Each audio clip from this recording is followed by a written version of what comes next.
Hello and welcome to day 2 of Citizenfest. My name is Michael and I know what you're saying. I've got the same t-shirt on as yesterday, but don't worry, I half went home and had a shower and all that, so there you go. And don't forget, if you've missed any of the events so far, you can go back and watch it on YouTube or Facebook Live. Just look out for Citizens Network. Okay, so we're here until 11 o'clock tonight. Wow. And we've got a full programme. And I have been joined by the wonderful Frances Brown. How are you, Frances? I'm fine. I was actually quite enjoying the fact that I didn't need to think about what I was wearing today. You know, that kind of, well, what am I going to wear? Oh, don't need to worry about it. Just put the T-shirt on. Exactly. So, yes, yep. Perfect. Yeah, I'm good. We had a great day yesterday. Yeah, it was good fun. A lot of amazing acts, and what we were finding out this morning is how many people also joined us online. So I think between people joining us here and people joining us online at the moment, we had over 300 people who took part in the festival yesterday. So as a start, I think that was pretty good. We're really quite chuffed with that. So keep coming and joining us online. You can do that through Facebook. You can do that through YouTube. And you can also come down here to the unit, which is in 870 South Street in Glasgow. It's a beautiful day and the sun's out and it's a lovely building and there's beautiful outside space as well. So join us and come and have the opportunity to join in our chat, listen in some of the discussions for the day, and also listen to some of the amazing artists that are going to be performing over the day. I thought it might, before we talk about the programme, it might be good to just have a chat, Michael, about what you thought your highlights were for yesterday. Yeah, I mean, I think it was the main highlight was just to get out to an event, because we've been that used to doing it over Zoom for like the past year. But no, I had a few kind of different highlights. This gig speech bubble, I thought they were brilliant, interesting as well. And the talks last night from, was it Natalie? Natalie and Alex, I think that was one of my highlights, I have to say. And the Poverty Alliance. She was good. She was great, wasn't she? But Natalie and Alex particularly, I felt very emotionally moved by their stories. So yeah, we had that was one of my highlights. I have to say, other highlight had to be Tom Urie. I'm a big Tom Urie fan. And from last year, when he gave us the video last year, I was just blown away. And when he came in, I had to go over and get a selfie and everything. He was very gracious. And he didn't disappoint, did he? He was absolutely amazing last night. So if you haven't seen that, go and find it on YouTube. It's nothing but pure entertainment. I mean, he was absolutely amazing. He sat there with his keyboard and he basically said, "What do you want to hear?" And he was able to just download from his computerized brain all the lyrics and music. And he was just fabulous, wasn't it? And he certainly got us all going at the end of the day yesterday. So he was brilliant. The other people that I really enjoyed yesterday was Bra. And I had never heard them before. All the artists were amazing, but I hadn't heard Bra before. That was a new band for me. No, I've never heard of them either. And they were great, weren't they? The harmonies were beautiful. They were really, really good. So loads of content from yesterday. Also, as we say, some serious discussions and people sharing their stories, and worth going and having a look at yesterday's content. And we'll also keep publishing that over the next while as we go forward into the next months ahead. So there's a real opportunity to still see stuff that happened yesterday and not lose that content that we've got. Do you want to talk a wee bit about the programme? Yeah, so today, coming up soon, we have got Crawford Smith. He's actually over there doing his star jumps on his exercise bike, so he'll be limbering up and or something like that, as they say. And also, we've got Gig Buddies Scotland coming today to do our presentation And if you don't know what gig buddies are, we'll stick about and we'll tell you about that later on. And I'm looking forward to tonight, Fran, because there's actually a live DJ. Yep, we've got But DJ tonight. That's not until 10:30, so that's hours away yet. Yeah. But So here all day. definitely get the caffeine going because it's going to be a long day, guys, if you're joining us and staying with us right through this evening. I wanted to also say that we've got quite a big discussion, a big international discussion, European discussion about deinstitutionalisation coming up at 1 o'clock, where we're going to be joined with people from across Europe who are sharing their current experiences of people living in institutions and how the various countries are tackling helping people basically with their own human rights to get a home of their own and move out of institutions. So that'll be really interesting, and how self-directed sport can be used really to support that process of deinstitutionalisation. That's coming up at 1 o'clock. I also wanted to say that there's somebody coming along this evening that you might want to introduce rather than me, because I've got a personal connection. So it's my son. Right, okay, yeah. Did you know that? I didn't know that, but I know now. So at 6:15, we have a debate that's going to be taking place about protecting your identity online.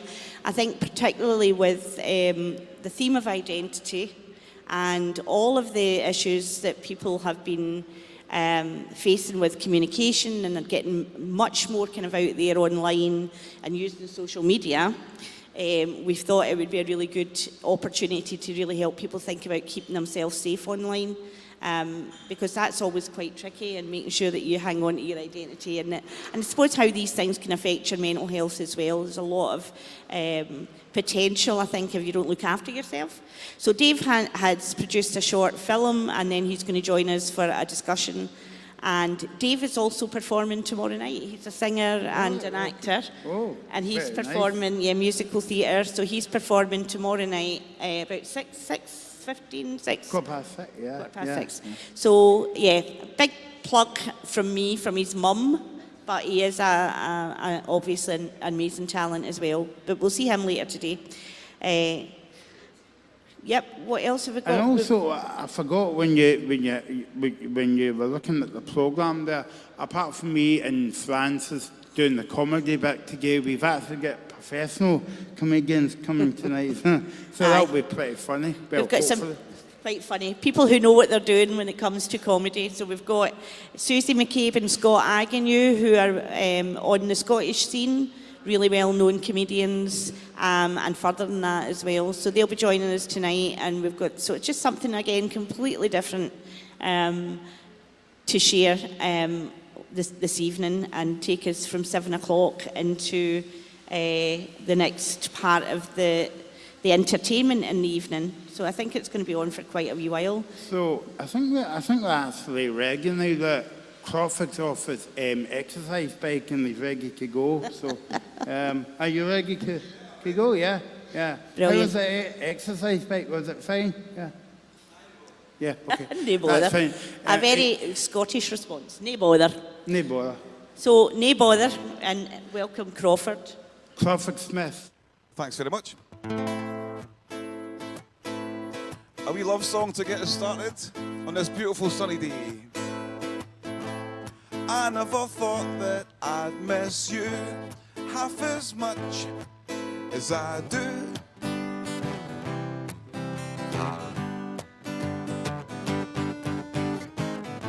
And I never thought I'd feel this way, the way I feel about you.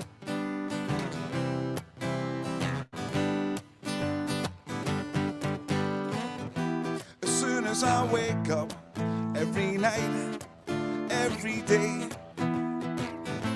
I know that it's you I need to take my blues away.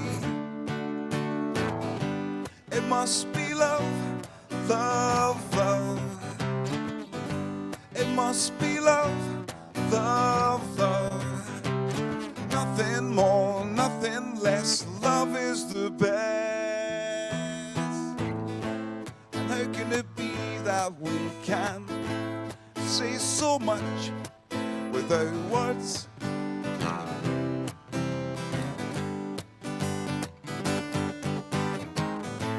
Oh, bless you and bless me. Oh, bless the bees and the birds.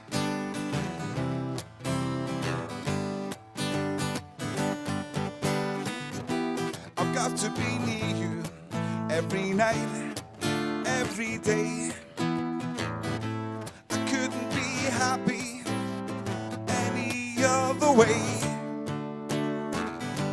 It must be love, love, love. It must be love, love, love. Nothing more, nothing less. Love is the best. It must be love, love, love. It must be love, love, love. It must be love, love, love. It must be love, love, love.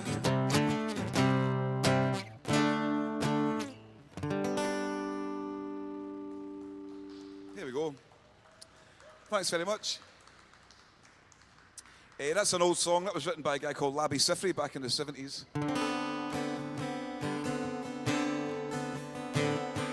This one goes out to all my guitar tutors, the tutors from Glasgow Guitar Academy and all the students as well. This is a wee song we're working on just now.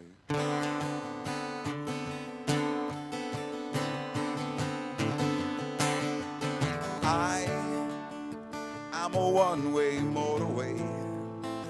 I'm a road that drives away, follows you back home. I'm a street light shining. I'm a white light blind and blind, burning off and on. Oh, it's times like these you learn to live again. It's times like these you give and give again. It's times like these you learn to love again. Yeah, times like these, time and time again.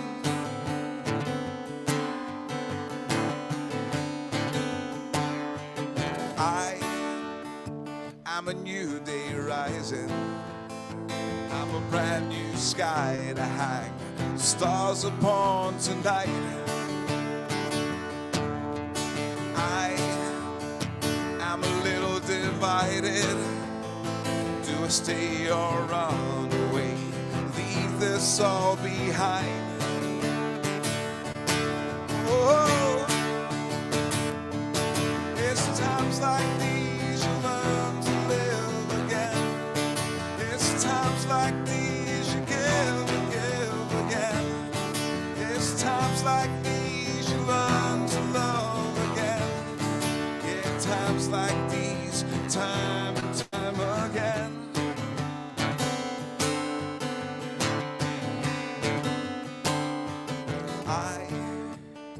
I'm a one-way motorway. I'm a road that drives away, follows you back home.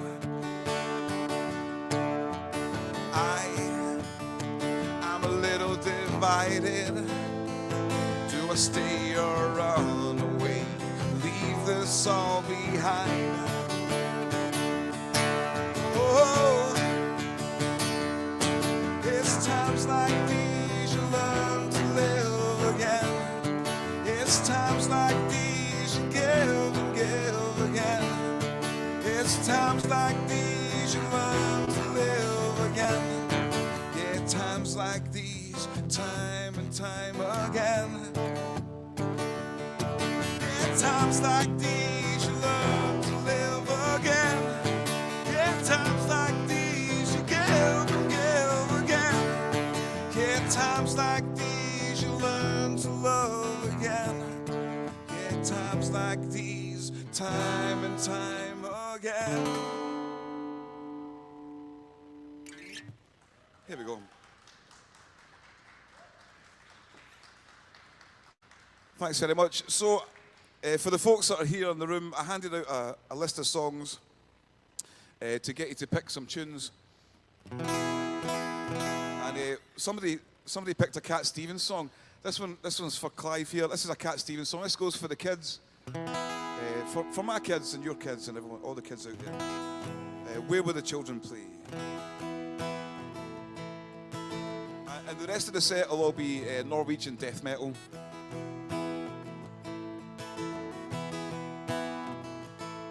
Well, I think it's fine building jumbo planes and taking a ride on a cosmic train. Switch on summer from a slot machine. But get what you want if you want, 'cause you can get anything. I know we've come a long way, we're changing day to day. But tell me, where will my children play?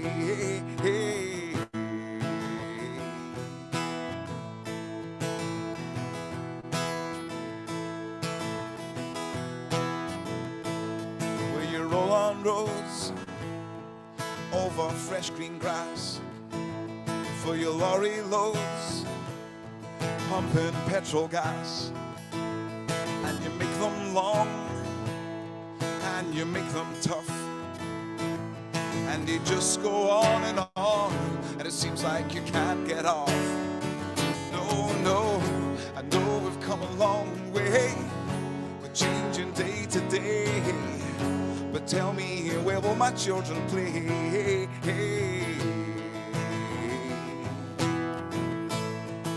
Where will my children play? Where will my children play? Where you stack the sky, scrape us through the air, and you keep on building higher till there's no more room up there. Will you make us laugh? Will you make us cry? Will you tell us when to live? Will you tell us when to die? No, I know we've come a long way, we're changing day to day. But tell me, where will my children play?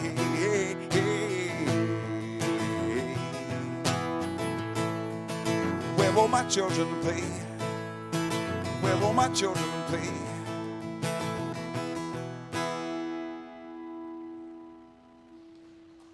Here we are. Cheers, folks. A wee bit of Cat Stevens there. And another request from the audience.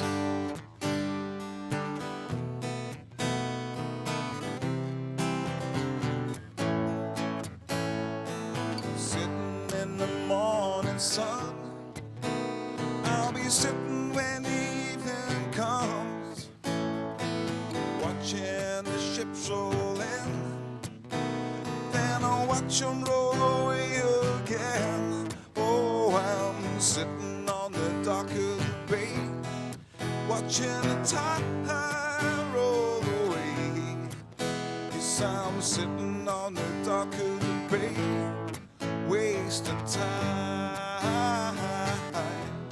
I left my home in Georgia, headed for the Frisco Bay, 'cause I have nothing to live for. Seems like nothing's gonna go my way.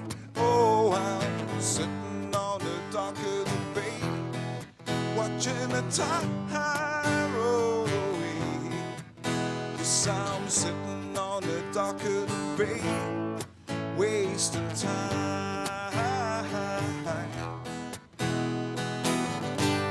Looks like nothing's gonna change it. Everything still remains the same now. I can't do what 10 people tell me to do. I guess I'll just remain the same, yeah. Sitting here resting my bones, and this loneliness won't leave me alone. Yeah, 2,000 miles I've roam just to call this dock my home. Oh, I'm sitting on the dock of the bay, watching the tide roll away. sitting on the dock of the bay, wasting time.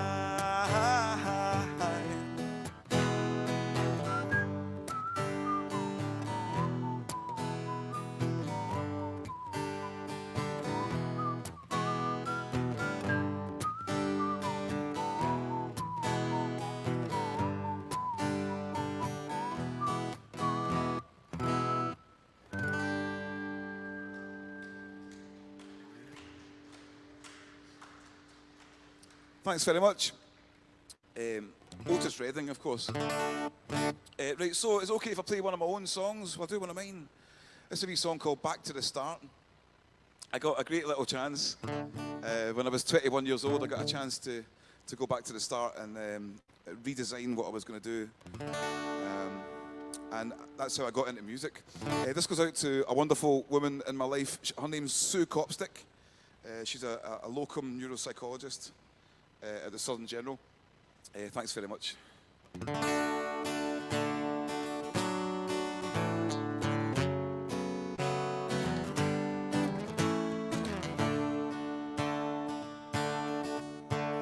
What you tell me is I'm losing my grip on this life we all have. And you tell me there's more, but I've been here before and I've seen what you've got to give. Well, you give what you get, and you take any time that you see fit. You're taking me back to the start.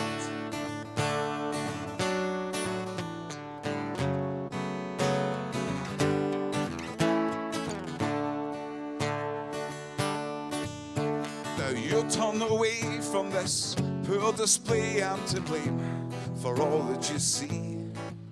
And you ask me for more, or you walk out that door. Please, let me explain. This corner I've turned, decision I've made has me right back down by your grave, taking me back to the start.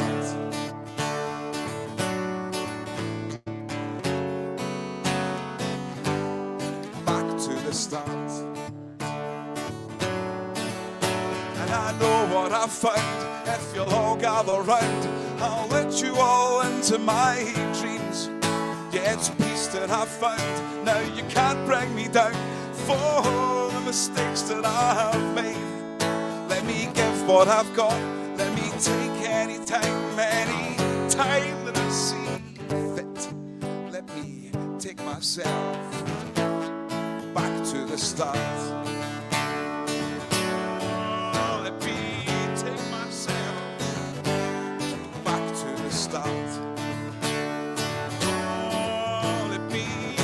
Myself back to the start. Oh, let me take myself.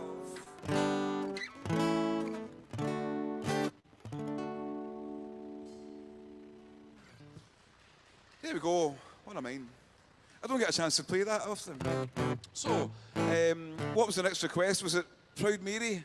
I think it might have been Proud Mary. You guys all need to sing along with me though. This is the Elvis version.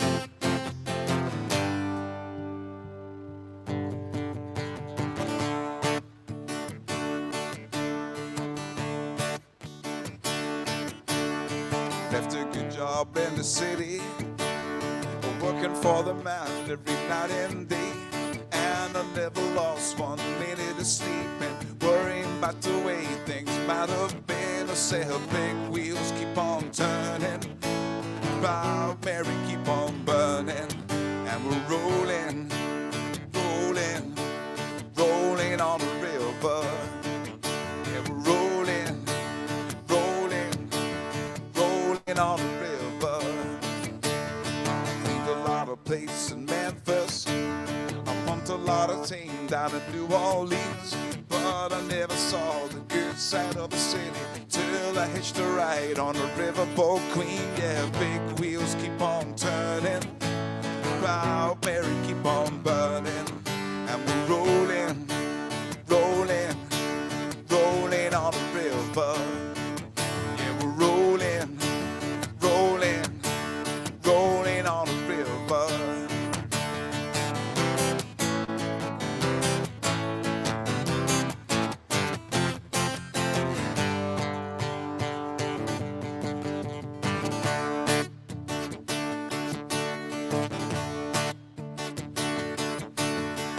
If you go down to the river, you're gonna find some people who live.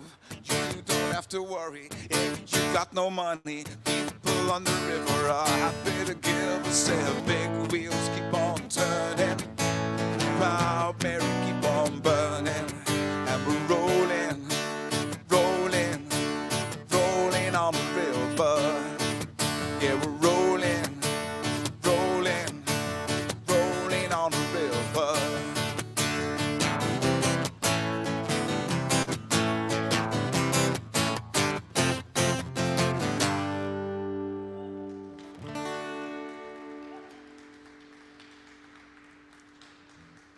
Thanks very much.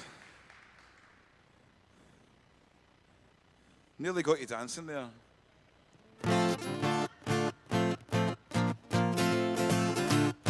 So a different kind of love story, this one.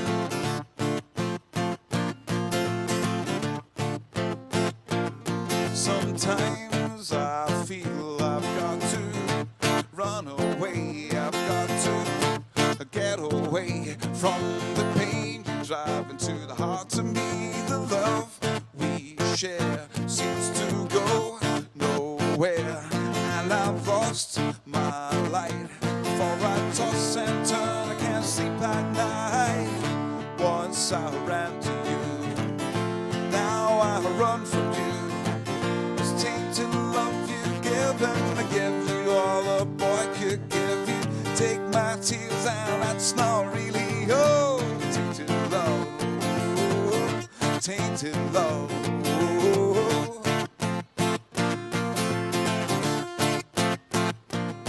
And now I know I've got to run away. I've got to get away. You don't really want any more from me to make things right. You need someone to hold you tight, and you think love is to pray, but I'm sorry, I don't pray that way.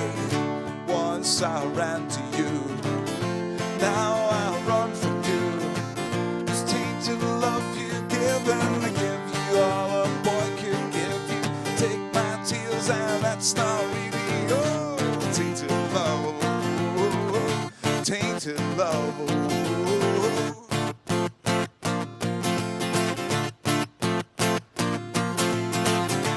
Touch me please, I cannot stand the way you tease. I love you though you hurt me so.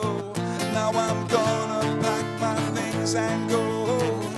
Once I ran to you, now I run from you. This tainted love you give, and I give you all a boy could give you. Take my tears and that's not really tainted love, tainted love.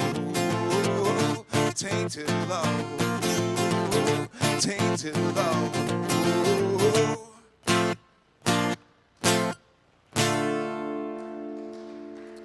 Yeehaw! Thanks very much. A different kind of love story there.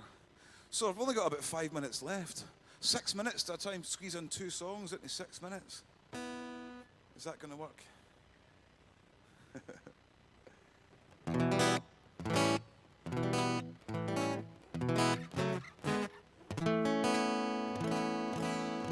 I'll tell you what, actually, the first request that I got was for Caledonia. And instead of doing a wee half version of it, let's just give it its full glory instead of sharing space. So this will be the last one from myself, I think. Hey, thanks very much for listening. I don't know if you can see the changes that have come over me. And these last few days, I've been afraid that I might drift away.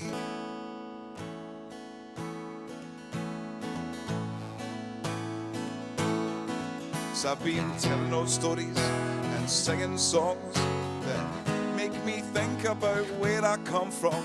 And that's the reason why you seem so far away today. Let me tell you that I love you, that I think about you all the time.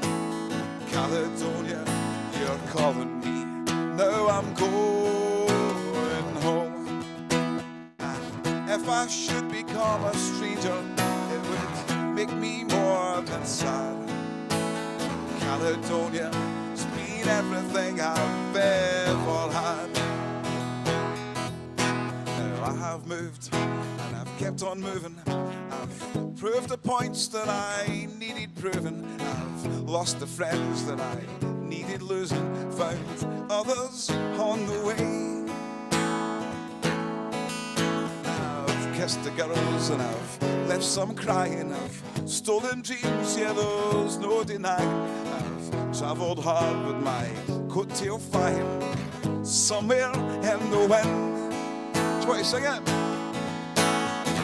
Let me tell you that I love you, that I think about you all the time.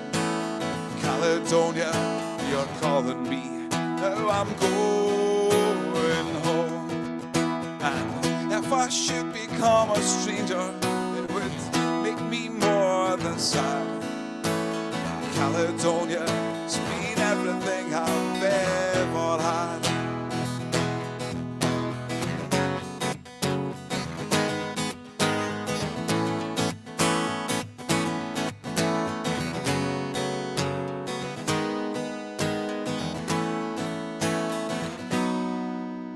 I'm sitting here beside the fire, this empty room, that forest choir, those flames that could not get any higher. They've withered, now they've gone.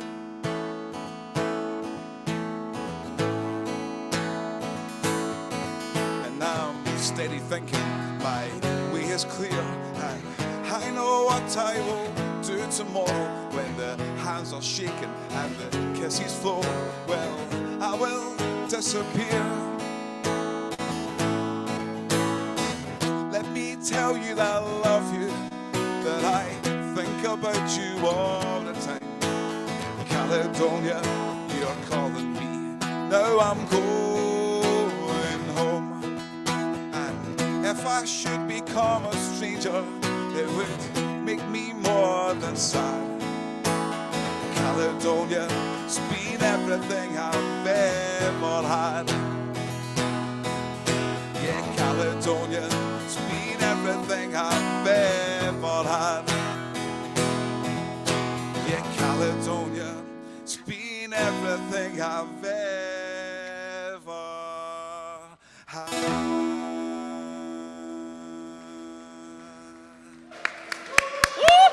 Thanks very much for listening. Give it for Crawford Smith. There we go. Come in and join the party. Come on, come on. Don't be scared. Yes, yes. Join us. Hi. Right, how's it going? Oh, it's going better since you started playing. That was amazing. It was really a great way to start the day. I Thanks think very that's much. really fabulous, uplifting music, getting us Great. all going. As you say, nearly dancing. I nearly danced. Nearly dancing. A wee bit too early in the day yet, but nearly there. Yeah, Michael's so, great. so that was good. So how did you get into music in the first place? I always loved music when I was younger. As a kid, I liked Nirvana and the Hot Chili Peppers and Smashing Pumpkins, and just one of my mates showed me how to play. And then I didn't think you could make a career out of it for a long, long time.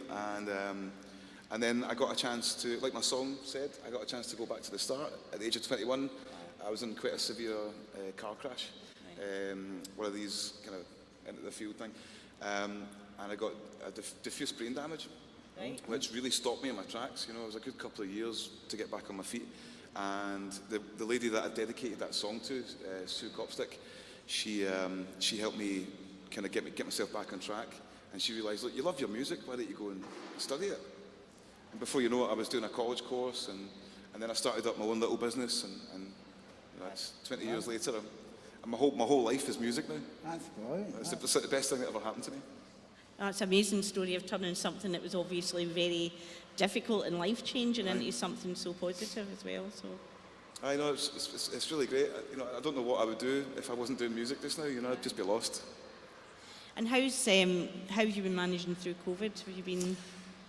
Just like most of the musicians out there, during COVID we were working on building sites, and I was doing a lot of landscaping stuff and odd jobs, painting, wallpaper stripping, just about anything I could get my hands on.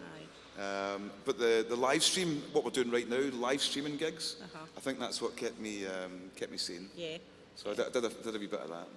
So what have you got coming up this year in terms of like festivals or gigs or whatever? Yeah, I've got quite a lot of things happening.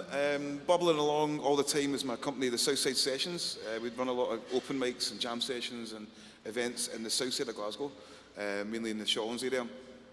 Tonight I'm playing in a pub called the Old Smithy in Cathcart. All right. With the percussionist from the band's called Howlin' Radio. And then we've got an open mic every Sunday night at the Stag and Thistle and every Tuesday night at the Corona. I've got loads of things coming up in the pipeline as well, but that's kind of the immediate stuff. And you've got social media, you've got a YouTube channel. Yeah, you can find me in all the usual places. Aye, yeah. so if you want to find a wee bit more information about those gigs and stuff, go along to... Yeah, you find it, if you just search for Crawford Smith or search for Southside Sessions Glasgow. Yeah, yeah. And just finally, really, I think, is it finally? Are we getting near the time? Somebody's given us some sense of the time, because we could just talk to you forever, really. But I suppose I was wondering how you got connected to Citizenfest. Well, I'd seen it happening over the last few years. I've seen it happening online. My friend Clive there, who's done a lot of booking for you, and I think I was trying to get involved, but couldn't through a clash of dates, couldn't get involved a few years ago. So when this opportunity came along, I jumped on it and wanted to get involved. And knowing that we were playing in here as well, I love this space. I know, it's amazing, so isn't it? It was a real pleasure to get involved with that. It's an absolute find, isn't it, the unit? It must feel brilliant going out to venues again and start gigging again. It's fantastic. It's fantastic. For us as musicians, it's wonderful to get back into business. But I think for the audience as well, you know, every venue that I play at now, the audiences are so excited by music. They're so much more attentive. They listen in a lot more. There's people asking for requests. There's more people dancing, more people singing along. So the whole business has really picked up. And hopefully now that'll just keep getting better now that we're not as restricted with the changes in the rules around masks and getting out. I think it's going to take people a while to get back out and just realise it's safe. Do you know, it is safe. I think it's safe if we get a nice summer. If we get a nice summer, I think we'll do well. People will get back out into it, you know, festivals, events like this. Yeah. You know, before you know it, a few years down the line, we'll forget it ever happened. Yeah. Here's hoping. Well, we hope to see you back at Citizenfest next year, and thanks for being a big supporter. So, one more time, Crawford Smith. Thank you. Thanks very much. Cheers. So I think Francis will enjoy this next part, because I'm going away and I'm going to let John Dalrymple and Jan from Enable to come in. And so we're going to be back in a few minutes. 1 minute actually, we're very precise here, Radio 4 and all that. Got a wee bit of music to show just now while we're getting organised.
So, welcome. back to the festival proper. We're now going into an international event. The focus is on deinstitutionalisation across Europe.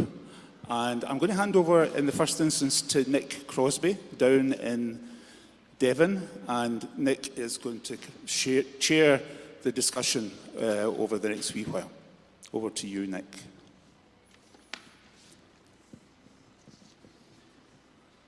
Now, Nick, you may be muted, I think.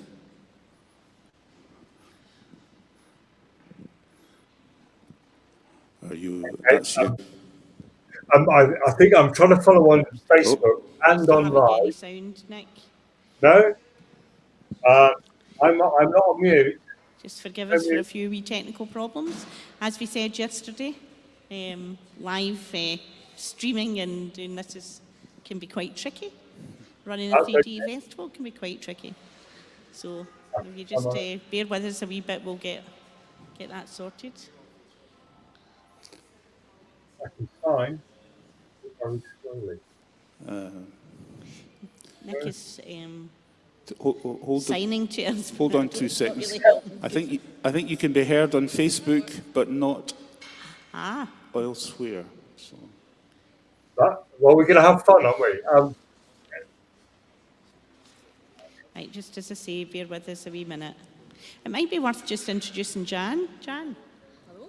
Hello. Hello, hello. Have a chat into that microphone, get a bit closer. I will. Is that working all right? Jan's joining us for the conversation today. Jan works for an organisation called Enable Scotland, a national organisation that's been around for, I was going to say 50, 60 years now. As long, More than 60, I think 67 years. as long as I've been around. Yeah, as long as John's been around. My goodness. And Jan's representing Inclusion Europe today as well in her. Jan Savage, we never gave her a second name. We're very friendly and informal here. But, Not by name, not by nature. I need to get that one the right way around, don't I? Yeah. But yeah, so today representing Inclusion Europe. So Enable members, I think we're part of the founding movement of Inclusion Europe way back in the 90s. So it's a brilliant network. I think 79 member organisations right across the EU. So yeah, lots of experience, very different experiences, depending on what country you're there from. is that us now? Do you think we have sound? Nick, can you speak to the world now? Nick. I shall try. Perfect. We have sound. You have sound. Thank you. Great. It's just because I'm a long way down in the wrong end of the country, isn't it? That's what it is. It's the north-south line. It's really great to be along. I think some of it might be my problem because I was trying to follow on Facebook. I've got a load of links that I was going to add in. And I'm now hearing my voice broadcasting in Scotland as well, which is strangely off-putting. But hey ho. So today we've got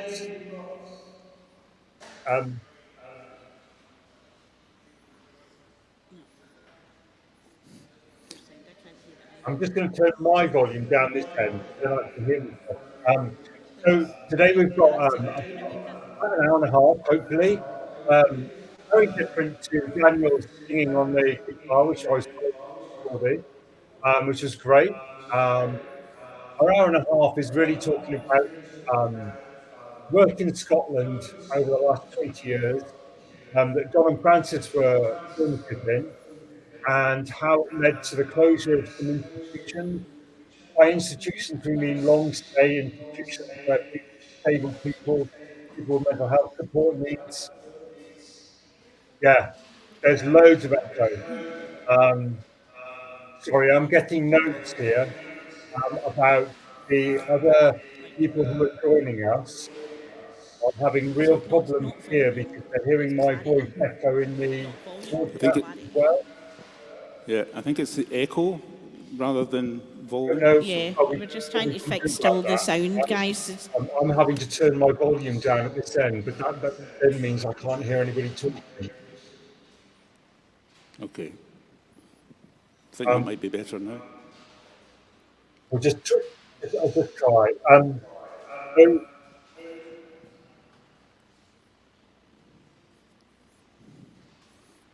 yeah, yeah. The Just suggestion bear that with us. the suggestion that's coming from the panel, John, is that you mute while we're talking, which is really difficult when it's a conversation. We can't hear anything really being said because of the Right. echo in the Can, background. can I just, Nick, have you got a headset that you can use? Could we It's try every. that? I'm guessing.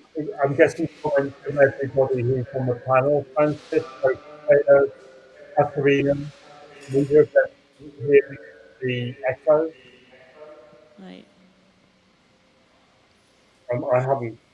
I've got a little headset. That's fine. Should we put on some music and try and sort out the sound? That sounds like Yeah, a sounds sensible like a idea to me. Excuse me, Daniel, could we maybe have a wee bit of music while we try and sort this sound out? Because I think it'll be really important to try and sort it out now. We've got quite a long session right across Europe, and if we can't hear even what Nick's saying, he can't hear us, it's not really going to work. So I'm just going to ask that we take 5 minutes, put a wee bit of music on, and try and work out the sound issues and get it as best we can.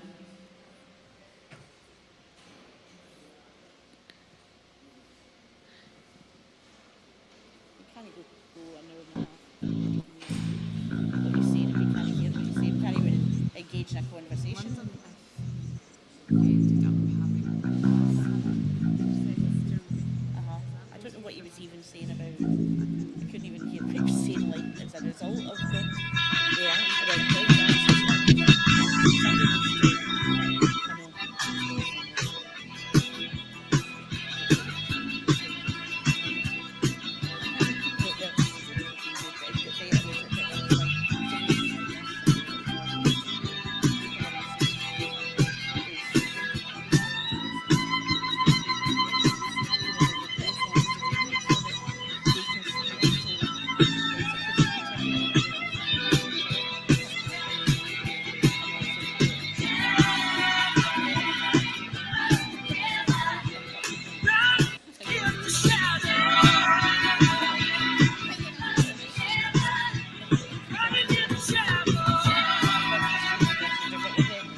know.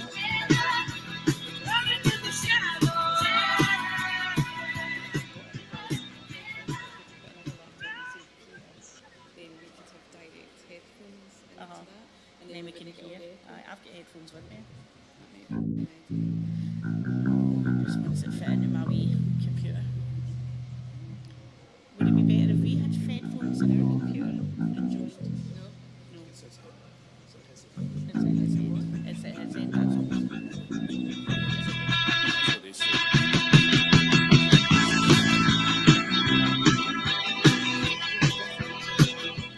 No, actually, I just, it was like,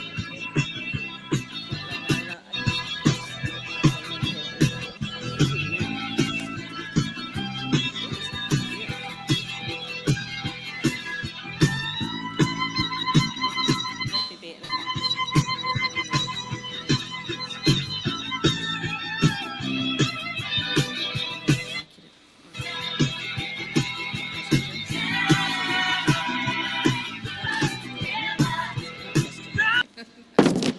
That's okay. Done. That's Welcome back once more. So we're going to try a technical fix here, and I'll hand back over to Nick now, and fingers crossed. Fingers crossed. We are. Can you hear me? Yeah. Yeah. Okay. I think I should. First, I need to check and see if all the panelists are online. So maybe what I'll do is I'll just go round and introduce all the different people who are online with us today.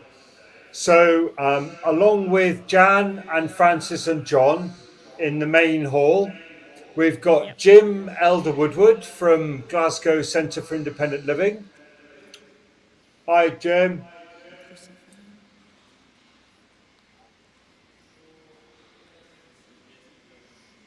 We've got Hi. Hi, Jim. We've got Teo Mladenoff, who's up in Dundee at the moment, and Teo is joining us from, or speaking with, for the European Network for Independent Living. Hello, everyone. Hi, Teo. Nice to see you. Got a beard now as well, Teo. That's cool. We've got Katerina Fico from Ljubljana. Hi. And I think we've got Angelica as well from Ljubljana. Yeah, brilliant. Okay, and I know that Ines is going to be joining us. Ines Bullish from the European Network for Independent Living. The echo is still really difficult, John. Joining us from the Independent Living, European Network for Independent Living. But Ines is traveling at the moment, so she's joining us through the streaming links on Facebook and YouTube. Okay, so we're going to try and do this without. It's much clearer. Much clearer, yeah. Yeah, not at this end. But it's all right. I don't mind hearing the sound of my own voice. I'm quite happy listening to it. That's better. That's better. Something's changed now. Okay. So we're going to try and do this. We'll probably do this quite a bit online and invite Jan and John and Francis really to pitch in as well. So if I leave you guys in charge of your mute button and just join us as and when. Our discussion today is all about the roots of self-directed support, which grew out of the closure of the institutions in Scotland, which grew themselves from the independent living movement that began in America and moved swiftly across the Atlantic back in the 1970s. That's the independent living movement for disabled people. And Jim and John and Francis are going to start off our discussion with a bit of taking us back to where this started. Jim, as you're the elder in the whole group, I think, and probably know more about the history of the independent living movement than any of the rest of us.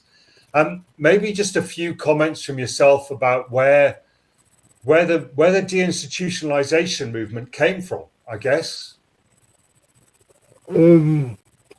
I hope you can understand me. If not, but the help. Can you hear me? Just, yes. Unlike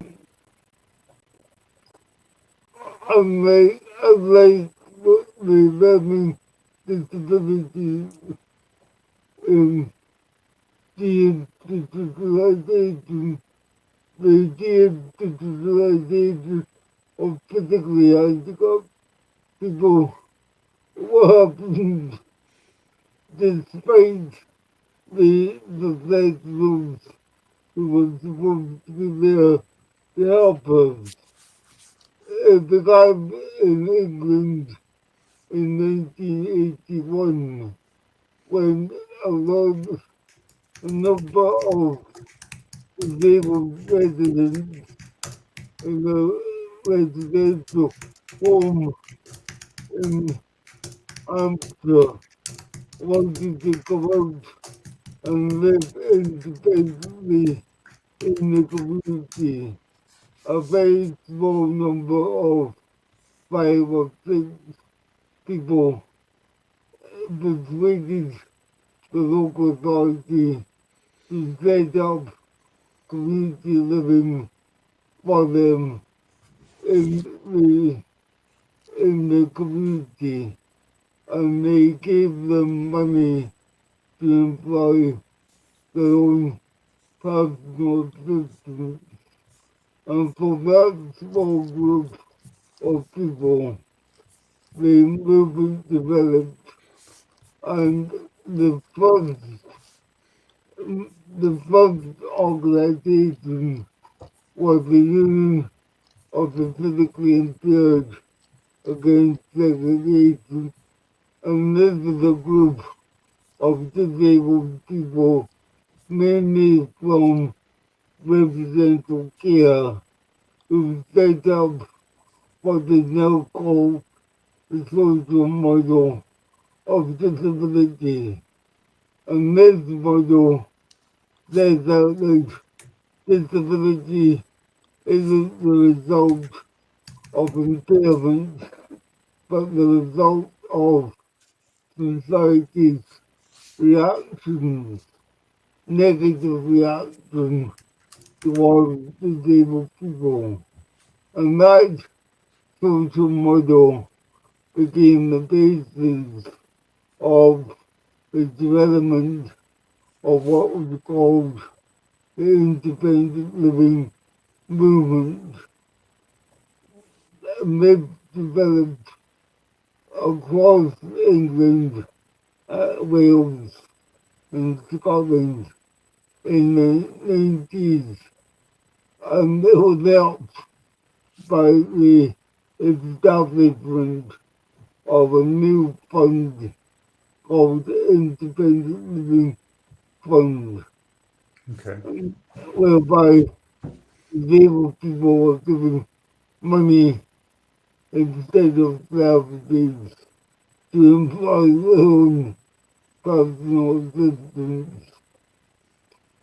And can I stop there in case people want to make comments? Okay. Thanks, Jim.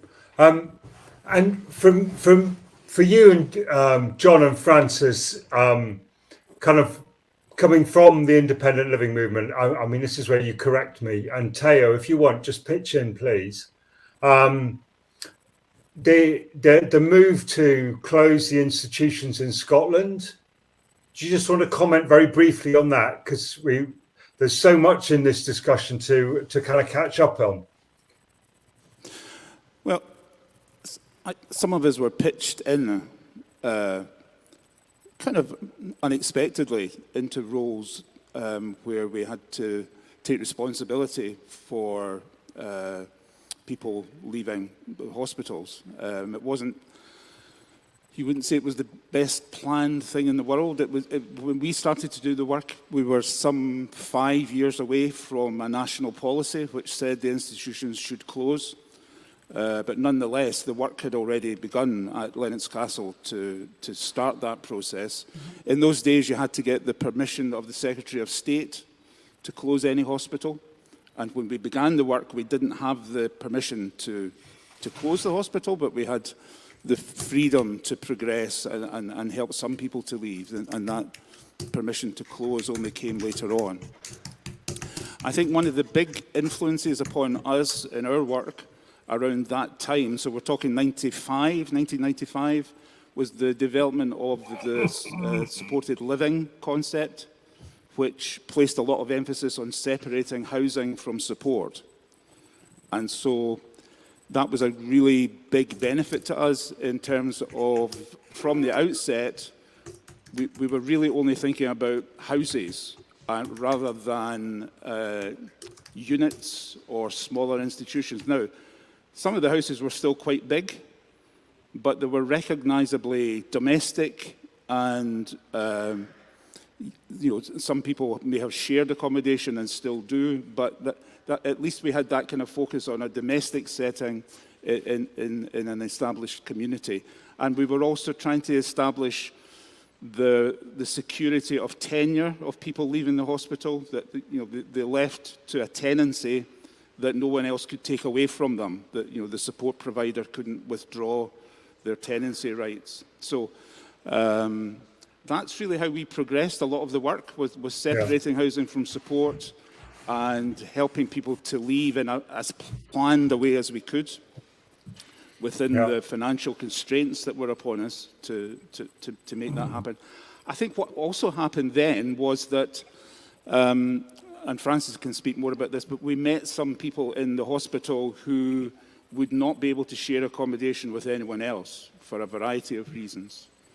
And I think that's what really began the journey towards self-directed support. more generally. So we'd separated housing from support. Everyone had their own tenancy.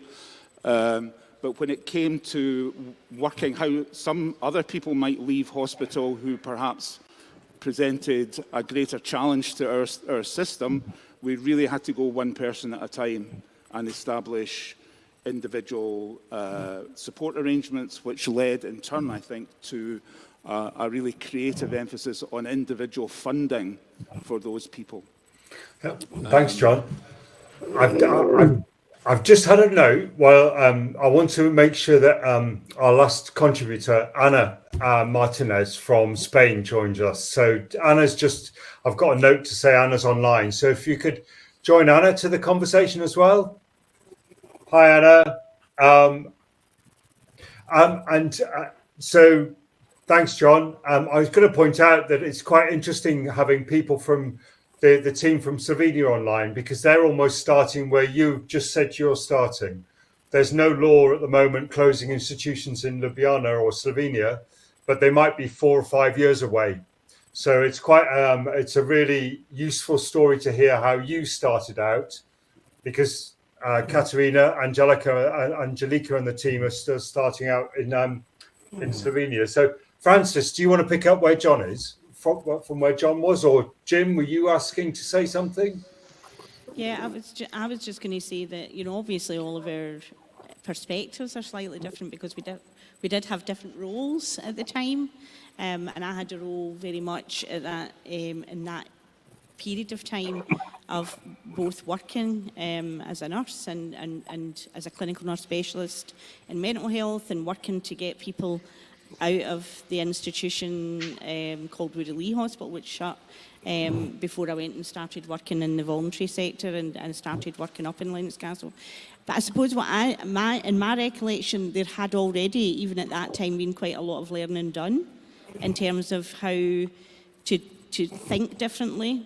We brought lots of things together in the work that we did. It was an organisation called Inclusion Glasgow that Simon Duffy set up, that I worked with him in, and we brought in lots of the important kind of learning that had already been done around personalisation, person-centred planning, creative thinking, and as John said, supported living, the idea that people should have the right to live in their own home. So way back in sort of when we set up as an organisation in 1996 and were working with people who were leaving Lennox Castle Hospital, we went in with a very clear approach, which was about we were working one person at a time to work out what made sense for them, how they wanted to live their lives, even although that was quite maybe quite difficult considering how long some people had been in hospital.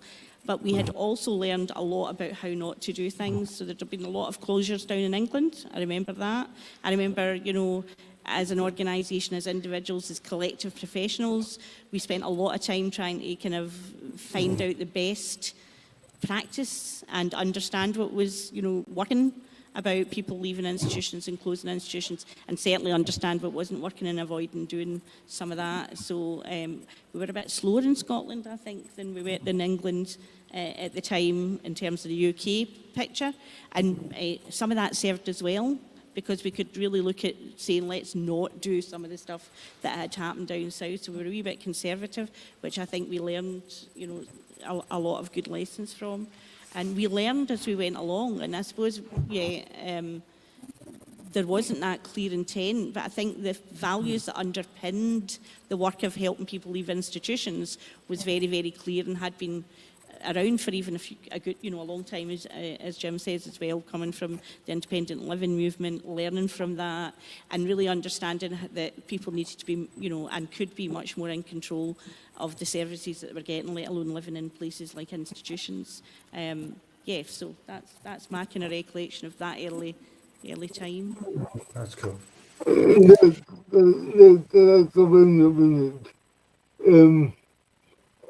Although we are talking about the philosophical background, the institutionalization, there's also a political background in the UK. The political background was that the right-wing conservative government wanted to cut the cost of hospital care to disabled people and make the local authorities responsible for the care of disabled people. That was the political impetus for the institutionalization of disabled people. The central government wanted to move responsibility of care to local authorities to cut their revenue within the health field. That was the biggest impetus for deinstitutionalization in the UK. Did you get that? Most of it, Jim. Yes. Yeah. I think and I'm just going to invite Teo to add in as well, because Teo, you've spent a long time working alongside the independent living movement across Europe. Yeah, and I've been part of the movement since 2000. So I actually started my working life in the Center for Independent Living in Sofia, which is the most radical independent living organization in Bulgaria. Unfortunately, we lost our leader, Kapka, recently, and now the movement is in crisis in Bulgaria. But I wanted to just to add a few words about the European perspective. So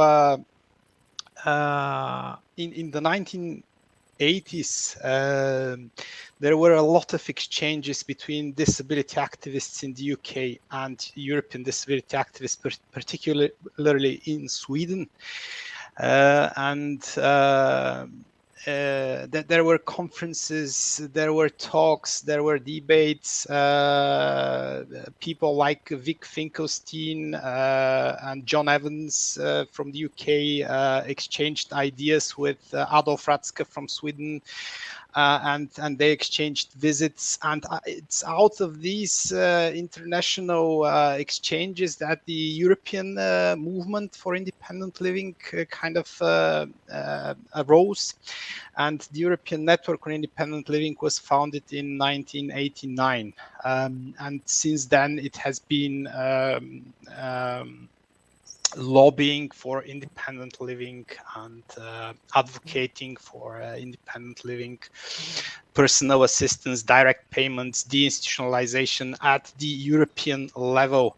That there is every second year, so every 2 years, there is a big advocacy event, the Freedom Drive in Brussels, that kind of puts the ideas of independent living on the agenda of the policy makers in Brussels. Now this is not very relevant to British people because you exited the European Union, but it used to be, unfortunately. So the European level is and the international level is very important element of this picture. Yeah. When you read histories, for example, when you read John Evans's history of how he started in 1981, how he managed to get out of the institution with the help of a personal budget that allowed him to hire his own personal assistants and so on. And he talks very much about these international links and these international exchanges. And there were also exchanges with the United States, with folks there, with Judy Heumann and other people. And the other thing that I wanted to say about the last point that Jim made about this convergence between neoliberal governance and independent living ideas in the 1990s. And perhaps this has continued. I wanted to make the point that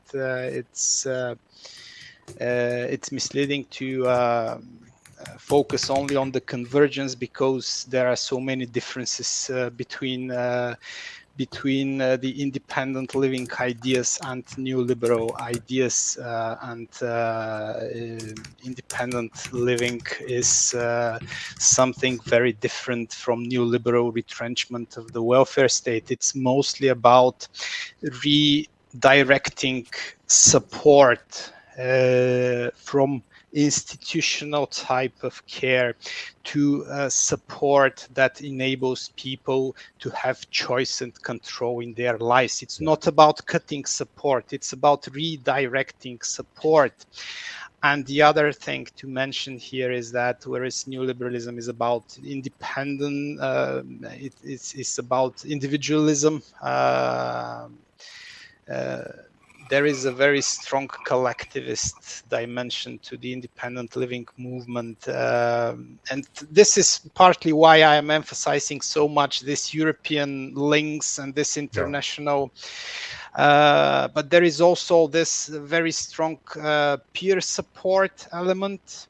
So instead of relying on professional support, disabled people started getting support from each other, and this really enabled them to realize the possibilities of emancipation and how to do this. Peer support is so key for independent living. Yep. Thanks, Teo. I put a link into, it flashed up on this as well, to the Freedom Drive. I know that Teo and I will be there, and as many more people, everybody's welcome. It's always a really good couple of days. So if you can make it to Brussels in September, please do come along. So we've kind of got the roots of DI sit within the independent living movement. In Scotland, the real action around DI became kind of focused on the closure of a number of long stay services in and around, well, Lennox Castle being one of them. One of the reasons why mentioning this is that we did, I was part of a report that was written last year that includes a really detailed breakdown of the case study of what happened around Lennox Castle and in Sweden that you mentioned, Teo, and elsewhere, and in Italy as well, where some elements of self-directed support or personalised funding are common as well. I'm going to put a link into that into the Facebook at the moment. I'm aware of time, and I don't want to talk lots about all the statistics and the challenges faced across Europe to close institutions. I think people are aware that it's not a done job by any sort of means. In fact, in some countries, we're starting to see more institutions arrive, which is really sad. But I'm going to put links to the key reports that kind of give people an idea about what's happening in Europe on the Facebook. I don't have the YouTube running at the moment. If I had YouTube, I hate to think about the echo situation, so I'll stick with one and not all of them. But I'm just kind of think we've kind of come from the roots of independent living, DI in Scotland. Mentioning where Teo bringing the kind of European context, we've got three people online from Europe who can give quite an interesting kind of like, well, this is 2022, and this is what we're faced with now. Sadly, I think, as we might know, it's almost the same situation as John and Francis and Jim remember back in the late 90s or the 1990s up in Scotland. But Katerina, Angelica, do you want to just comment on, I guess, just really what you've heard people talking about and some of the things that you're facing at the moment? Mm-hmm. Yes, it's very, like you said, it's like we are still in the beginning, which is a little bit weird, because in Slovenia, with actually a lot of things that you're talking about, we already started. We had first group homes in the 90s. We developed a lot of community services, good community services, care coordination. We had experiment on individual funding of personal plans already in 90s and then in 2000.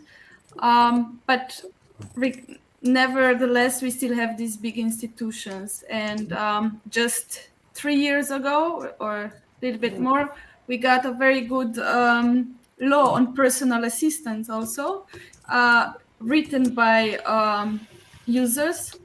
But still, the numbers in the institutions remain the same. And we are still, yes, one of the most institutionalized country in Europe.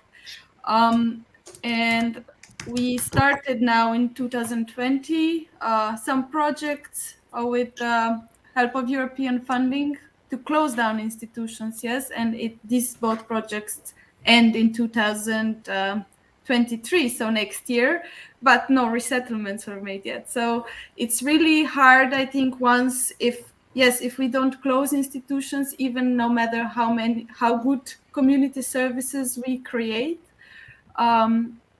institutions remain. Yeah. That's cool. Um, And Just wanted to add, yes, when you talked about the experience in Scotland, one of the I don't know, I think it's John or something mentioned how the focus on the housing at the beginning and only on housing.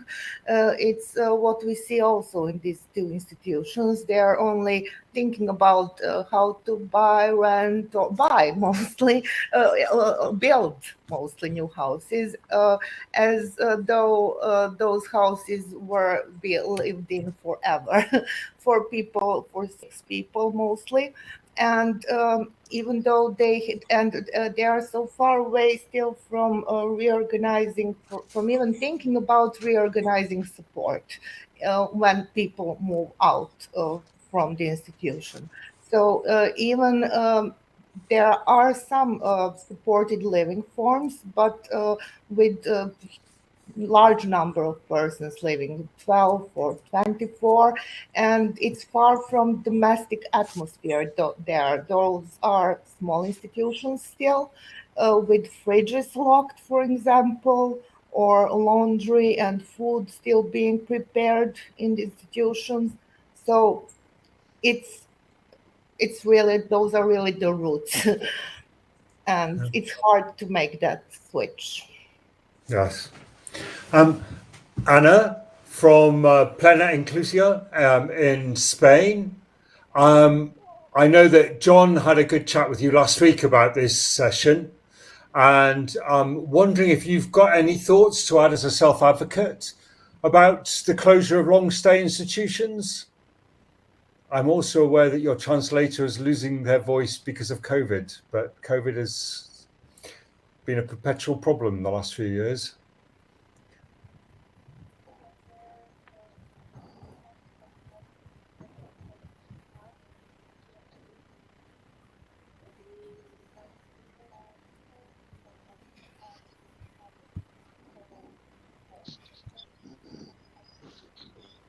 Anna?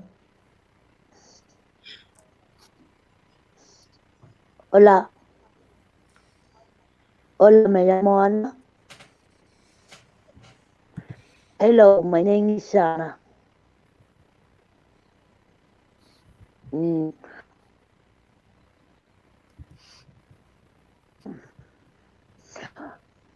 Hola, me llamo Ana y soy de España, de Galicia. Secretary, and Y, Jennifer, I will ask you.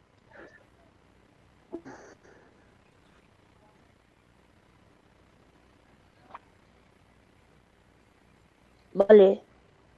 Venga. Sí, ya te entiendo. Hola, me llamo Ana y soy de Galicia, de España. Situaciones.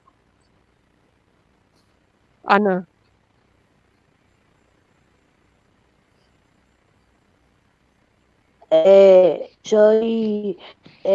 Yo vivo lejos de mi familia, a 750 kilómetros.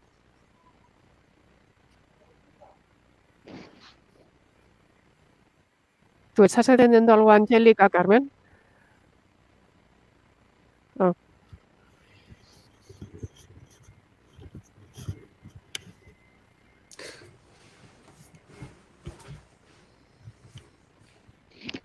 Hi. Vale, la digitalización, bueno, soy representante de EPSA y representante de la plataforma de discapacidad de España. La desinstitucionalización es muy importante para realizarnos incluso con nosotros mismos, para valernos, porque nosotros nos valemos. Preguntarnos. ¿Quieren hablar? Espera. Yeah. Hi, everyone there. We have some problems. Lo de la desinstitucionalización, So by que es muy the tablet, importante que las personas so tengan vida independiente. I need to unmute the microphone every time we are talking.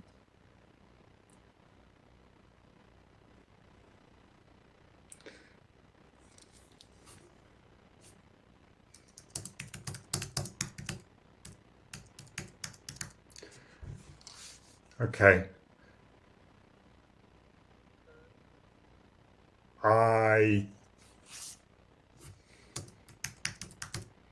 We've just had another an offer, another translator. I think we've got translators. So Anna and Anna S are the translator from Planet Inclusion. Yeah, Nick, hello. I'm Carmen, and Anna is over there because I have COVID, so I cannot talk a lot. So that's why I'm helping Anna, but that's why. Okay. Well, Anna is introducing herself. She's from a region, the northwest of Spain, Galicia.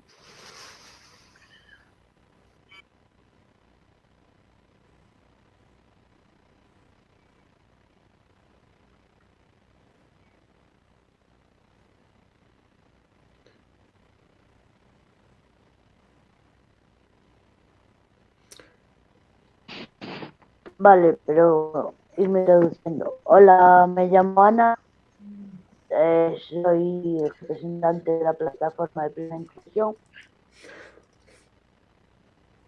Okay, this is proving really. I'm not sure if Carmen. Yeah. Is Arana that we've got? Yeah, Anna S is helping me with the translation, okay? Because I have COVID and I cannot speak very much. Okay. So she's helping me to translate Anna from Plena Inclusión. Okay. So what's Anna had to? Because I've heard Anna mention deinstitutionalization. I've heard her mention a couple of things. I'm wondering what she's been saying. Okay, I'm gonna ask her and I'll say it to you again. Okay.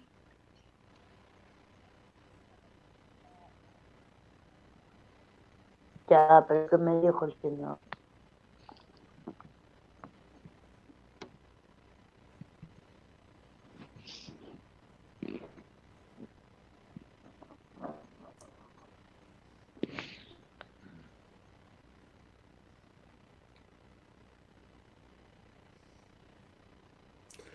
Nick, do you have a? Espera un momento. Nick, do you have a translator that can help Anna because I cannot speak, like really cannot speak. Okay. Okay. Well, we'll just do this online. Katerina, can you send Shus Scaraman the link for the StreamYard? And hi, Shus. Okay. If Anna can speak into this, then Zeus, who speaks Spanish, can translate from Ljubljana to Slovenia all the way up to Glasgow and then out to us live online. And I'm so sorry. this is I'm cool. so sorry. Really so No, sorry. no, it really doesn't. It doesn't matter.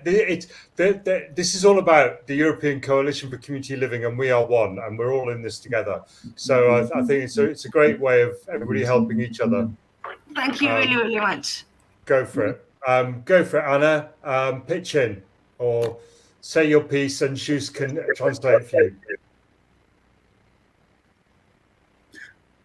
Well, but lahko sam rečemo, ker to bo Ja, ful ja, pomembno, ker jaz ne Hola. govorim. Hola, yo me llamo Ana y como dije antes, vivo en España. Pertenezco a Plena Inclusión. Estoy en la plataforma estatal de Plena Inclusión como representante. Nie moram prevajati. Ja. Sorry, it can be heard quite. It's hard to hear. Can you repeat, please? Or say in Spanish, Zeus. You will need to say it in Spanish. ¿Puede repetir porque no se siente bien? Sí, me llamo Ana. Estoy en la plataforma de representantes de Plena Inclusión España. Y yo vivo a 650 kilómetros de mi casa, de mi familia. I'm Ana. Just let me explain. I speak Portuguese, so I can understand a bit, but it's very hard to improvise now. But I can try. Vale. So I am Ana. I live with parents, if I understood correctly, for quite a while. In Spain. España. It's fine. I'll do it with my voice. I mean, I will manage to do this, okay? I'll translate it. Don't worry, it's fine. Ana, continue. Start. Soy representante de EPSA y vale. Okay, her name is Ana. She's from Plena Inclusión, Spain, and she works she represents a platform for people with disabilities, intellectual disabilities, and also she works in EPSA. That's brilliant. La institucionalización es muy importante y nos hace valer como personas. Okay, she also says that this institutionalization is very important, and that might people are better because of that. That's cool. Thank you, Anna. I'm just gonna move on and offer somebody else a chance to have a quick few words. I think the fun of this, and it's what I did mention, is a whole coalition of people from across Europe that are all trying to do their bit to close institutions where people have been placed for too long and too much of their lives. And it's always the fun when you try and do something like this, that we're using English and not everyone speaks English. We're using technology and not everyone's familiar with StreamYard, including myself. It's the first time I've ever done anything on it. So there's a few hiccups along the way. I think just to get the feel of, it's been really important to make sure that this has got voices of people who are involved in the current challenges of closing institutions, like the guys in Ljubljana, the guys who are following it and keeping an eye on it from the European Network for Independent Living and advocating for something better. Self-advocates like Anna, and I'm going to come to you, Jan, in a second, because I think you're the only one who hasn't had a chance to speak, who's speaking up for Inclusion Europe. There's people who've been leading this from the outset, Jim, and then with John and Francis. So there's a whole group of people who are coming together to say, DI has to happen.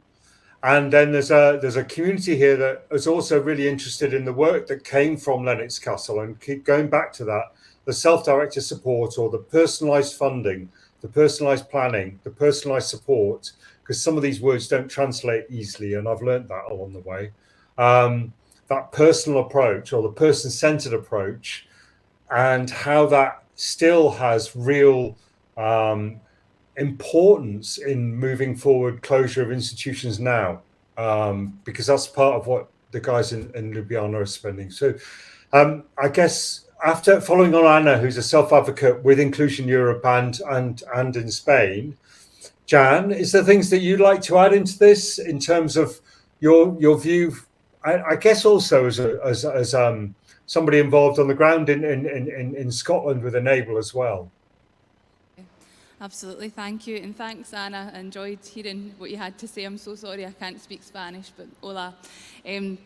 Yeah, so I mean, I feel here in Scotland I'm standing on the shoulder of giants, you know, so started by Jim Elder Woodward and then moving on to through the independent living movement, John and Francis and the work of those organisations and people together to direct support. It's a really simple concept when it comes down to brass tacks, but it has been really transformational in how we think about the design of social care. And it's no coincidence, I think, if you look at the timeline, that it was the 1990s when we started to talk about the hospital closure programme in Scotland. We then had the Scottish Parliament opened in Scotland, and that became a place where people were invited to be heard. And I think that was to Jim's point earlier, you had that political movement that then combined with people's experiences and wishes and views, and then informed the development of the self-directed support legislation. So we're really proud of that in Scotland. And then those self-advocates, you know, people finding a voice, you know, many of whom had been in Lennox Castle or had grown up thinking there was no alternative future beyond something like Lennox Castle, those individuals then having a voice and speaking up, and that's where Inclusion Europe began. And I'm proud to say that Inclusion Europe began in Scotland, and it was Scottish self-advocates who reached out to friends across the European Union at that time and said, let's do something about this, let's speak up together, because together we are stronger, and that's the point obviously of today's session. I think what I probably find now as part of Inclusion Europe is proud of what we've come, but really a wee bit depressed sometimes when I look at the figures and the situation across the rest of Europe. And I know we're not going to talk about numbers and statistics too much today, but you know, as far as Inclusion Europe is aware, 1.4 million people across Europe are still in institutional settings. And that's horrific. And that's a human rights scandal, and that should be shameful to all of us, to all politicians and to all people in the design of public services. And I think as Inclusion Europe, we now want to bring together, and we continue to bring together the experiences of our members to show what better looks like. We're really proud that we believe better is really quite simple. I think quite often this debate gets overcomplicated. People think it's quite a difficult thing to move to close institutions or to design good quality support for people to live in their own communities, but it's really not. It's about choice and control. It's those fundamental principles, and together in Scotland, across the UK, across Europe, we need to work to agitate, to keep being noisy, and to keep persuading governments and the people who are in power just now that that power needs to be transferred to individuals. So we've got a long way to go on that path. And even in Scotland, you know, I'm proud of the legislation, I'm proud of the journey that we've gone on, but we've really not gone far enough, and there are still too many people in Scotland today who are either living in areas they don't want to be living in, who are stuck in hospital and have been there for more than decades in some cases. And there's actually so many more people who aren't able to move out for the first time or to live in a home that they choose or to choose the people they live with. And as far as I'm concerned, that's still institutional living. So the debate, sadly, I think will continue for many, many years to come. But what I'm a campaigner, as John and Francis know. That means I'm always optimistic, and I'm optimistic in the power of working together. So it's a great platform to have everyone here together today, but I suppose the message from us is that we stand in solidarity with our friends across the whole of Europe. And a final point from me is it's never been more stark, the danger of institutional living, than if you look at what's happening in Ukraine at the moment. And Inclusion Europe has been able to work in partnership with families and people who are running institutions in Ukraine to work to try and mobilise support to people who that lack of choice and control in how you spend your life and who you're with is having disastrous consequences. So that's the sharpest end of where this is so badly wrong and why we need to continue to work together. The journey's not over, that's for sure. Yeah, can I just add to that, Nick? I think one of the big pluses for us was in the year 2000 having a national policy that said the hospital should close. In retrospect, however, that wasn't enough. It wasn't a deinstitutionalization policy. It was just the old hospital should close. It didn't stop new ones emerging, even if they're a bit smaller or whatever.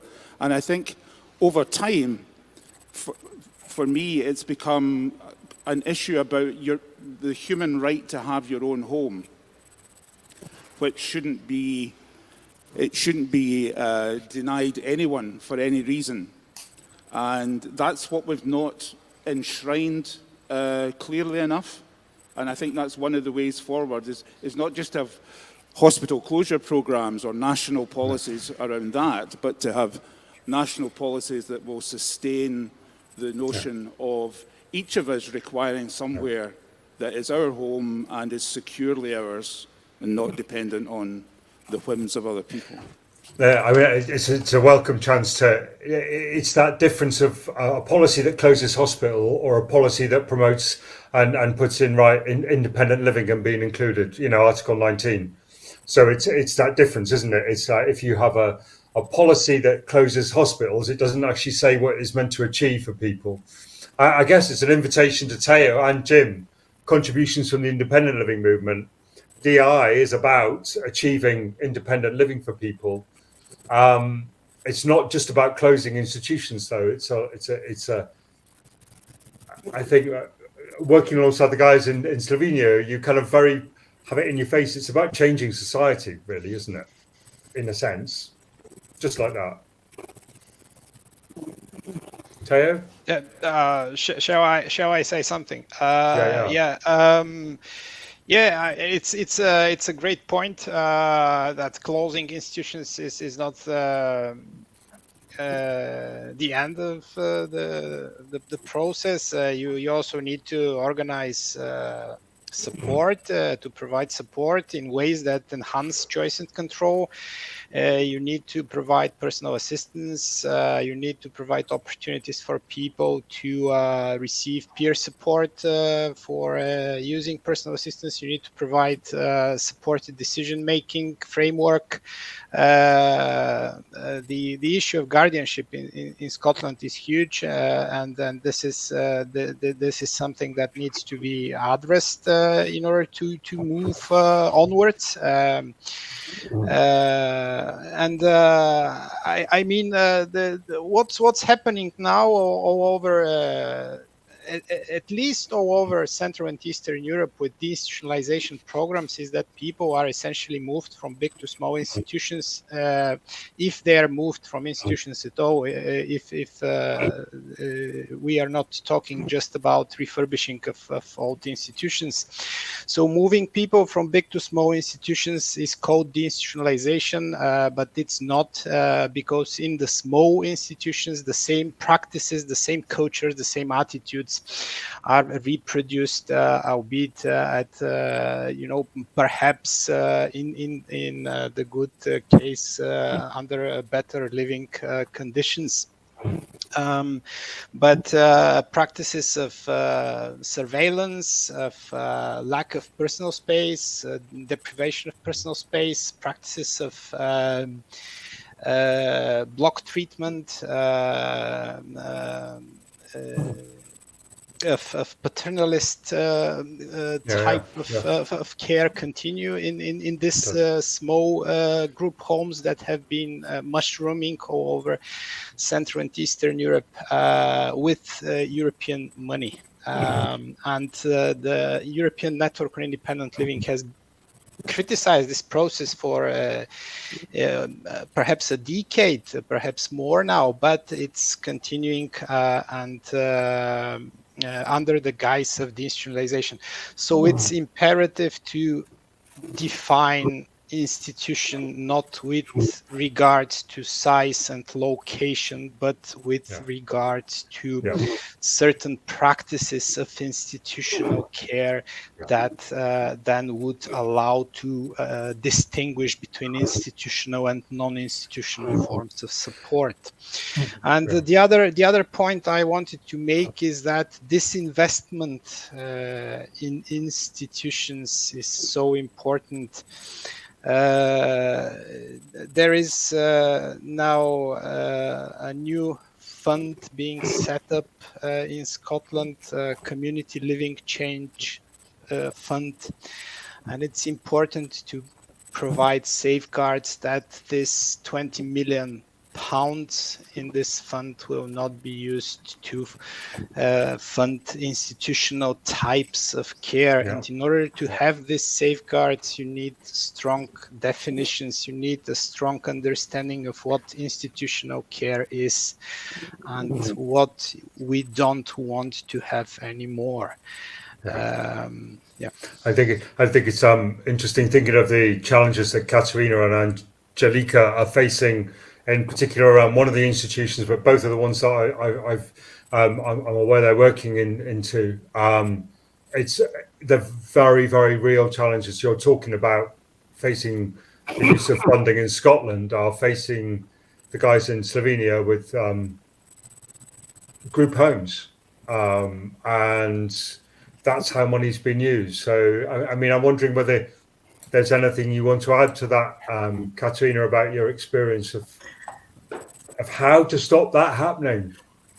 Yes, I think we did a big mistake giving so much money and so much power to the institutions in Slovenia. Yes, it's around the same. The same amount, almost 20 million, 10 for each institution. And we shouldn't do this ever again. I think it's really bad. We should figure out the way how to fund the real change and not give all this power to institutions, because exactly what you were talking about is happening here. Trans-institutionalization, group homes that have nothing to do with independent living, and this is scary. We need to find another way how to give that money goes really to the people and not to the walls and reproducing this institutional culture. I mean, just taking it back to Francis and John, that was very much the challenge that I guess is part of the basis of this discussion, where it's around personalized and support not being invested into the institution, but I mean money following people, money sitting outside of the institution. The support provider was not the institution, which is the situation in Slovenia is at the moment. The institutions are simply changing the way they do what they do, rather than actually the support being provided outside. Do you want to talk a little bit about, certainly around the Inclusion Glasgow stuff that you were involved with Simon and Doreen and others? Yeah, in 1996, if my recollection is correct, that was when direct payments, after the fight and the independent living movement came into being in Scotland. But you couldn't get a direct payment if you had a learning disability at that time. You had to, and Inclusion Glasgow very clearly, Simon's vision for the organisation was about pulling all of that learning and good practice and personalisation into a way of supporting each individual, a way of providing a financial pot of money that was theirs, that they could use to benefit their, not just support, but their life. And to do that way back in 1996, when there wasn't really any structure within the system to do that. And really that's where Inclusion Glasgow created the idea of internally, and it was an internal creation of individual service funds. So the money that came from the institutions, we got the same amount of money that the other organisations got, and it was a very kind of a blanket approach. People were given an amount of money per person, really, that they supported to come out of hospital, and there was a lot of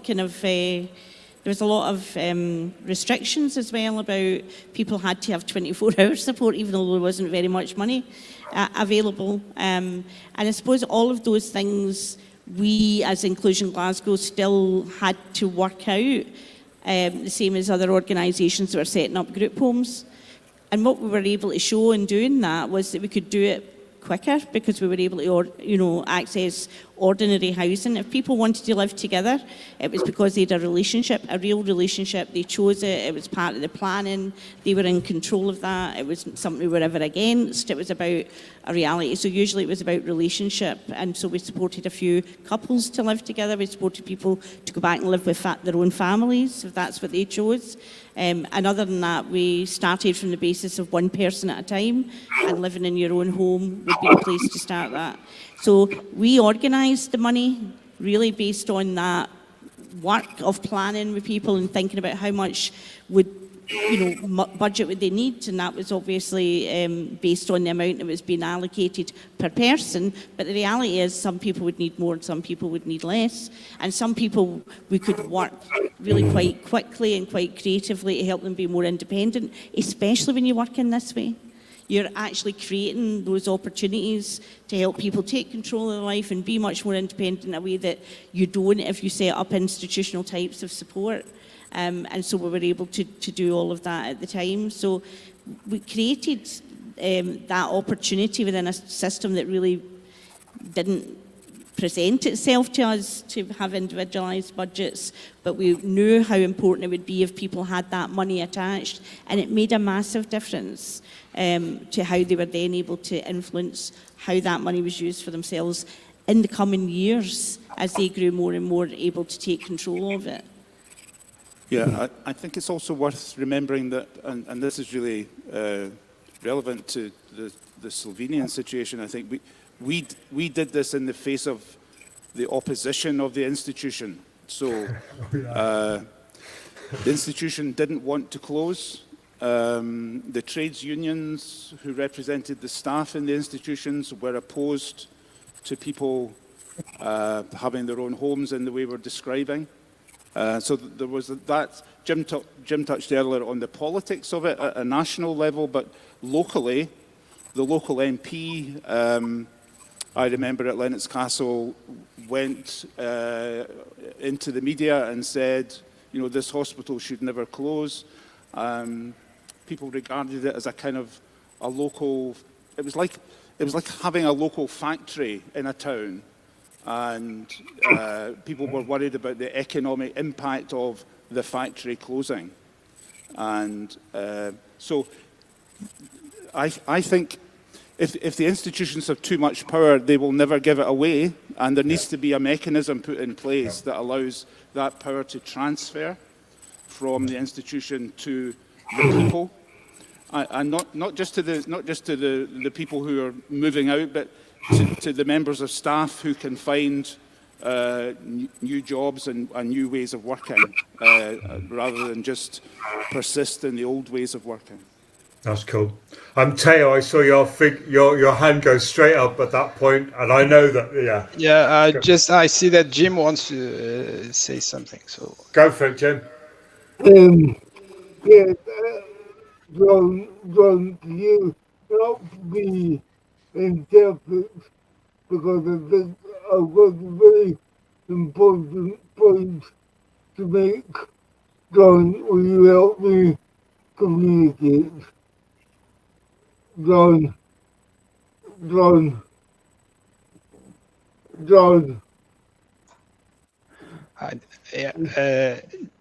Jim, I can try, Jim. Okay, I agree with what John was saying. I agree with what John is saying. The deinstitutionalization has to make the person the subject of support, not the object of support. I didn't quite get this, Jim.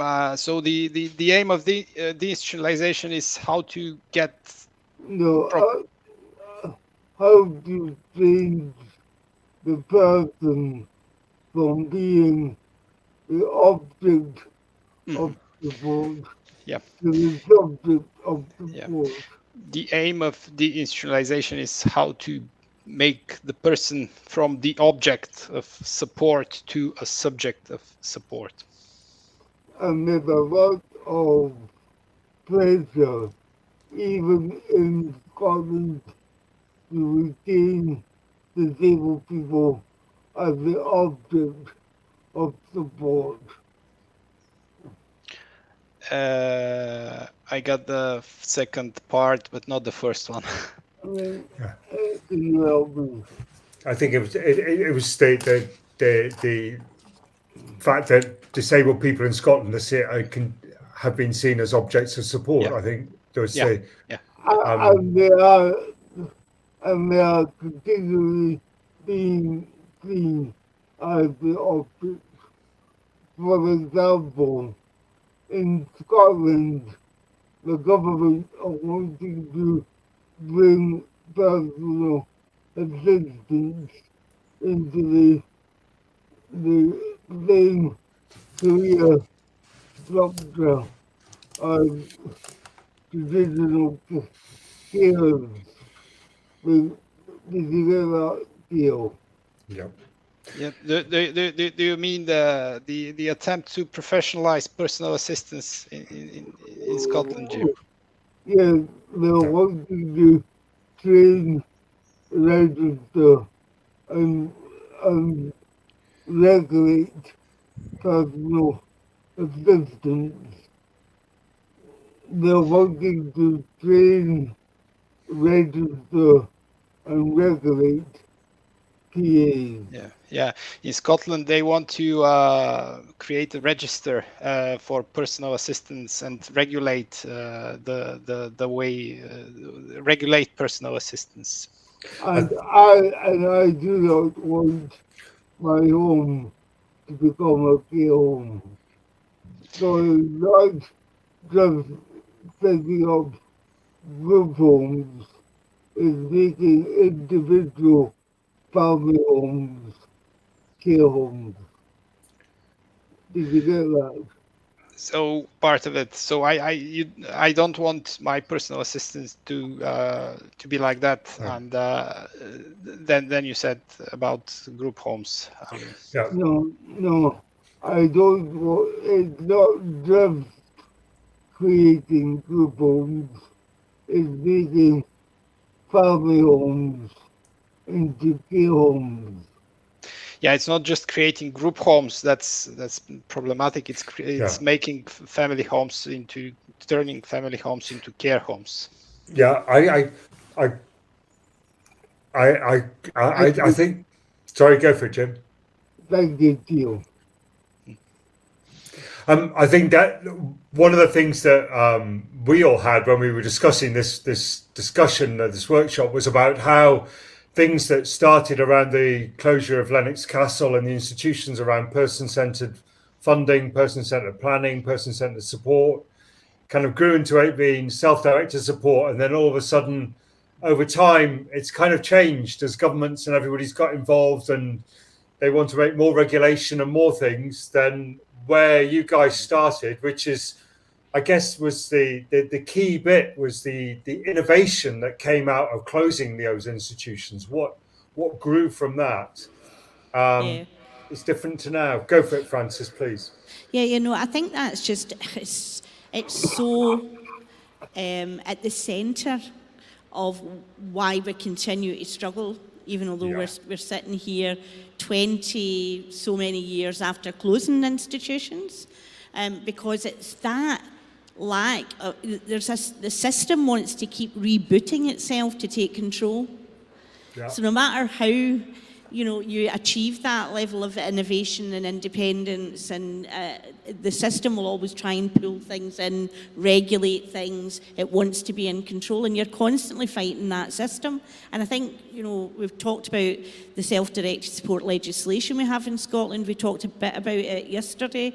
We have great legislation in Scotland, but the system, the people in power and in control often just don't seem to be able to think about how to change the culture and the system that exists to allow people to have those choices. And I think, that's an example, another example of how it just keeps trying to take control instead of allowing all of the kind of flexibility and innovation that we, as you rightly said, Nick, that we were able to use 25 years ago when we were helping people leave Lennox Castle Hospital, and probably under the radar to some extent. The system hadn't worked it out. We were, it hadn't quite caught up. So you were able to do a lot. And then when we had self-directed support, we were looking around and saying, suddenly there's, rules about what you can spend your money on that weren't there before, or this local authority is deciding you can spend it on that, and this local authority is deciding, no, that's not, we don't do that. This local authority will decide we're just not doing option 2. It's in the legislation. You can't not do option 2. It's a constant rebooting of a system that wants to take control, and that's the challenge that we face every single day, that every person who comes forward to try and get self-directed support, get the life that they need and get the right support and resources, whatever way they want to do that, however much control they want to be in, there's a battle to try and understand it within the system and get the system to work the way it should around the legislation. Sorry. Go for it, Jan. Go for it, Jan. I think that's so eloquent. And for me, the root of why that keeps happening is because what we monitor as quality in how we deliver and design social care support, we're counting all the wrong things. So we still focus on, are people safe? Have they got all the old-fashioned ways of describing how people would live a good life, And so the regulators, the Care Inspectorate in Scotland or the Care and Quality Commission in England, are not yet shifting to ask the right things. And so accountability in the system still sits with us. And it's still too often then for people to fight for their rights to access what the legislation says, rather than the system then stepping in to hold the actors to account to deliver that. And that needs to be the next big shift, because we're then struggling with the values base in the social care workforce, and that's where support falls apart and people run that risk of getting back into institutional settings. And the reality is then we like to build still. So we talk about deinstitutionalisation, and John's right, we still don't have clarity in our legislation that says we don't build new ones. And often you hear about 12-bedded units being built rather than people being helped to be supported to live in an ordinary house with the support that makes sense for them, with the money that they need to do that. And that's as simple as it sounds, what we're talking about here. And so that they can be in control and make choices. We're still building institutions here, smaller ones, but we're doing it. And that's the real fear. That's the work that we're doing here in Scotland, is to really can I just mention here. And then I want to bring in Angelika to give a perspective from Serbia as well. Just to mention here, related to this point, it's very important to advocate for having safeguards for this new fund. This is £20 million that could be invested in self-directed type of support. It's very important to advocate for this funds to be invested properly and not in creating new institutions in Scotland. Thanks, Teo. I was going to reach out. You were talking about rebooting the system, Francis and Jan and John, and just thinking about the experience in Serbia and in Slovenia. But Angelika, because I know that there was some pilots some years ago, wasn't there? And Katerina was part of a team that was part of those about tackling some of the big institutions in Serbia. And Yes. how? All the time during this conversation, I had my new experience in Slovenia, but I think also Katerina's maybe real first one that you went through was in Serbia, and it's kind of I don't know, just we are one. Just wanted to remind everyone of people living in institutions in those third countries that are not maybe part of European Union, but are geographically, it doesn't even matter if they are part of Europe or no. Still, there were some good changes going on there. And really in that institutions I worked in, and Katerina was providing support, external, great things started happening, and we really made good progress when it comes to not only resettling people in group houses, but also giving them opportunity to go back home, to get employment, legal capacity, had some success there. But while now in Slovenia, for example, institutions got large amounts of money, we got the support that was not continual, and it was able to provide just some basic steps, small steps. Of course, Serbia, it's I don't know, it's hard topic, but the state really doesn't, it's only verbally supporting the institutionalization.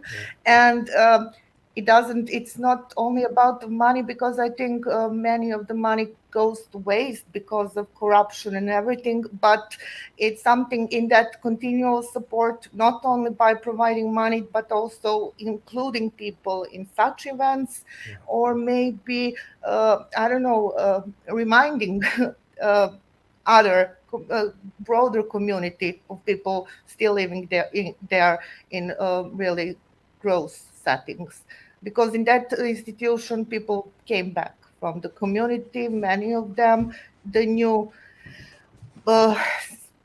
building is being built, and it's like nothing happened, except for a couple of persons who got the opportunity to change their lives. So It's that Katerina thing. would add something. No, I think it's exactly that. It's whether you're in Scotland or England, or Slovenia or Serbia, or many other countries that Teo's followed, that others of us have followed, that John and Francis are talking to the guys in Slovakia about. It's one step forward, and sometimes it feels like two steps back. I guess there's I've been told I've got to finish at 2:30 on the dot UK, so that Keith can share some stories about Gig Buddies, which, if you can stay online, is well worth hearing about, because it's a brilliant thing. What's going to stop us being here in 22 years' time having the same discussion? So has anybody got something that can help us unlock that, other than we've got to do this together, because that's the only way we're going to keep each other going? But what's going to stop us being here in 22 years' time having the same discussion? I'll ask the three guys in Scotland first, because one of the three is going to come up with an answer pretty quickly. We're still here, 25 years having the same, after Yes, 25 years having the same discussion. So, I know. It's down to personal commitment. I think it's about all of us involved in the call, and all our colleagues and all our allies being personally committed to making this happen. And working out how to work together to make it happen. So it's, it's great to be talking to the folk in Serbia later this year, and how we can share the mistakes we made that you don't need to make, because we made them. But yeah, I think we need a movement, and I guess it's partly why we run the festival as well, is that we try to create a community of people that goes beyond the usual suspects, if you like, that tries to get this message out into the wider community, that there are still fellow citizens languishing in these places, and it's not right, and something needs to be done about it. So Yeah. So yeah, it takes you into the realms of the political, but I think it's personal commitment and solidarity is my. Yeah. There's a very loud motorbike passing us by here. So. Yeah. That's cool. Just to add to that, I think you're right, it is political commitment, and we've all got a job to do to hold those politicians to account and to inform them about what is the right thing to do. I think at the worst end of the scale, what it will take for us to not be here in another 22 years is more awful scandals. You know, that seems to be the only time right now we get media coverage or we get outpourings of you know, people feeling anger about the institutionalisation situation, is when we see human rights abuses. We don't want that to be the only thing that motivates people to change. And what I would love to see over the next 22 years in Scotland is that transfer of people out of institutional livings into communities being really active contributors to society, and seeing that, you know, that has an impact on how people spend their money, how many houses are built locally, what jobs happen locally, and actually seeing that not building institutions and not having is better for a more inclusive economy and society. So I think tracking that and making politicians see that is got to be critical. And as John says, though, fundamentally is sticking together and keeping our voice as loud as we possibly can. I agree we need a movement. I mean, John and I obviously very seldom disagree, I'm glad to say. We need a movement, and I think when I think back to the times that we've talked about today, it is the independent living movement and the sacrifice and the fight that was made then. It was, for us in Scotland, there was a movement, particularly around people who were in institutions and learning disabilities, and the learning and that came through people like John O'Brien and previous kind of work that had already been done around person-centred planning and person-centred approaches that allowed us to come together across Scotland to really make significant change. And that's what we need to create. We need to keep working really hard together to create that movement for change again. I think we you know, have a responsibility to do that. And I think we need to just keep telling the good stories, because there's, you know, what we do find in the work, and I said this yesterday in a piece we were talking about, when we help people understand the legislation and what's possible and what it can do, regardless of what role people are in, people start to get it and they want people to have a good life. Nobody came in to work in social work to do a bad job or to work in health. I was a nurse, John was a social worker. You know, you don't come into these roles to say, oh, I don't want people to get a good life, or we want people to live in institutions. We need to help those people as much as we can understand what's possible and use the stories and the experiences we've already had to do that. We need to tell the stories more, which I think are one of the strongest things, really, people telling their stories. And yeah, that's... Yeah, I'm keeping an eye on time, so I want to make sure I get a chance to say thank you to everyone who's joined us. Anna and Carmen had to leave us from Spain. I think Anna's participation was hampered by COVID. Well, Carmen's COVID anyway, but just register a thanks on this call and to everybody for their time. Thank you to Angelika and Katerina from Slovenia. I know that we're going to be linking you guys up with John and Francis in June, and hopefully there'll be some kind of exchange of knowledge in the coming year, which would be great. But I think that's a small step. To me, knowing that there's people, some of whom from all around the world, potentially listening to this, and I had emails yesterday to say that there would be. I think there's something around understanding that we're part of something really big, and that I think what John was saying is the really key thing, is that we need to look after each other as well as that solidarity. I know that working along some of the guys I've met, it's a really stressful job at times, and there's one or two of the people who've had to go and do something else for a while because it's been quite a stress living in those institutions and trying to change them. So I think there's something about looking out for each other, remembering where the roots are and the fight that's been put in to get this far. But this isn't me putting out, well, it's kind of a rallying call, but it's a rallying call because we're all here today. Saying we're one, saying we're part of a coalition, saying we're about community living. And it's time now, if you want to wave, I've got to pass over to Mr. Keith Etherington, a really good friend, to talk about gig buddies and giving people a chance to stay up late after their residential care provider says they've got to go to bed. Anyway, thank you all very much. If there's anybody's, I don't know how this, yeah, I think you just cut us off, don't you? And we kind of go, see ya. Oh, bye.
Welcome back, everybody. I'm Pauline. Some of you who were around last night might remember my face, but if not, nice to meet you all. Nice to see you. And I'm here with John as well. And we are going to have a chat now with Keith Etherington, who'll be a familiar face to many, not from Crime Watch, just from Citizenfest and We Are One Scotland and In Control Scotland, and what else do you do? Gig buddies and stay up late and all manner of things. But Keith's, we're going to welcome some contributors online, and Keith here in person to chat about gig buddies. Yeah. So we're just going to have a chat with Sam and Debbie involved with Gig Buddies, and a couple of Gig Buddies joined us, I think, and we'll just hear about what they do. And after, here's Sam joining us now, here's Debbie joining us now. Hello. Hi. Okay, just from... Molly joined us as well, excellent. Hey guys. Hiya. Hiya, how you doing? How are you doing? Welcome to Citizenfest 2022. Yeah, no, great to be invited along, and we've got the whole team here as well, so we can kind of cover Gig Buddies from every angle, which is wonderful. Okay. Is it just three of you coming today? Have we got anybody else joining, or just you three? There was supposed to be someone else joining. I'll just check to see if we've had any messages. Okay, well, we'll just bring them on if they come, no worries. So what we're doing now is we're just going to, we thought it would be really interesting for the audience at Citizenfest, both in the venue and online at We Are One Citizenfest Facebook and YouTube, just to hear a bit about Gig Buddies and what Gig Buddies does. So, Absolutely. Sam, Molly, Debbie, who wants to tell us a bit about Gig Buddies? I'm happy to jump in and do the initial bit. Yeah, no, so Gig Buddies is a project that started in 2012 down in Brighton by an organisation called Stay Up Late. Stay Up Late themselves were launched by a band called Heavy Load, who are a punk band, and Keith's been involved with Heavy Load up in Scotland in the past. And Heavy Load were a band made of people with and without a learning disability, and they noticed that a lot of their fans who had learning disabilities themselves and were supported to come along to their gigs were leaving at 9 o'clock. And that came down to people's paid support not being able to support people past the time shifts ended at about 10 o'clock at night, between 9 and 10. So the band themselves wanted to do something about that and raise some awareness that that is an issue that people faced in accessing a social life. So they started the Stay Up Late campaign. And as a way to kind of tackle that issue, Stay Up Late started the Gig Buddies project, which has then spread across the UK and across the world as well.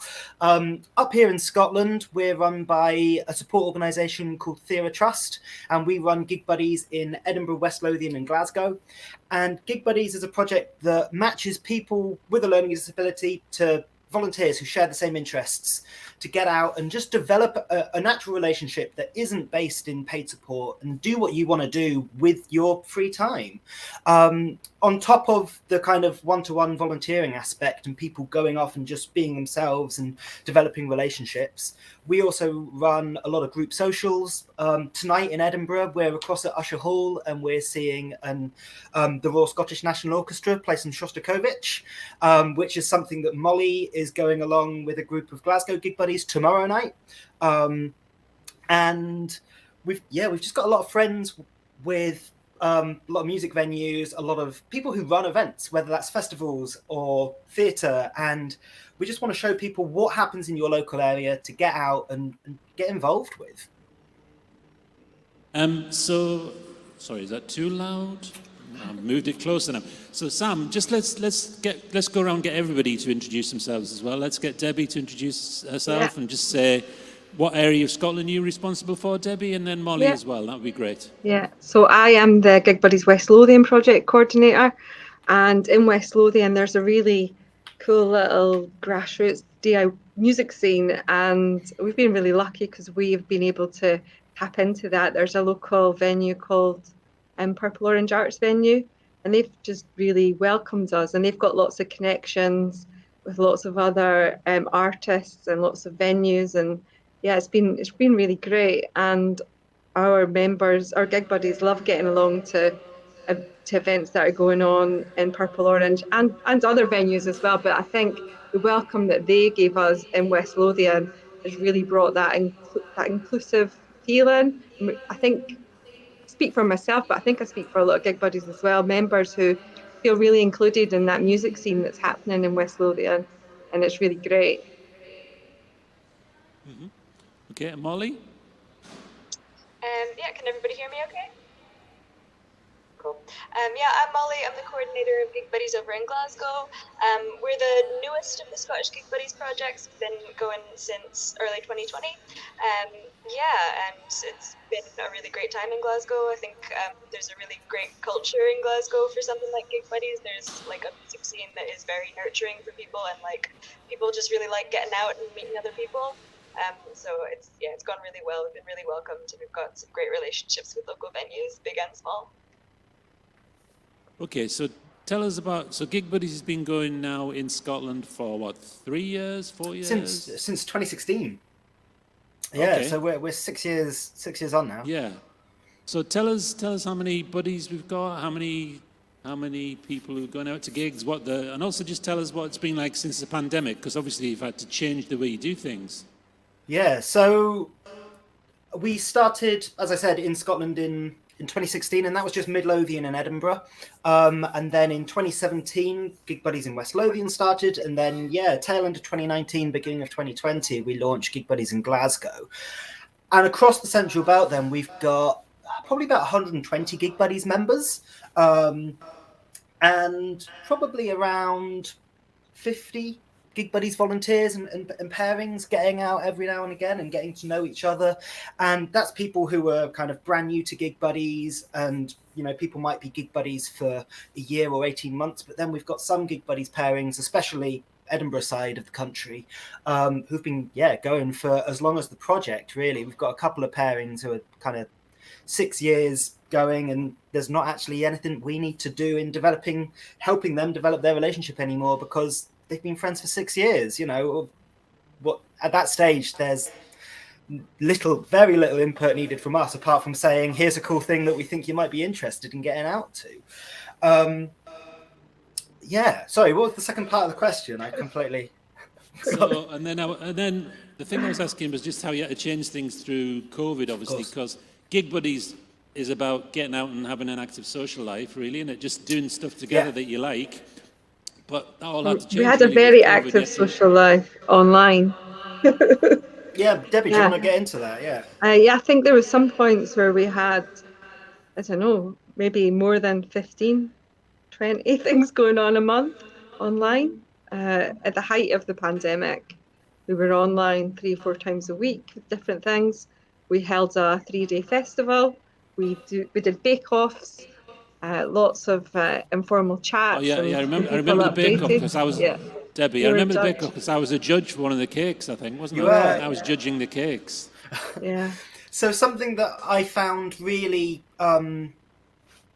incredible, quite frankly, I suppose, and it's one of the reasons why we keep doing online stuff, even though we are doing 3 or 4 in-person events, group events locally these days. We're still doing online events because it managed to do things that we weren't achieving before the pandemic, and which is connecting people from across the country. I was really excited when, especially Gig Buddies Glasgow, started up in a whole wealth of events being open to Gig Buddies members who had already been part of the project for a number of years in Edinburgh and West Lothian. In that there's so many more things that you can get out and go to, and I'd regularly kind of encourage people to get across to Glasgow and see things. And before Gig Buddies Glasgow even started, we were going across fairly regularly to things that were happening. But with the pandemic and going online, everyone was meeting regularly, and where you came from or where you lived didn't matter at all, because we're all on an online space. You're chatting with people, you're getting to know them over a number of months. And then we found as soon as people were able to then get out and meet each other, they were doing that and organising that without us. That we were only finding out about Edinburgh people meeting up with Glasgow people after it happened. And that's kind of like the ultimate outcome from that, really. And now when we do those kind of trips across the city across the country to see different things, the event is almost the secondary thing. That actually, the fact that we get to go to a gig and that we get to see a cool thing, that's great, that's wonderful. But actually, I'm hearing that people are saying, well, who's going to be there? Who is it that's going on the other end that I can meet up with? Because I've met people online, but I just haven't seen them in person yet. And actually, David has just joined us. I was actually with a couple more Gig Buddy members today for Glasgow. Wonderful. This morning. David, we're just chatting about the move from online and kind of what that, so David's a Gig Buddies member of us in Glasgow. Do you want to just introduce yourself, David? So hi everyone, I'm David. I'm one of the Glasgow Gig Buddies members. I've been with the project since the lockdown. And I'll be joining tomorrow. I'll be joining tomorrow night in person, hopefully. But then I think tomorrow night's on Zoom as well. I heard by somebody today. So David, I just mentioned that the pandemic gave people the opportunity to just meet online, and obviously it didn't matter where you lived, where you were from. People in Glasgow met people from Edinburgh. We even met a load of Gig Buddies from Wales who we're still in contact with. Do you want to just chat about kind of meeting people who lived in Edinburgh that you obviously hadn't met before, joining Gig Buddies and getting involved online? So and then myself and a couple of other members actually arranged to meet up just after the first lockdown.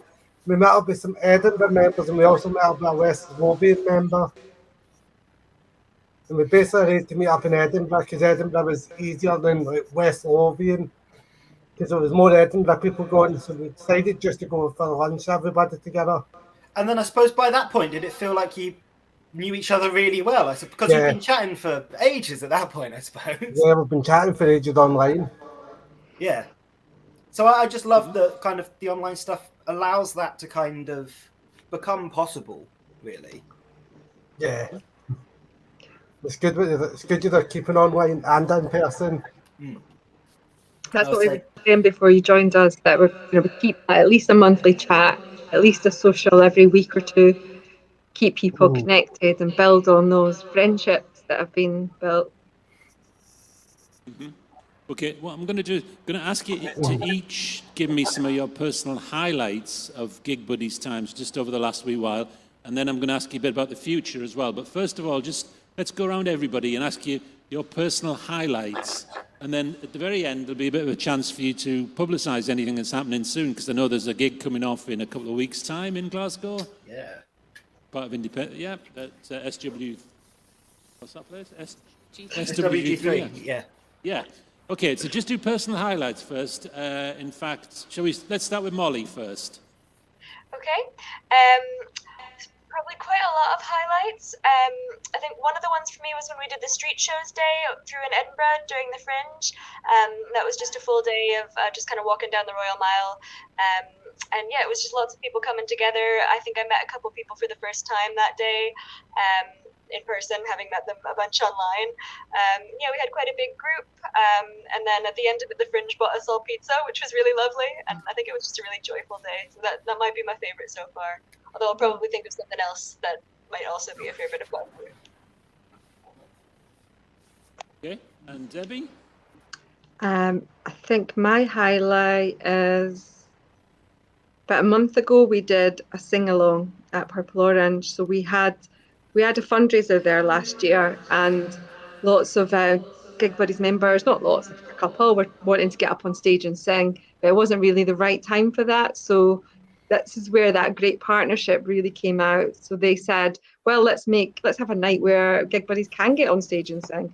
So they held a sing-along where they had some local bands come along. Sam brought his guitar along, and yeah, everyone got up and sang different songs from ABBA to Teenage Dirtbag, Sweet Caroline. Everyone just really got into it and had a ball, and it was great. I loved it, and already the venue are saying, we're definitely going to do this again and making plans for it. I think that's been my highlight so far. But I also love the Street Fringe Day. That's great. Okay, and Sam, your personal highlights? Yeah, so I think a lot of our highlights really come from the partnerships we've got with the community. You know, Gig Buddies is grounded in what's already out there. We never want to run anything from scratch. We really want to show people, what's happening out there without Gig Buddies happening. And that's why, the community relationships we have are so vital. Molly's already mentioned our relationship with the Edinburgh Fringe Festival, which goes beyond anything that we could have dreamed of when we started Gig Buddies up here.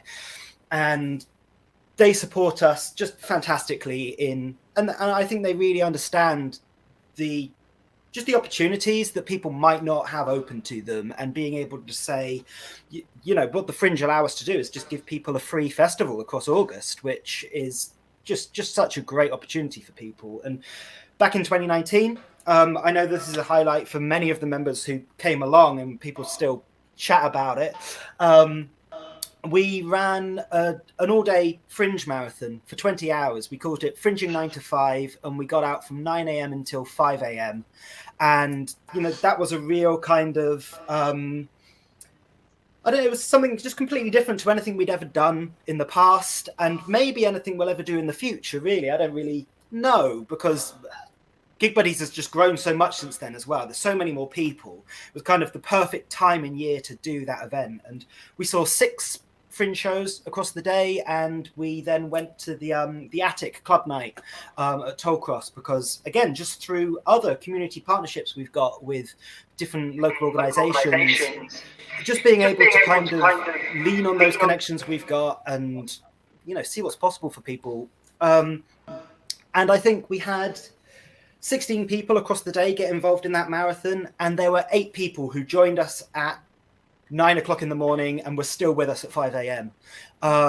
And just the fact that doing something like that in August is fairly ordinary. You'd be able to come across loads of groups of people throughout the month who will be doing that kind of marathon because they're up in Edinburgh for 2 days or something. But actually, to give people the opportunity to do that where typically their day-to-day support doesn't allow for that to happen is just a wonderful thing.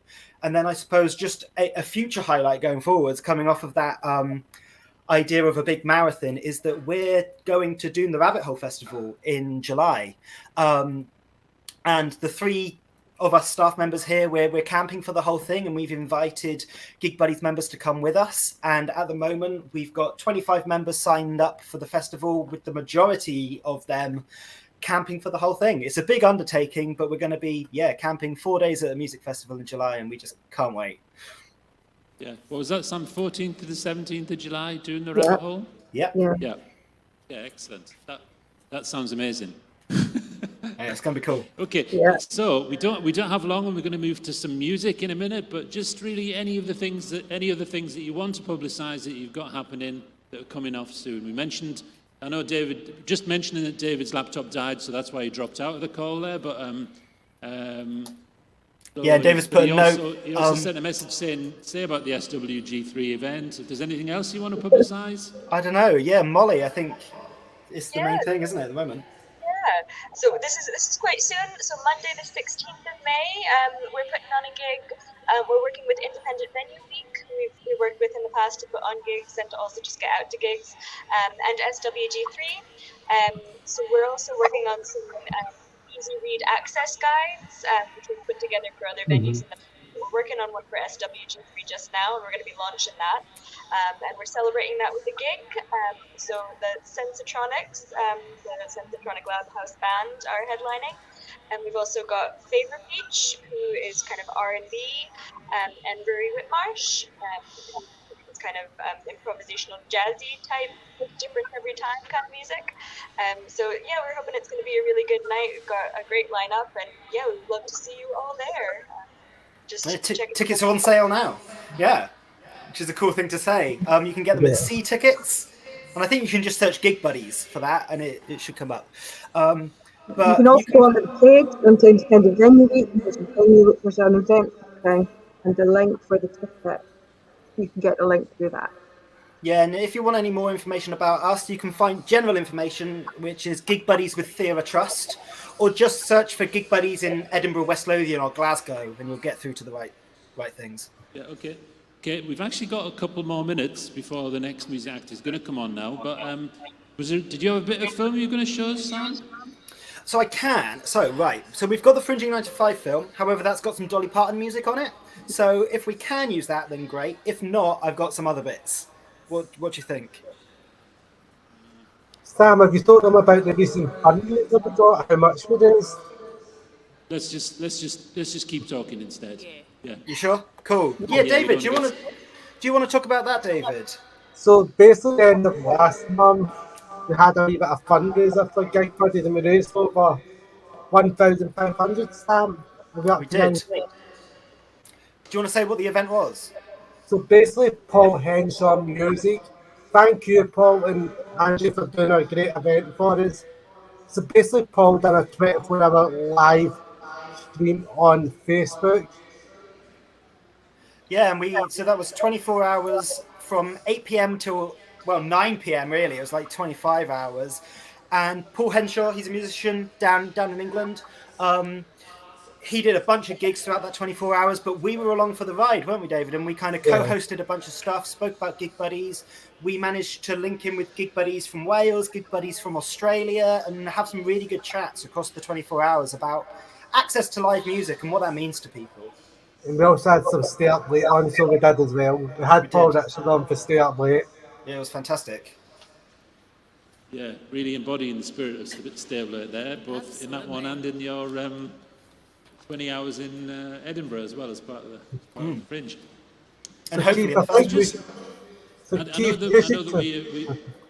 that we are sitting here in Scotland, and we've got Gig Buddies Scotland, but there are Gig Buddies projects in all different parts of the UK. You mentioned Australia as well, Sam. Yep. Yeah. So Gig Buddies. Yeah, some new ones. Gig Buddies in Bristol started last year. Gig Buddies in Belfast. Gig Buddies in Cardiff, but also in the north of Wales as well. In Hull and East Riding, in Bedford, in Croydon, down in Sussex, run by Stay Up Late in Brighton, and across kind of like Brighton and Hove area.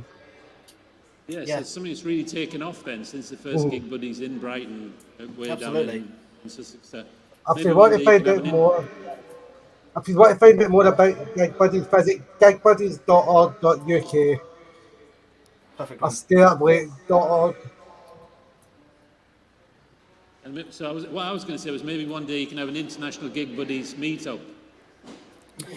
I think it's been on the table for a while, but the pandemic got in the way. It was all kind of scheduled to happen last year, I think. But yeah, a few things just got in the way, and it had to be moved. Yeah, we have to have it in Australia, obviously. That'd be No, maybe Stamford's apparently maybe over Australia. I'd love to. All of us would love to, I'm sure. Okay. All right. Thanks, guys. Well, thank you Really very nice to much. see you today. Thanks for being part of Citizenfest 2022. Any final things you want to say before we go? Come to the gig on the 16th. I think Sam should be playing tomorrow for this Keith. I'm not able to, sadly, David. But yeah, come along to SWG3 in Glasgow, May the 16th, 7 p.m. You can buy tickets on the door, so that's all you need to remember, really. May 16th, SWG3. I'll be there. I'll try and pop on. Hopefully Molly will be putting on like transport on that and it'll help us to get there to Glasgow. It'll be good. Excellent. Sounds good. Right. Okay. Great to see you guys. Thanks so much. See you again. Bye. Thank you so much, guys. Bye-bye. Good to hear Bye. from you. So, given the theme of Gig Buddies, it seems like a brilliant segue along to some fantastic live music happening here in the unit at 870 South Street. It's a gorgeous day here. If you've got your afternoon or evening free, feel free to come along. We're just about to hear from. Are we ready to go with the next band, guys? Yeah, think we are ready to go. And big round of applause and welcome to Elemental.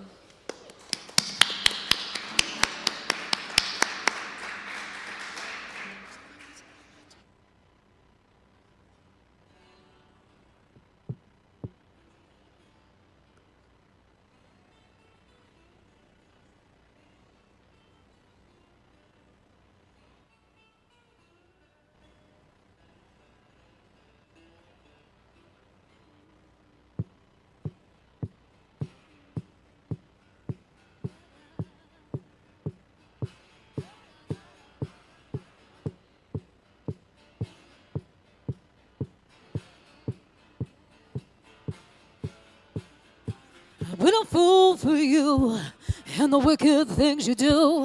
I've been a fool in love. Now I'm trying to make it through. Those empty words you said, well, they meant nothing in the end. So I say to you, my friends, I say forget me.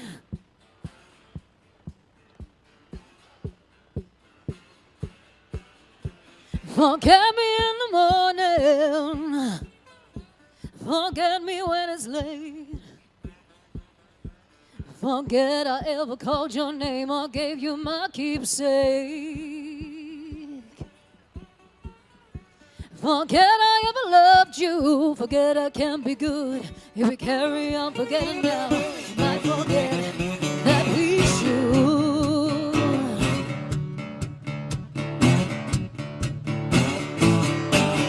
It's been a cruel, cruel time and a wicked twist of fate. It's been a tough, tough time, of which I won't forget.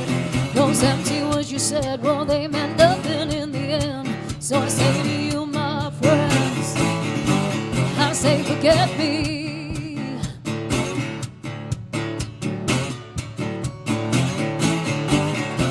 Forget me in the morning, forget me when it's late. Forget I ever called your name, gave you my keepsake. Forget I ever loved you, forget I can be good. We carry on forgetting now, we might forget that we should, that we should forget me.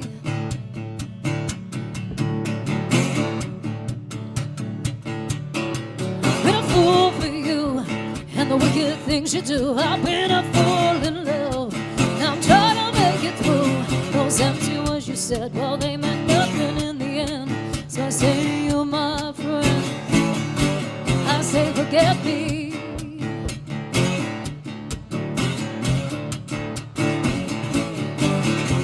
Forget me in the morning, forget me when it's late. Forget I ever called your name or gave you my keepsake. Forget I ever loved you, forget I can't be good. We carry on forgetting now, might forget that we should.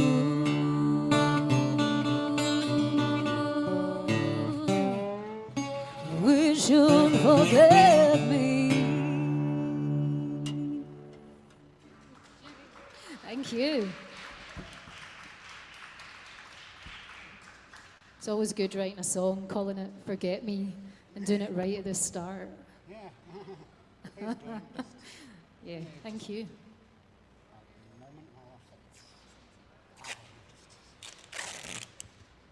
It seems sticky enough, but then when you play it in anger.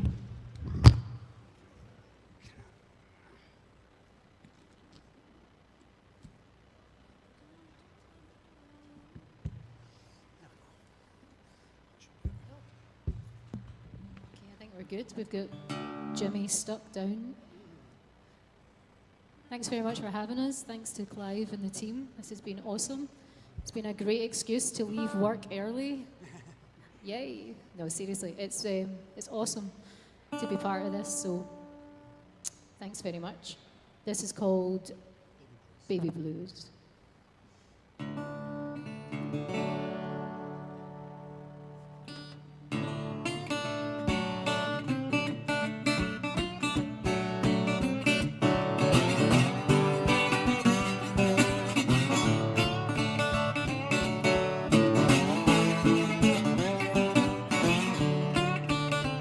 How do you think you do? Looking like you do. I'm trying to play it cool, so I'll bet my baby blues. Yeah, I'll bet my baby blues. You wanna buy a drink? Give me time to think. Feel I'm on the brink of something new. So I'll bet my baby blues. And I've got you where I want you. And I need to make it through the night. Can I trust you? I don't need to. I'll bet my baby blues tonight.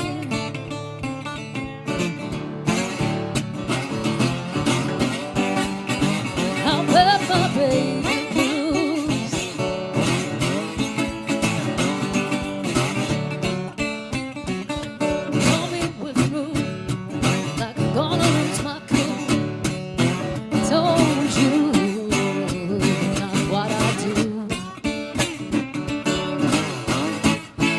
So I bet my baby blues. Gonna buy a drink. Give me time to think. Feel I'm on the brink of something new. So I bet my baby blues. And I've got you where I want you. And I need to make it through the night. Can I trust you? I don't need to. I got my baby blues tonight.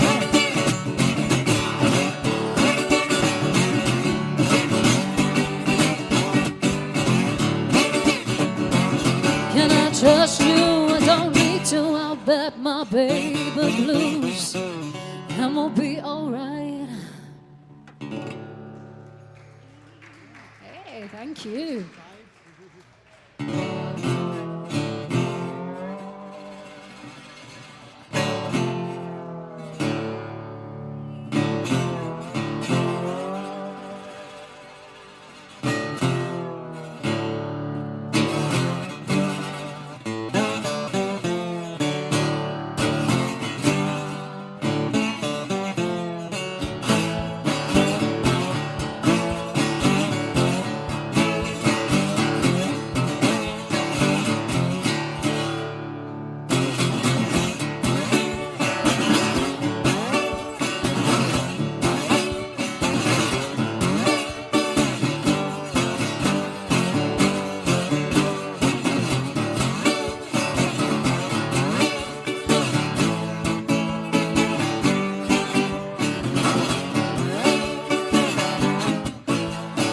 Take me where the rum is flowing and the boys don't tell lies.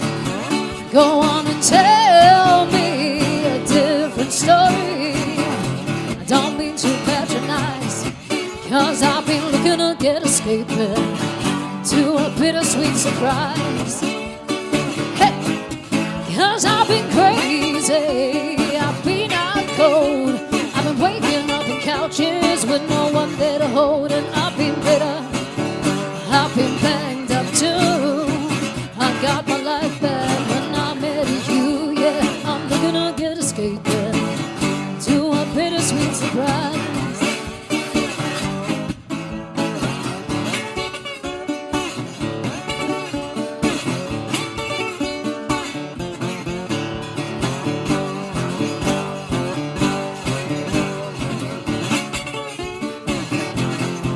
Yeah, I've been looking to get escaping to a bittersweet surprise.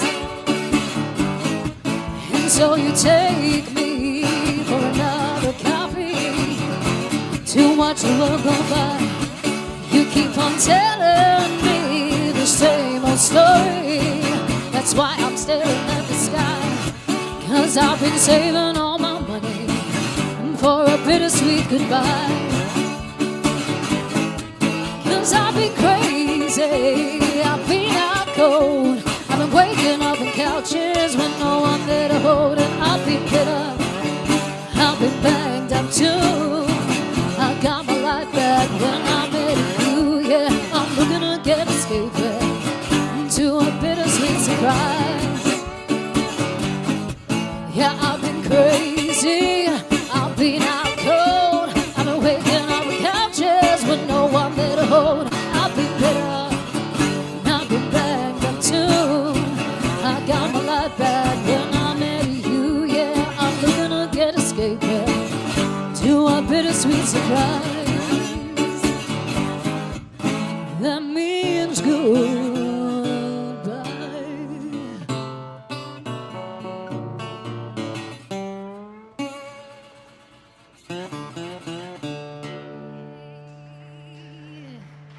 Thank you. I'm glad you're enjoying our country vibe. So we never really get a chance to do stuff like this where we can just share our own music. So hope you don't mind, but this is all our own stuff that we wrote, and we had fun choosing what we were going to play today. So yeah, all a bit of blues.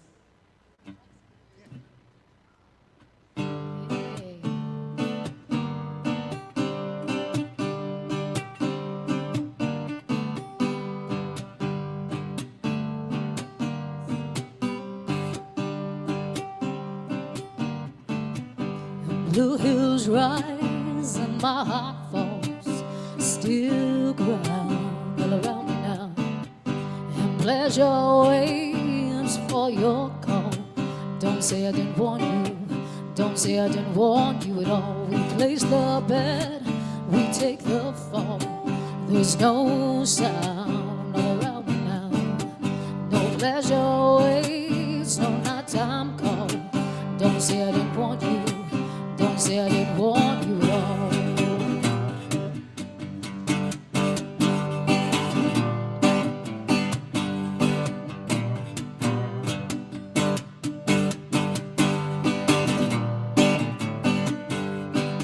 'Cause I've been told of your foolish ways, I've been known for some better days, and I've been told of your changing face. Don't say I didn't warn you at all.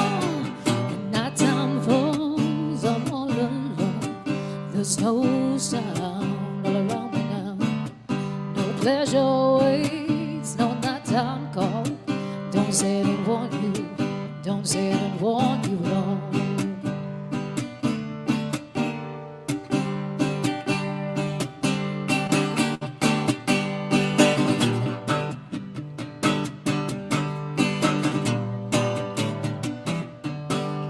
I've been told of your foolish ways, I've been known for some better days, and I've been told of my changing ways. Don't say I didn't warn you at all.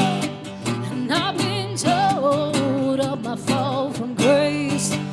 I've been around, I've made a case, and I've been told of my changing face. Don't say I didn't warn you at all.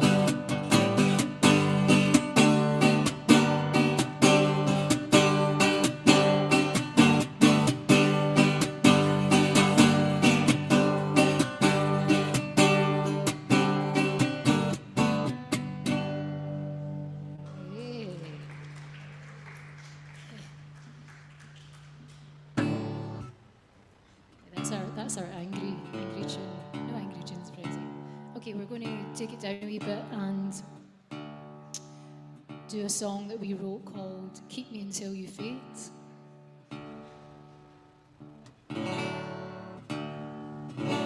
Yeah.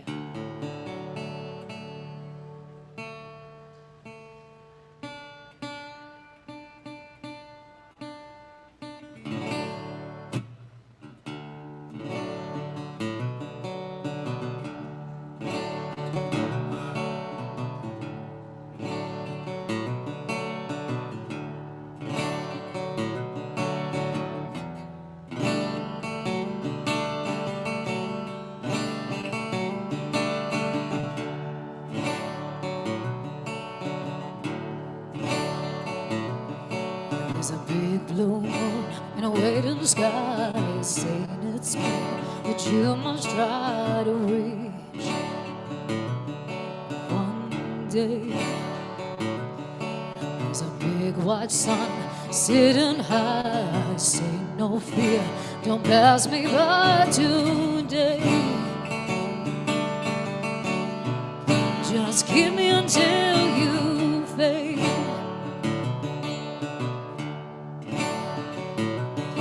There's a boy who works for all he knows, tells you he dreams of love and home and sleep.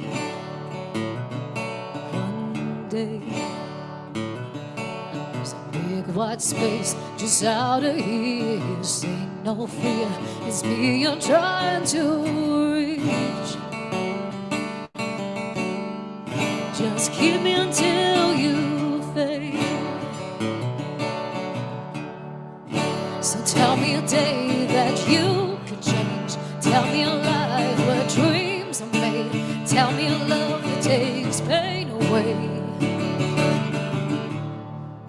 Yeah, tell me a day that you can change. Tell me a life where dreams are made. Tell me a love that takes pain away. Just keep me until you fade.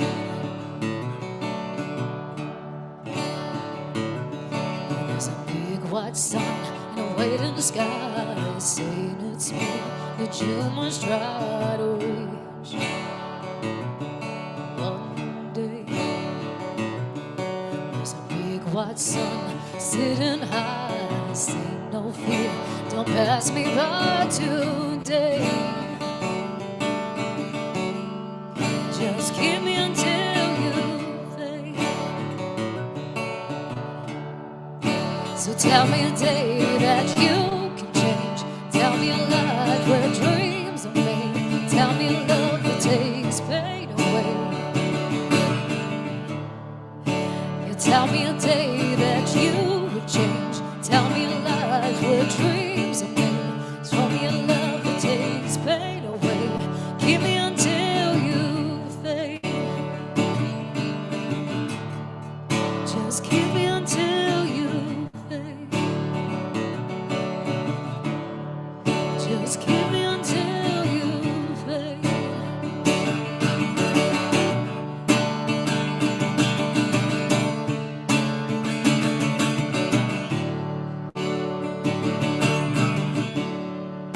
You tell me a day that you would change.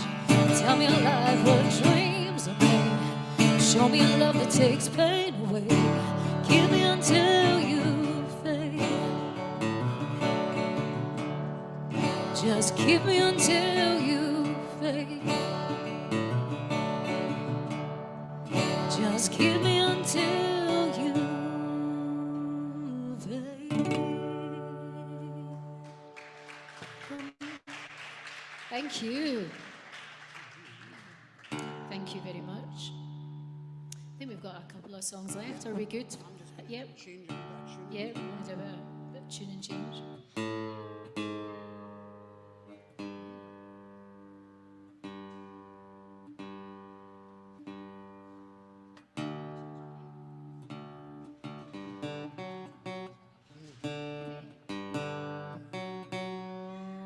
Thanks very much for listening to us. It's good to see you bouncing along. It's good. We've got a couple of more of our more country style songs now.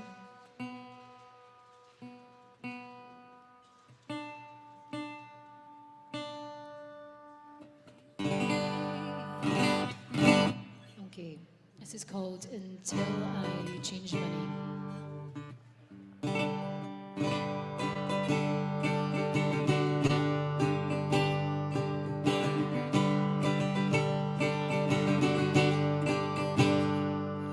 I've been looking around this place, but nothing's doing. I've been kicking up a fuss, but no one cares. I've been thinking of some stuff to keep life brewing, but I realize it's no fun without you here. I've been painting all my walls the color blue. I've been tearing up the sheets right through the night. I've been writing down a list of all your answers, but I realize it's never got to here. 'Cause we got blue skies, big eyes, and an old bag of change. There's nowhere out there that'll ever make me stay. Seem too much too soon to ever feel the same. So I'm giving it my everything until I change my name.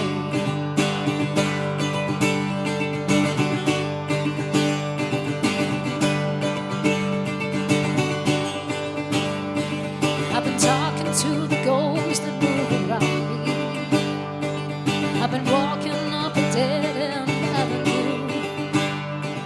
I've been thinking of ways to live my sorrows, but I realize that all I need is you. 'Cause we got blue skies, big eyes, and an old bag of change. There's nowhere out there that'll ever make me stay. Seem too much too soon to ever feel the same.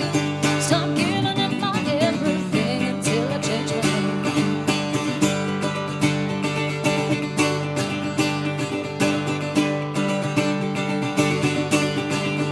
Yeah, we got blue skies, big eyes, and an old bag of change. There's nowhere out there that'll ever make me stay. Seem too much too soon to ever feel the same. So I'm giving it my everything until I change my name.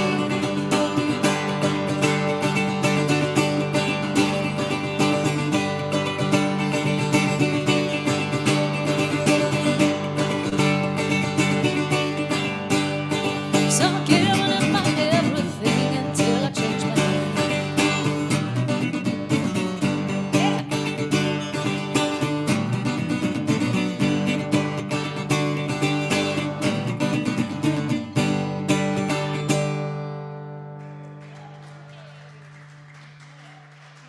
Thank you.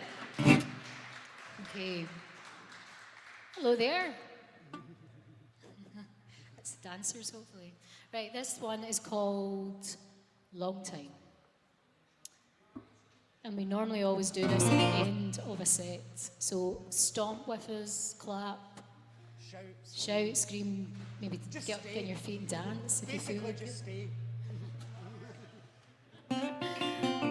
Thanks very much again for having us. Thanks to Clive and everyone that's made this happen. It's been awesome. Okay. Yeehaw.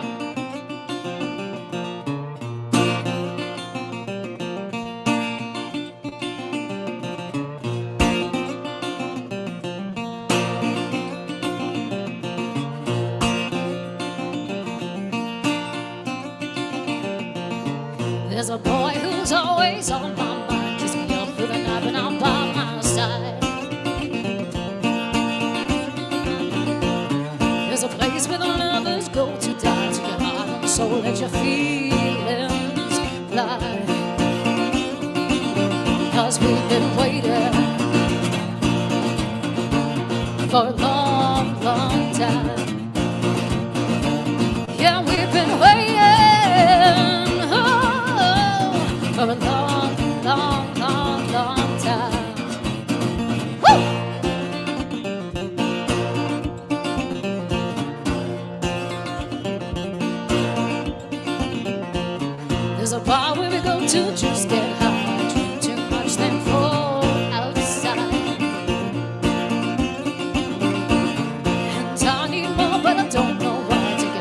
So let your feelings fly, 'cause we've been waiting for a long, long time. Yeah, we've been waiting for a long, long, long, long time. Woo!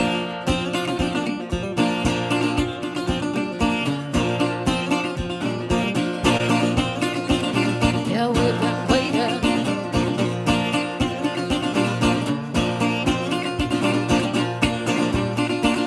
Yeah, we've been waiting for a long, long time. Yeah, we've been waiting for a long, long, long, long time. We've been waiting.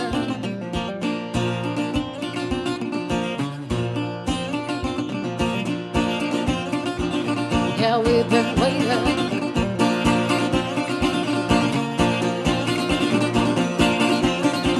Yeah, we've been waiting.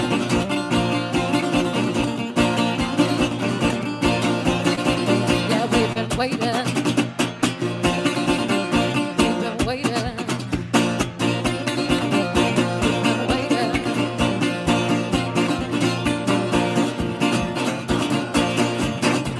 Yeah, been waiting for a long, long, long, long time. Yeah, we've been waiting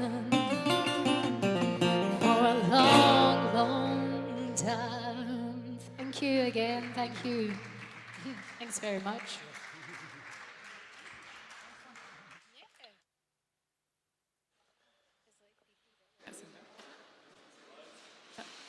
That was a fantastic Elemental. Big round of applause again, Elemental. Brilliant.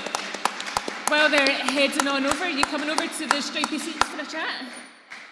Come on over to the stripy couches. That was brilliant, wasn't it, That John? was great, yeah. We all had a wee stomp of our foot and a Yeah. clap of our hands. Yeah, come on over. So it's Linda and Gordon? Lynn and Gordon. but aye. I'll answer to. That's Jen. So a really strong blues influence there. Yeah. Where does that come from? Well, we started out in a band. It was a kind of four-piece band, and like most bands, it was just a group of people that were kind of thrown together and didn't really know. Were kind of generic sounding.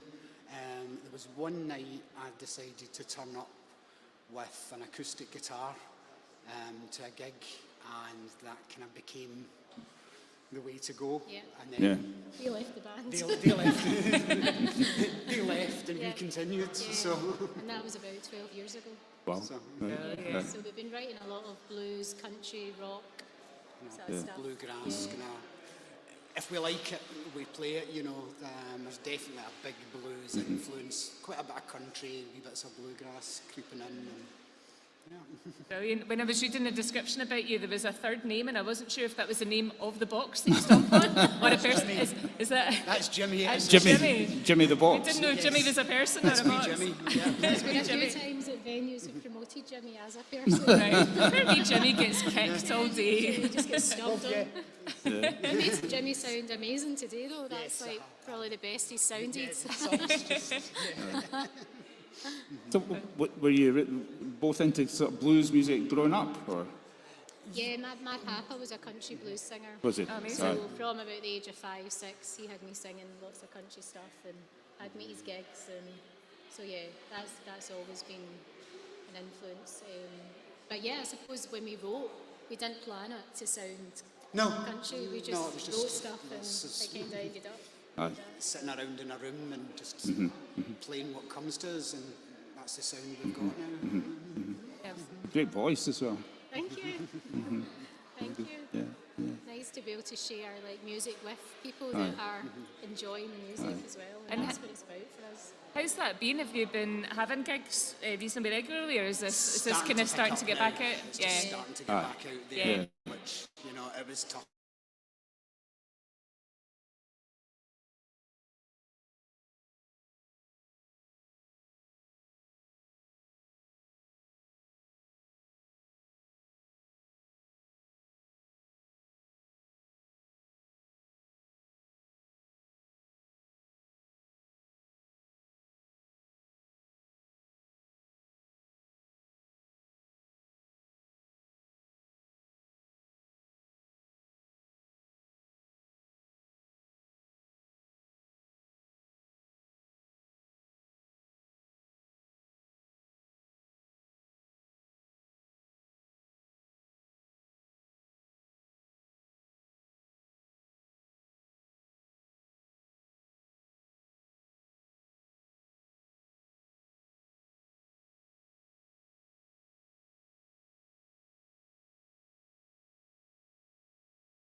jury duty. So she's supposed to be here today, but she is gutted. Welcome back, everybody. Sorry for the technical difficulties there. We had to get the hamster on the wheel again to get it all powered back up again. So thank you for sticking around. I'm joined on the stripy sofa by Alistair, Lindsay, and Becky, who are going to talk about a project. Woo! Round of applause. Thank you. We're going to talk about the Grow Bigger Lives project. So I'm just going to leave you guys to it and let you get on with it. So do you want to introduce yourselves first? Perfect. Okay. So I'm Alistair. I do work with In Control Scotland and a bunch of other different, a variety of different things. One of which was a group called the Care Family Meet, which was something that we did voluntarily with Amanda Ashton Booth, which was a care leavers group. And we'll talk a little bit about how that developed as part of the discussion. Lindsay, do you want to say who you are? Hi, I'm Lindsay and I'm a volunteer with Grow Bigger Lives.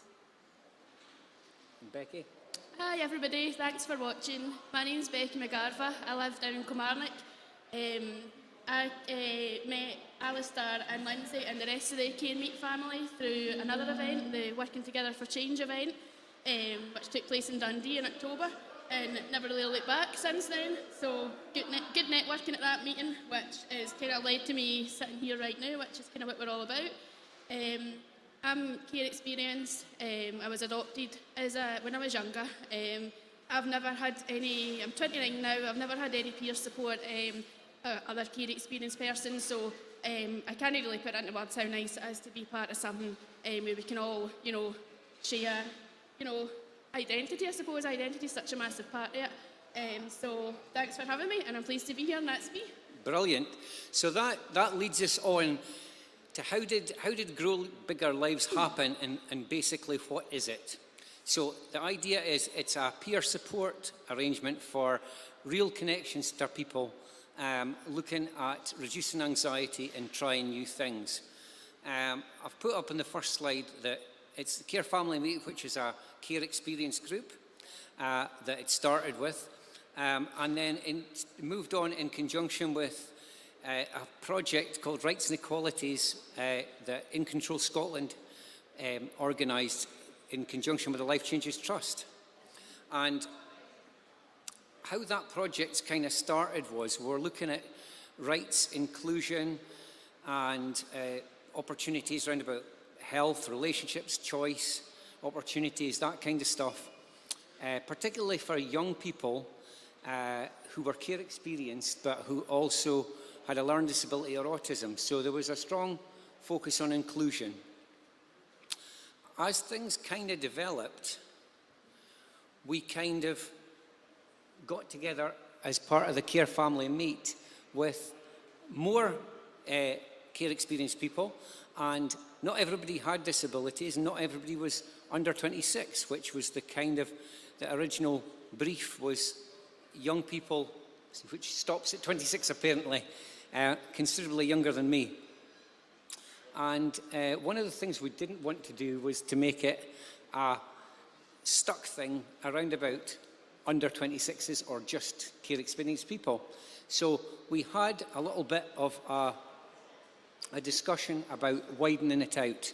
I've got a couple of short videos here from a couple of our members about how it feels to be part of the group. I'll just share those videos just now.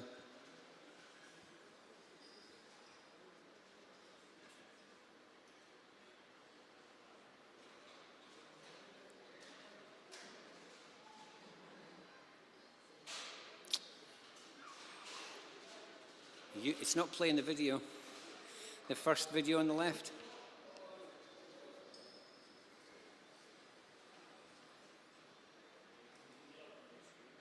It says QuickTime not available.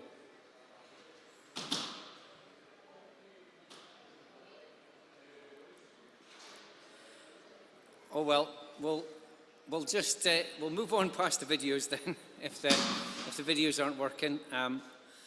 Basically, the two people on the videos were Neek, who is a single mum who's part of the group, and she was saying that she feels quite anxious sometimes about going to new places another layer of that issue round about the anxiety is having a young one to go with you. And so she was quite keen on this idea of working out ways that we can talk about going to new places, trying new things, and particularly low-cost things, didn't we? Sort of said it was important because sometimes things you either need a lot of support or it can be quite expensive to try new things.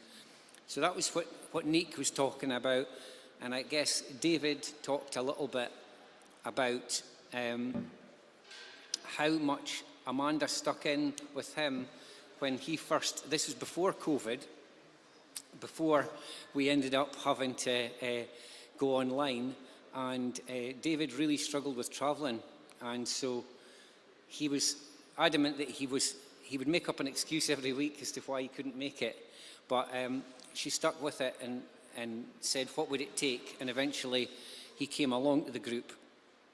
He also has issues with groups being too big, and one of the good things about our group is that it's quite small and everybody kind of listens and talks to one another. Is there anything else about the group that you guys would want to say at the moment? I think we're growing geographically.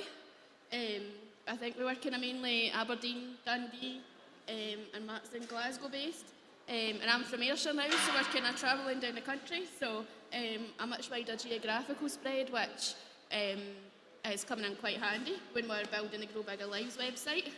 So yeah, I'd say that. Yeah, definitely. Nice to feel included as well, be part of a group with people that feel the same way. Yeah, absolutely. So we've got another video here, which I'm guessing is probably still not going to cooperate with the... yeah, it's not cooperating either. So well, it's a shame. We can just say that when you want, we'll share this later on, and we'll maybe try and watch the video later because it's quite a good video. It's on our In Control Scotland's YouTube channel, for example, and I think it should be on Life Changes Trust as well. And it was a poem that we made together. That was a poem we wrote, and that was an interesting experience as well because a lot of people were quite anxious or quite, it was quite new, the idea of writing something together. And when I said, let's see about putting something together as a group, the first time somebody said something was, oh, we can't possibly write this today. You can't just bring this on us. We can't just write it. And then I says, no, not today. We'll just start thinking about it today. And then within 20 minutes, we'd pretty much written it, hadn't we? So it's amazing what we can do if we get the chance and if we get the right environment and people supporting us. So kind of one of the things about how it developed was real, not fake. One of the big things in the group was there's been lots of projects, lots of things happened with lots of rules round about them. Quite often things that last a very short time and then they disappear. And David, who's one of the members, he was in particular quite angry about the fact that you raise expectations and then quite often it gets taken away. So it was like, why should I trust you lot? Are you not going to disappear? And we made it clear that our group was something that could exist, whether or not we had funding. Don't tell the funders. But yes, here's a question from Ewan.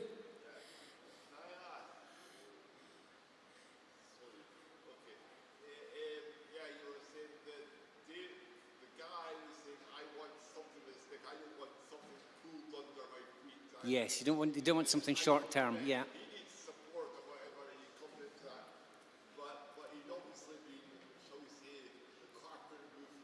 He'd been let down in the past, yeah.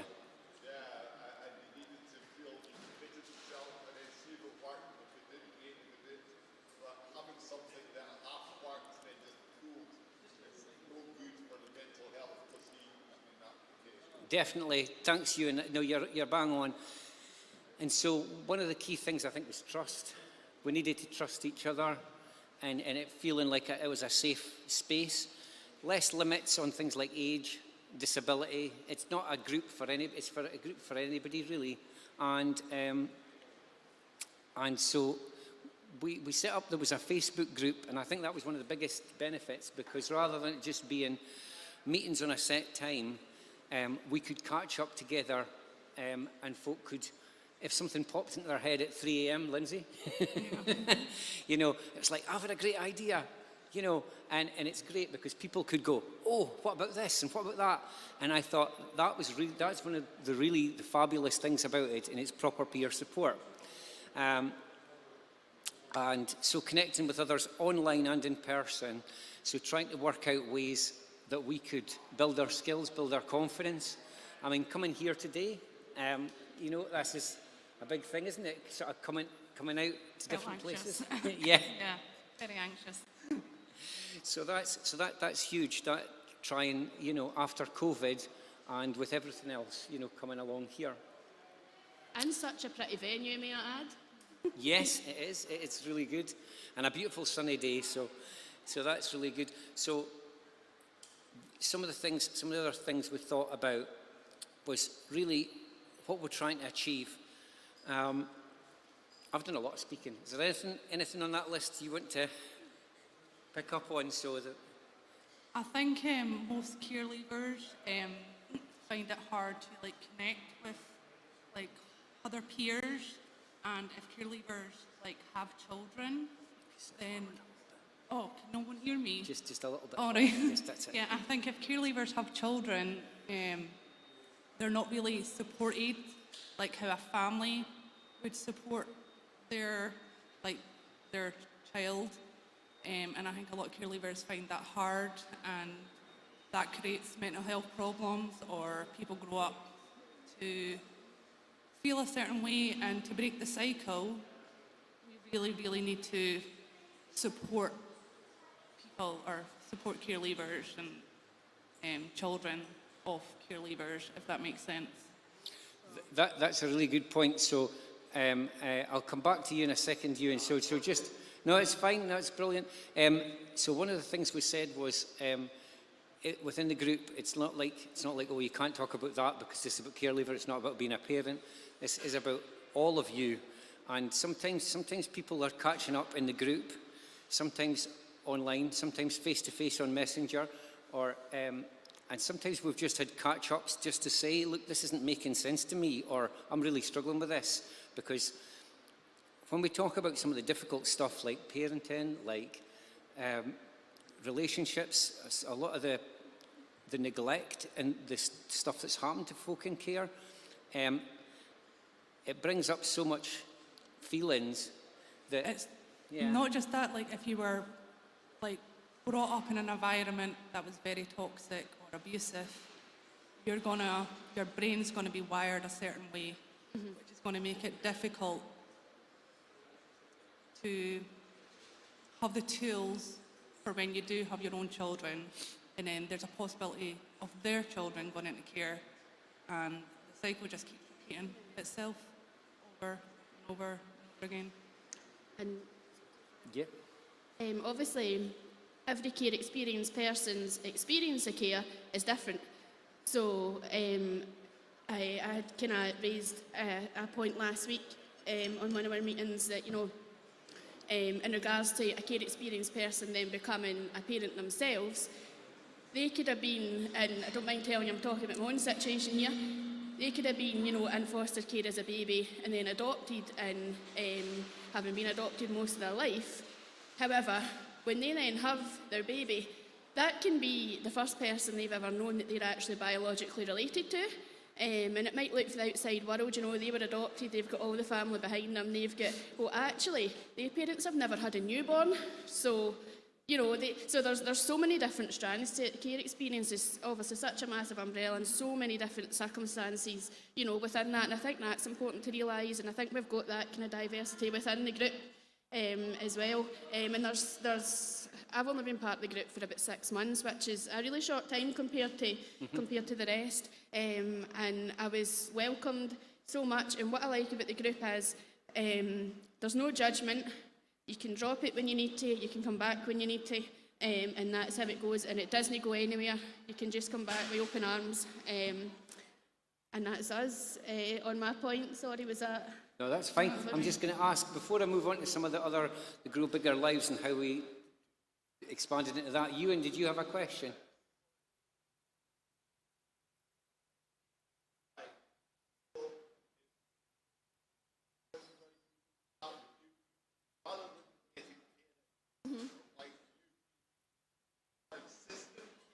Yeah, when you've been institutionalized sometimes, yeah. Part of the system, yeah.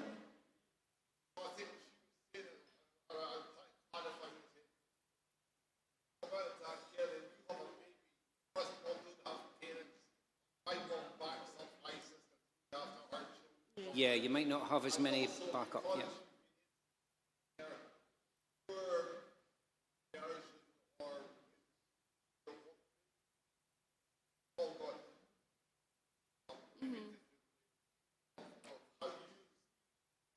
Yes.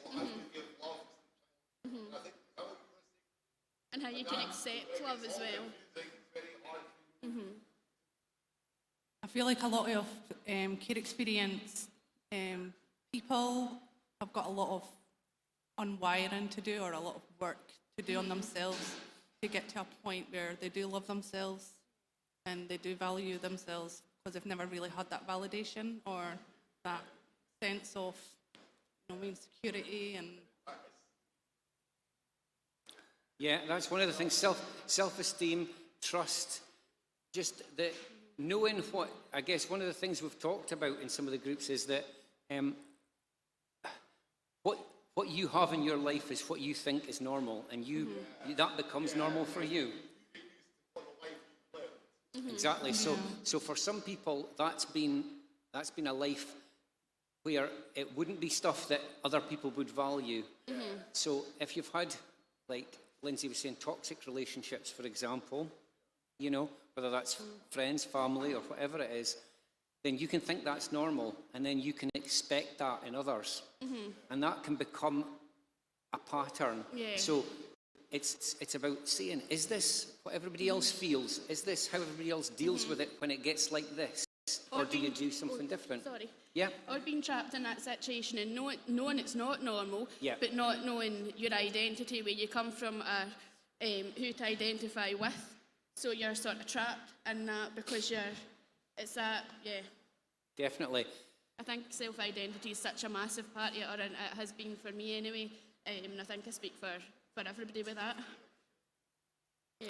So I guess one of the things we decided to do as part of this connecting folk was to say, this isn't just for care leavers. This bit of the project is, although we've got the group for care leavers, the Grow Bigger Lives thing is for really anybody over 16, and we had a good chat about that. And I would say that this is the first time that I've been told that I've been being too risky, rather than the other way around by people. The folk are saying because we're saying, would it be 16? Would it be 18?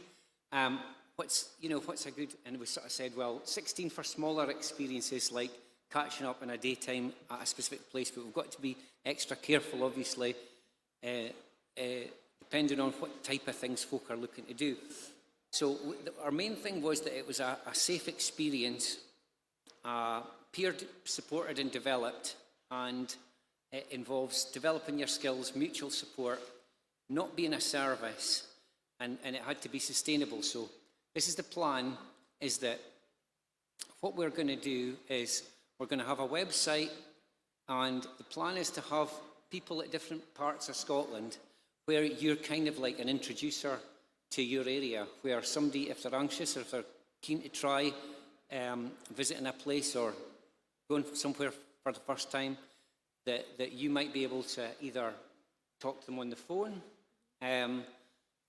help them plan their visit, meet them off the bus if they're coming in by bus or train, show them around the place, help them if they get anxious, that kind of things. So there's a few of us just now, and we've been working on one of the things was developing our skills.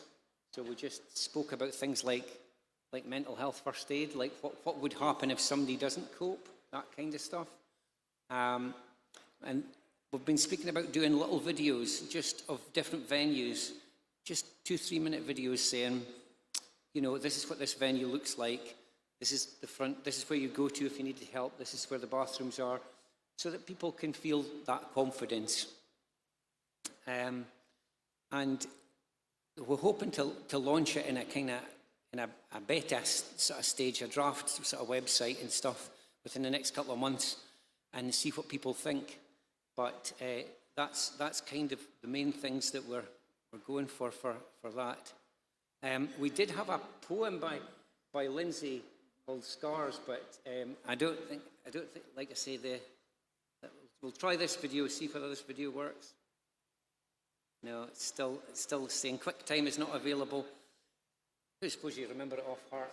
No, I don't. I promised I wouldn't put her on the spot. So, but would you be able to say about what the poem was about, do you think?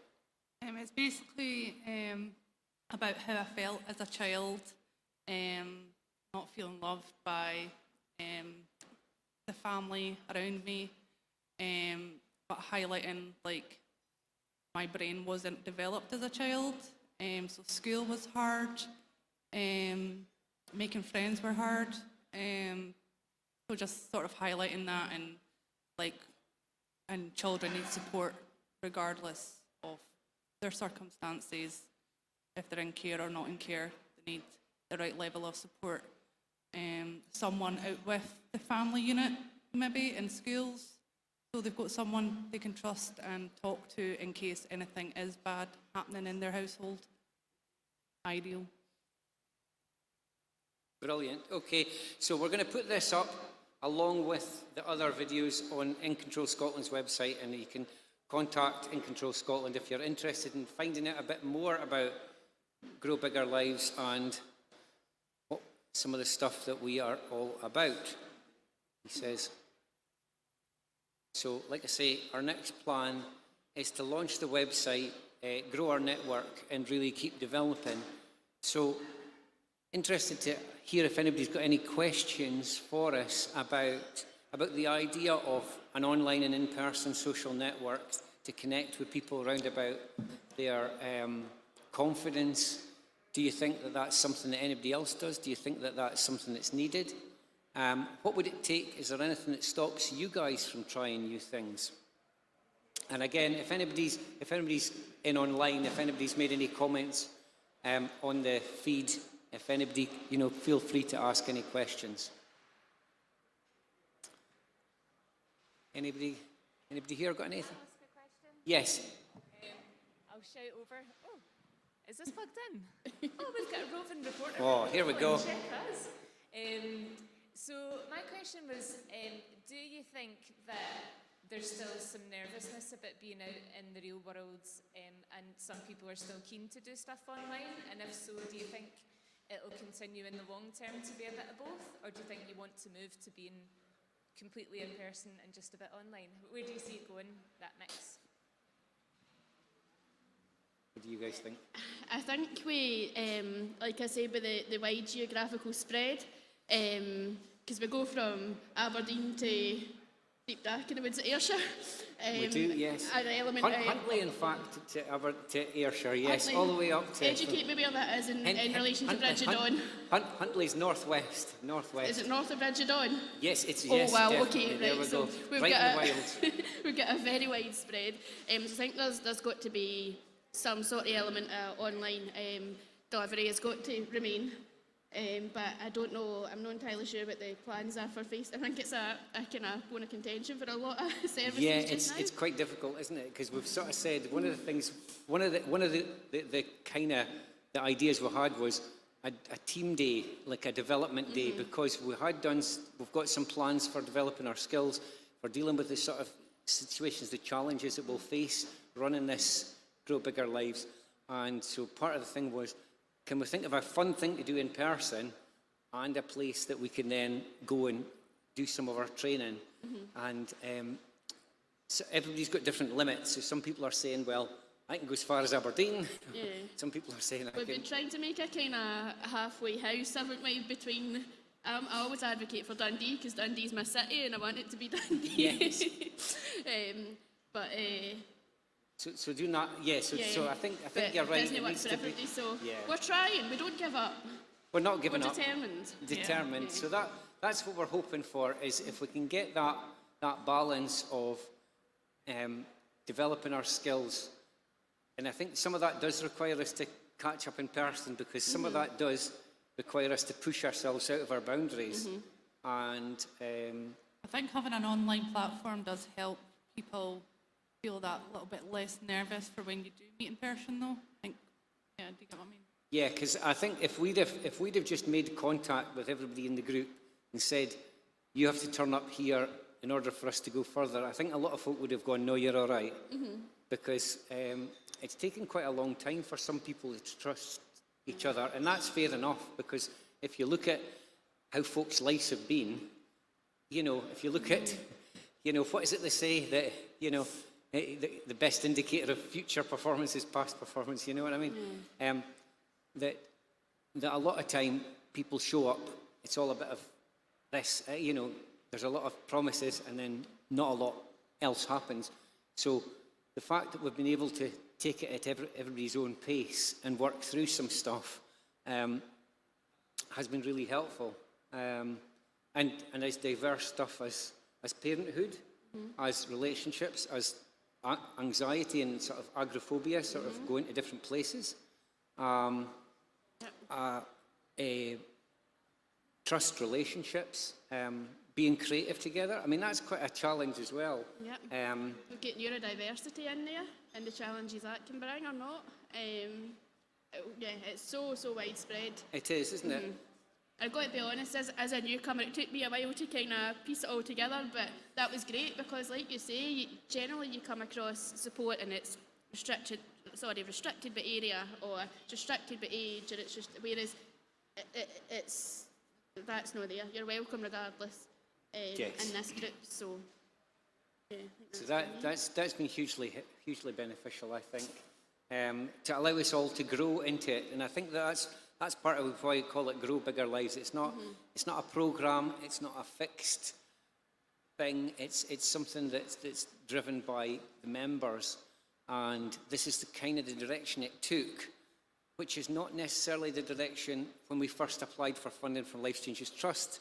And Life Changes Trust have been, it's really sad that they've gone, because they've been such a brilliant funder for letting folk go with the flow, letting folk create new opportunities. And I guess that's more of what we're looking for in the future, is that it's not for organisations to tell people and to tell groups what they need. It's more about creating the space to say, so what do you need? And the idea of a Grow Bigger Lives is not to take over your local group or your local network and say that we're going to do this instead. This is like what you've got that works for you, that's fine. This is like another layer on top of that. It's to say, beyond that group of people who you know and trust, who are willing to try things, if you were to go to somewhere where that wasn't there, you know, what would stop you? What would maybe make it hard? And how can we work with you to make that happen? I'm aware that, Lindsay, you and Nick caught up in the real world. Yeah, we have. And that was nice. And that was really good. But I mean, I know that was a challenge, because Nick phoned us in. She joined in our planned session, and she was like, oh, I'm not sure if everything's in place. I'm really panicking. So what she needed was that reassurance from the rest of us that she'd made plans with you and it was going to be all right. And the issue there was that despite the fact that things had been arranged and it was going to be okay, it was her anxiety that was getting in the way, but she just needed to hear from somebody else that it was going to be okay, and that she could then accept that and trust it and move on and go for it. So trust is a massive thing. And what did you end up doing, Lindsay? Did you just go to the Camera Obscura place? No, she did, but it was all planned, like, right. It was just like... But you met a person and that was the goal, and that's what you did, so... Nice. Yeah. Was that the first time you met in person? No, we've met before at Who Cares Scotland Right, okay. event, so we have actually met before in person. So that was your first thing that you'd set Yeah. up yourselves? Yeah. Brilliant. But I think Grow Bigger Lives can be a good opportunity for people to come together in that safe place for people that don't have that family network. I think Grow Bigger Lives could be good for that. Brilliant. Okay, guys, has anybody got any other questions for us before we finish up? What I've just heard from my esteemed colleague to the right is that we've got the link to the video that we're going to play, so we should be able to pipe it through rather than come through your laptop quite soon. Is it ready to go just now, guys, or do you still need a few minutes? A couple of more minutes. So you will get your video showed. Which So is we'll show the video, so Thank you. that's brilliant. Can I ask a question? So, Yep. the person I maybe learned the most about being a care experienced person was when I was a social worker, was this particular young girl. And what struck me is that in addition to the challenges you've spoken about, that she also had lots of additional responsibility for people in her family. I don't know if that's... That can happen to some Aye. young people. And I don't. How does that play out in terms of your project now? You're growing bigger lives. Sounds like let me have my life. Don't burden me with all that kind of responsibility. Yeah, that's quite an interesting one, that John, isn't it? I mean, I guess we've had one conversation sometimes out with the group about specific issues that the individual folk are facing and how they're feeling like they can push beyond points in their life. So some of that has been about feeling guilt for things that have happened, even though they know it wasn't them. It was like, this is what I could cope with. I mean, David, as part of his discussion, which he shared before with us, because David shared was at one of our lunchtime sessions before, and one of the things that it was a defining moment for him was when he was due to be leaving care, he wanted to go home. He wanted to go back home, and he was told by social work that if he went home, that was it. They weren't going to engage because they wouldn't recommend it.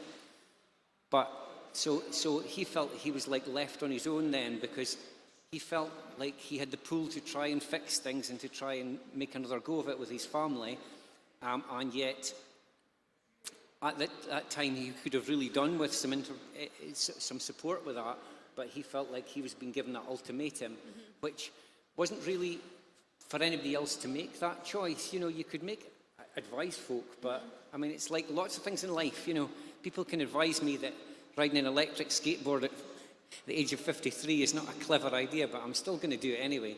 You know, so I wouldn't want anybody to stop me. So I don't know if you guys have got anything to say about that. I do in my head. I don't know how to put it into words.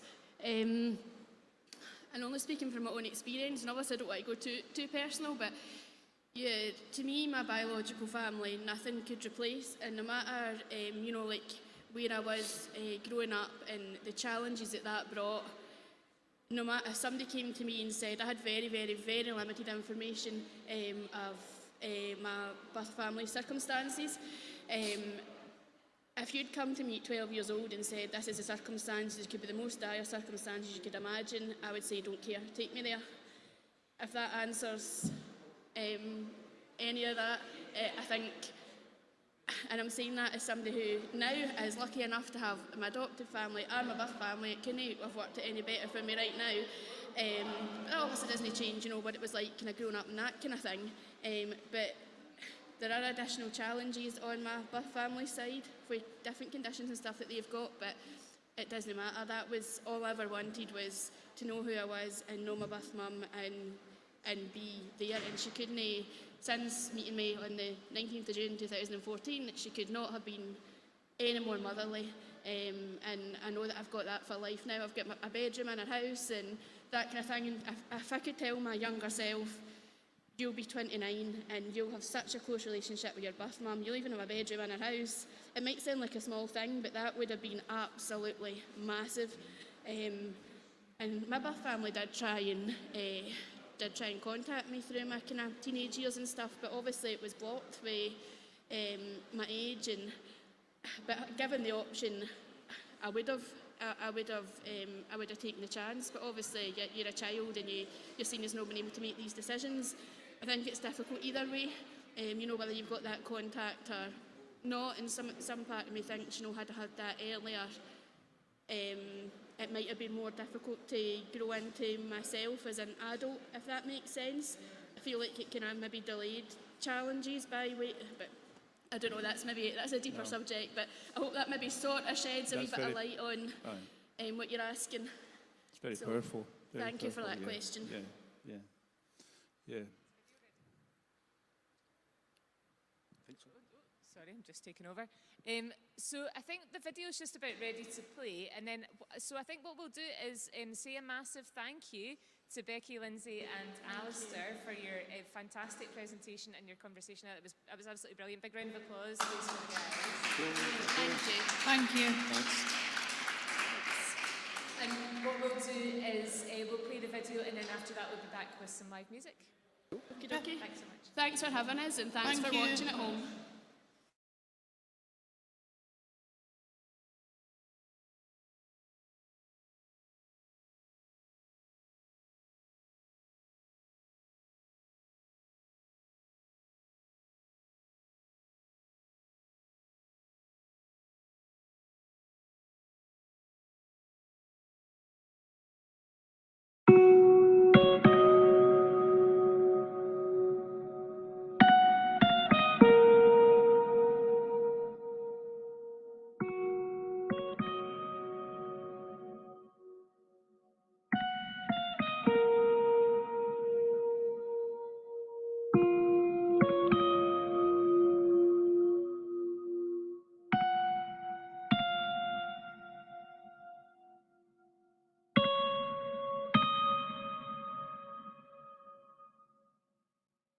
If I don't have a routine, then things can go downhill for me.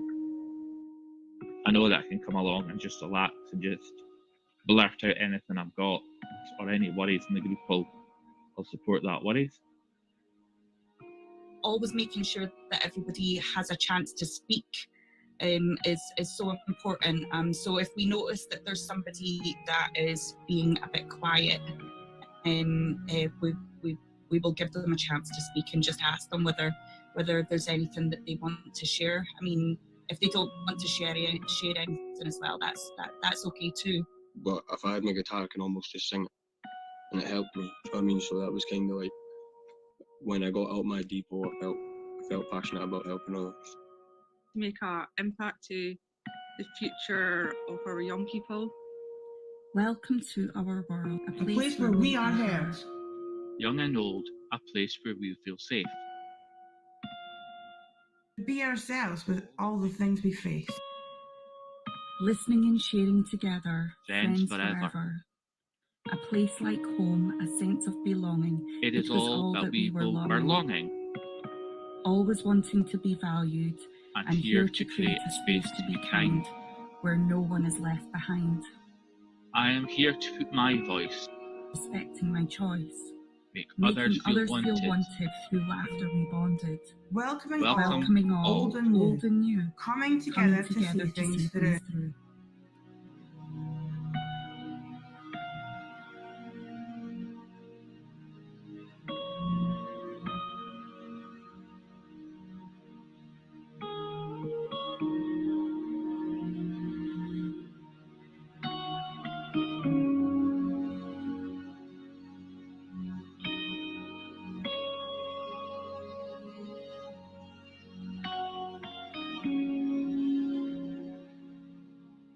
Don't get me wrong, some days are stressful than others. Music can be an outlet, just singing along or something like that when I'm alone, obviously. I don't know, just like having a lot of structure. It's kind of getting my point across. I'll wait my turn, and wait and see what everyone else is saying. Finding balance is important, and not doing too much at one time because you can get overwhelmed. What makes the difference for you to feel like this is safe, welcoming space where I might share stuff that's difficult versus just, you know what, I'm just going to keep this very general.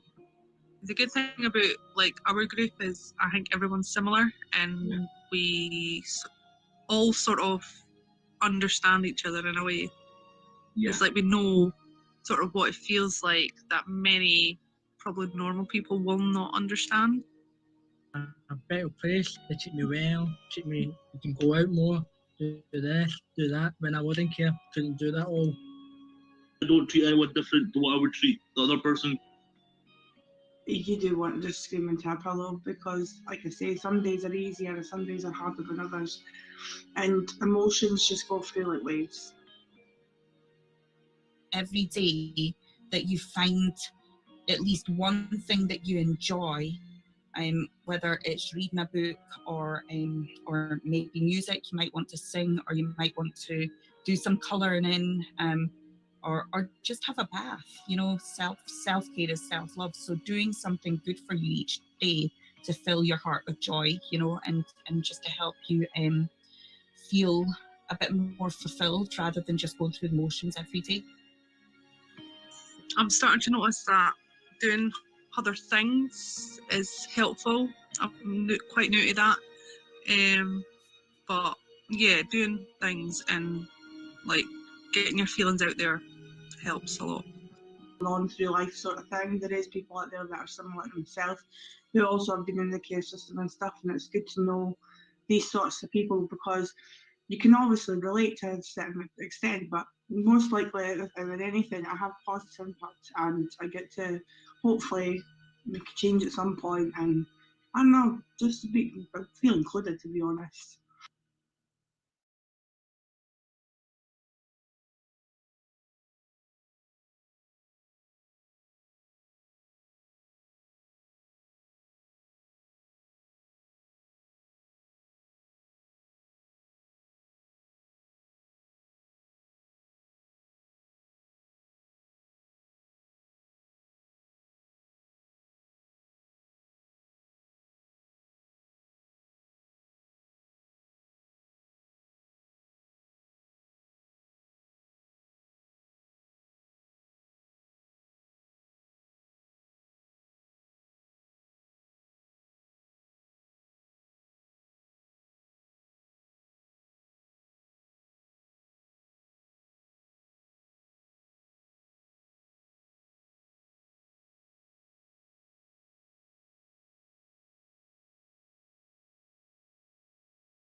Lynn. Round of applause, everybody. Welcome Emma.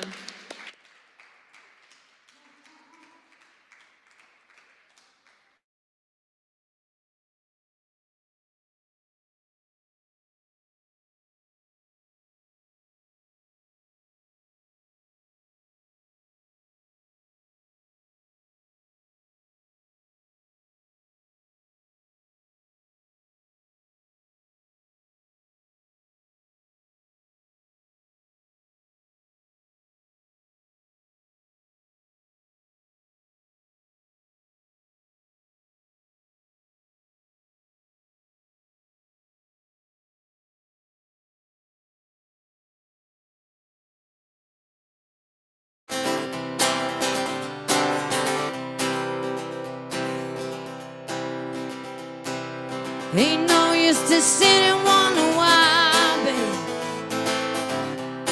if you don't know by now. Ain't no use to sit and wonder why, babe, it'll never do somehow.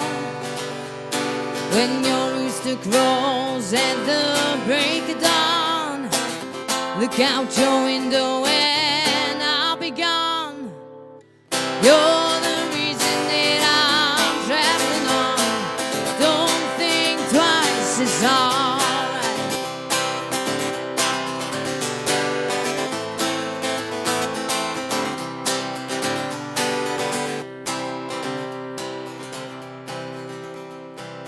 Ain't no use in turning on your light, babe, the light that I've never known. Ain't no use in turning on your light, babe, I'm on the dark side of the road. I wish there was something you would do or say to try and make me change my mind and stay. We never did too much talking anyway. Don't think twice, it's alright.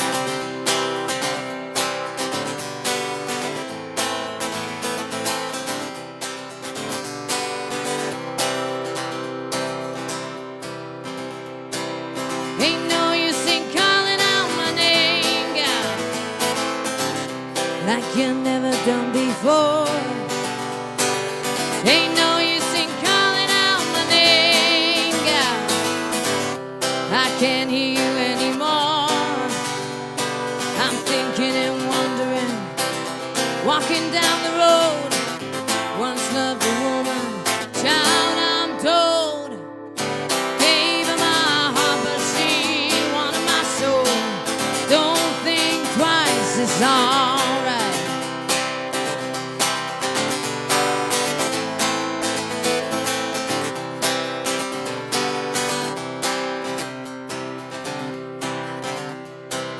So long, honey, babe, where I'm bound I can tell. Goodbye to the world, babe, so I just say farewell. Oh, I ain't saying you treated me unkind.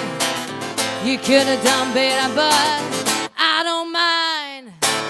You just kind of wasted my precious time. Don't think twice, it's alright. You just kind of wasted my precious time. Don't think twice, it's alright. Thank you.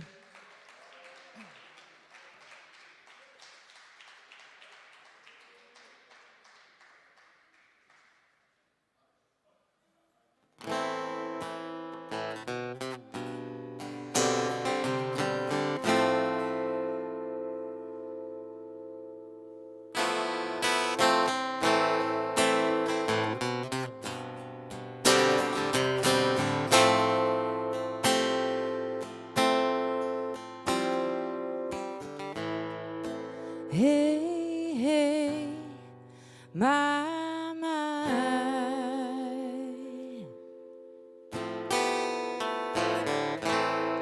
rock and roll never die.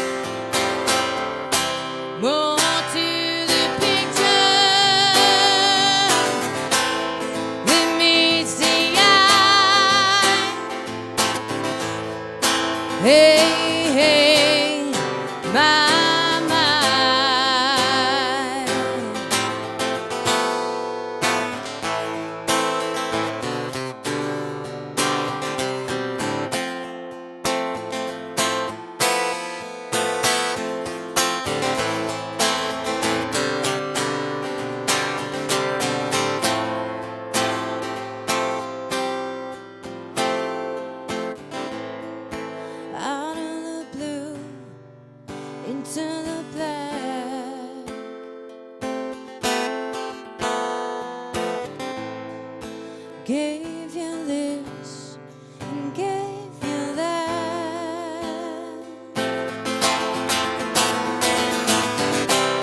And once you're gone, you can never come back.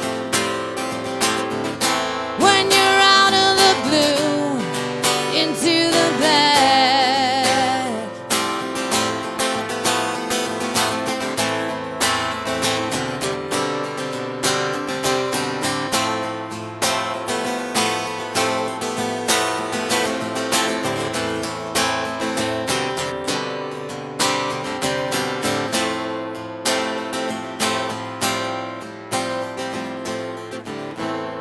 The king is gone, not forgotten.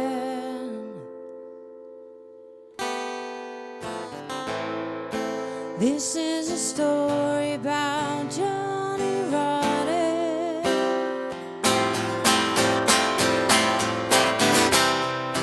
Better to burn out than fade away. King is gone, not forgotten.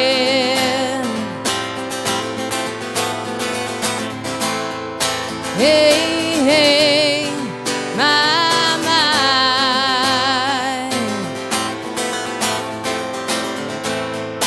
Hey, hey, my, my.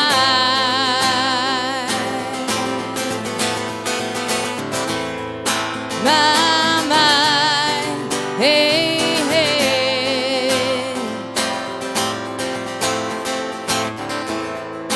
Rock and roll, here to stay.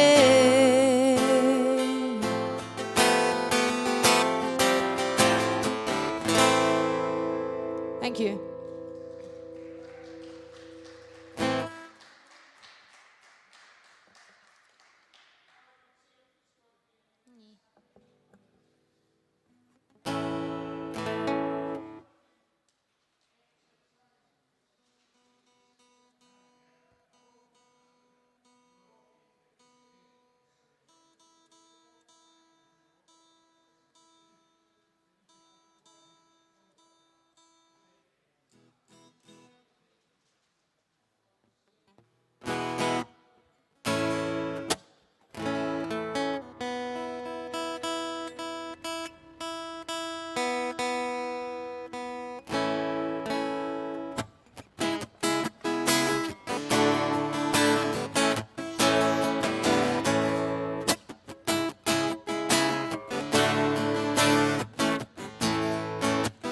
Pulled in a Nazareth, feeling about half past dead.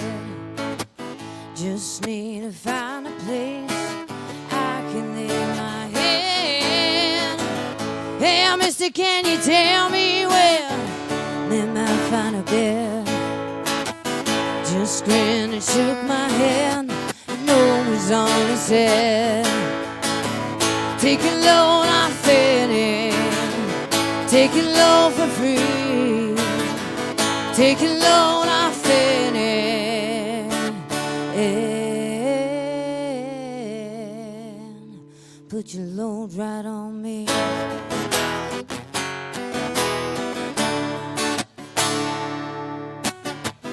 Picked up my bags, went looking for a place to hide. When I saw him coming and the devil walking side by side. City, come on, let's go downtown. And she said, I gotta go, Frank can stick around. Take it low, I'm fitting. Take it low for free. Take it low, I'm fitting.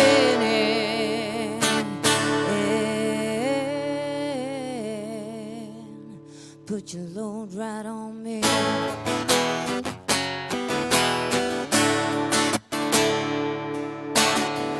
Go by Miss Moses, there's nothing that you can say. It's just don't look, looks waiting on the judgment day. Well, look, my friend, what about young Andy? Said, do me a favor, son, stay and keep her Andy company. Take a loan off Fanny, take a loan for free. Take a loan off Fanny, and put your load right on me.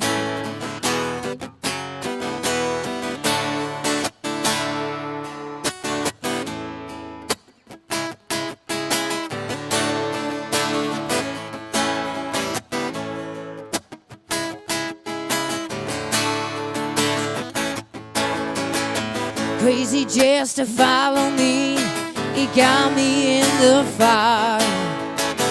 Said I could fix your act, take on Jack, my dog. He said, wait a minute, Jester, I'm a peaceful man. That's okay, boy, feed him whenever you can. Take your load off Fanny, take your load for free. Take your load off Fanny, and put your load right on me.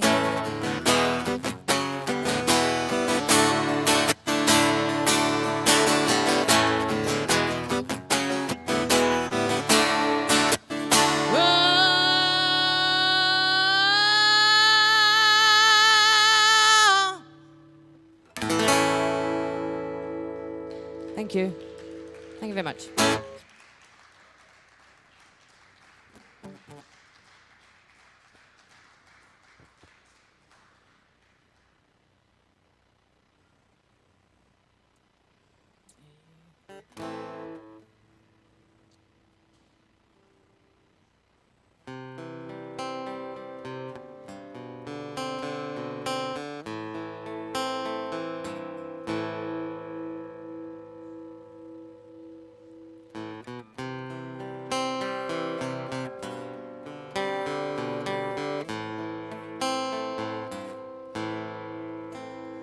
Mama told me when I was young, come sit beside me, my only son. Listen closely to what I say. If you do this, it'll help you some sunny day.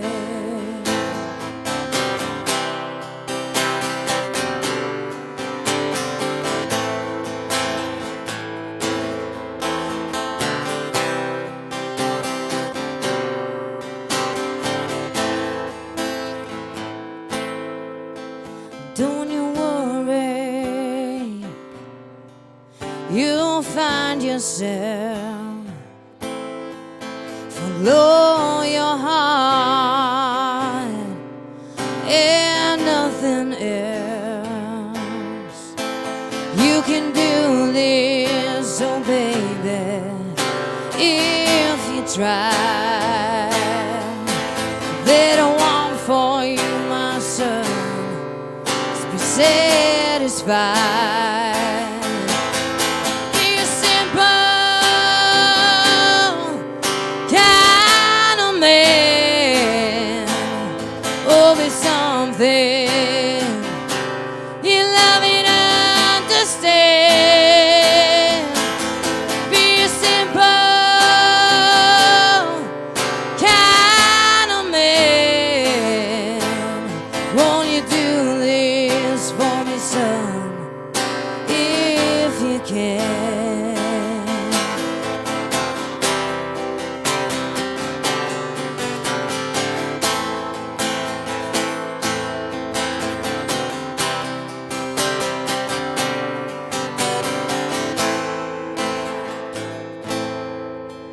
Don't you lust for the rich man's gold? all that you need is it's in your soul. You can do this, oh baby, if you try. They don't want for you, my son, to be satisfied. Be a simple kind of man, or be something you love and understand. Be a simple kind of man. Won't you do this for your son, if you can? Won't you do this for me, son, if you can? Won't you do this for me, son, if you can? Thank you. Thank you very much.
Too long and now to talk about.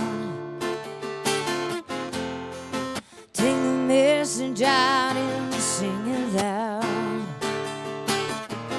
True for consequences, say it loud. Take the evidence and raise it round. There goes my hero. Watch him as he goes.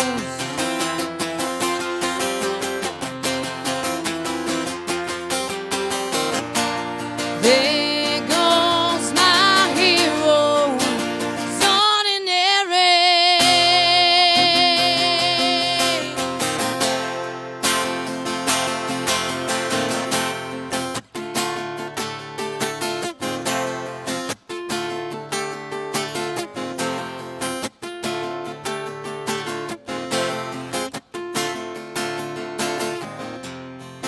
Too long and now to talk about.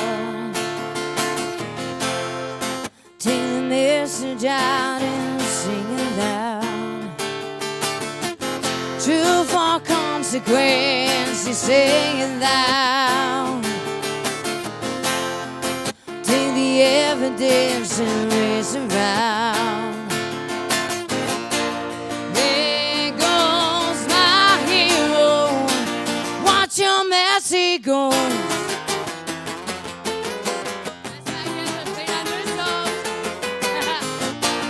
There goes my hero. It's ordinary.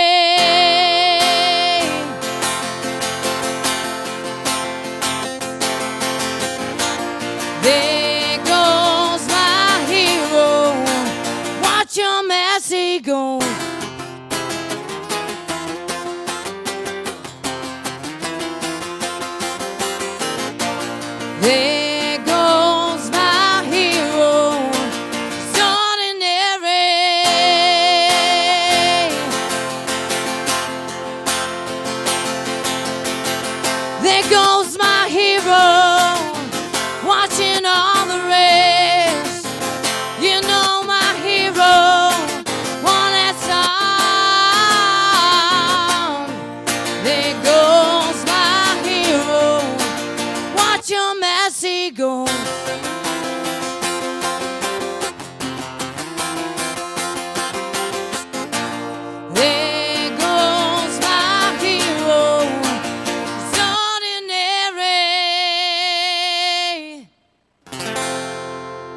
Thank you. Well, thank goodness we're at the end of that song.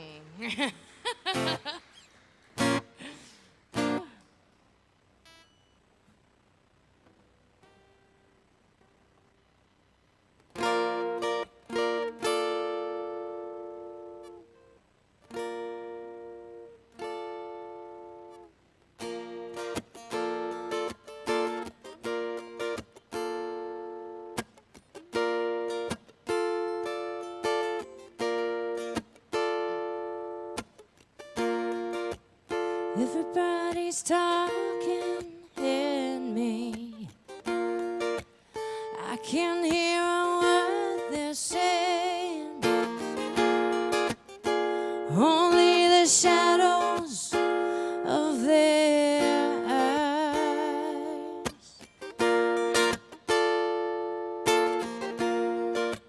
People stop and staring. I can't see their faces. Only the shadows of their eyes.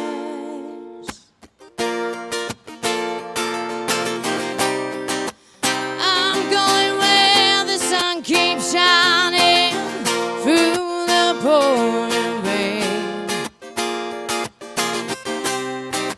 I'm going where the weather suits my clothes. Backing off on the northeast wind, sail on summer breeze, skipping over the ocean like a stone.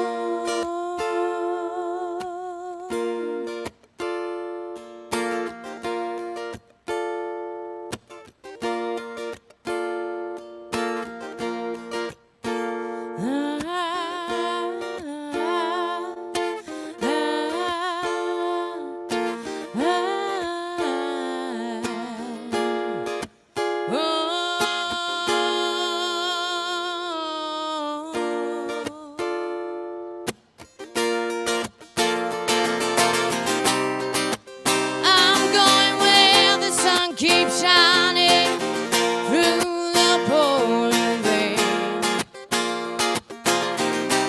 I'm going where the weather suits my clothes. Backing off on the northeast wind, sail on summer breeze, skipping over the ocean like a stone.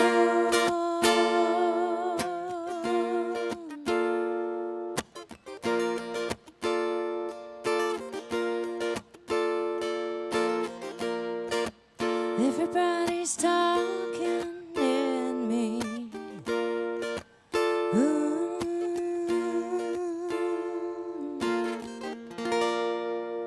Thank you very much.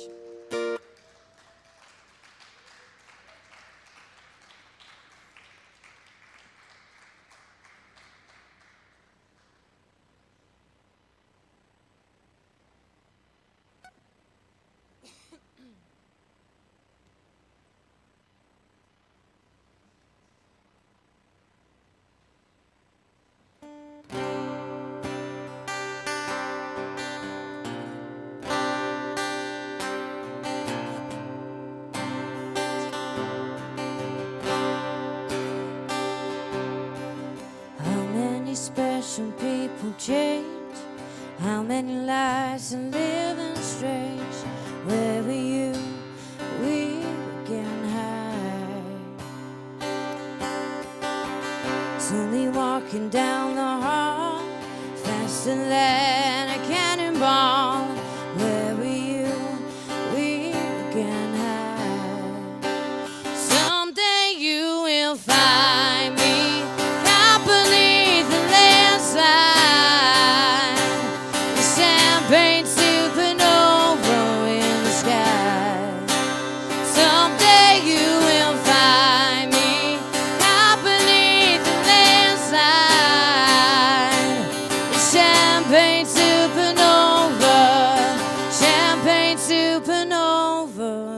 the sky.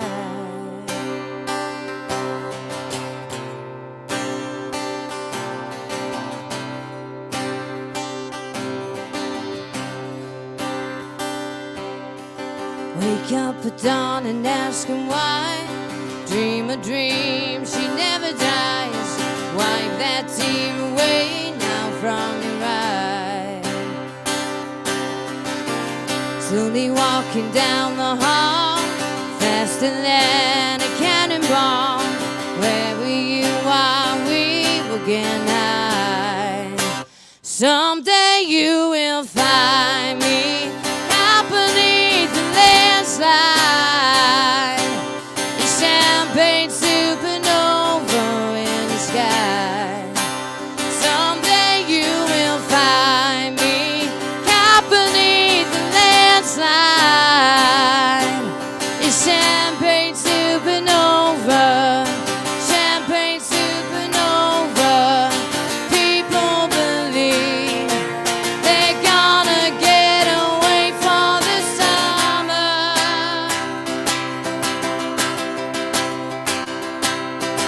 You and I, we live and die. World still spinning round. Don't know why.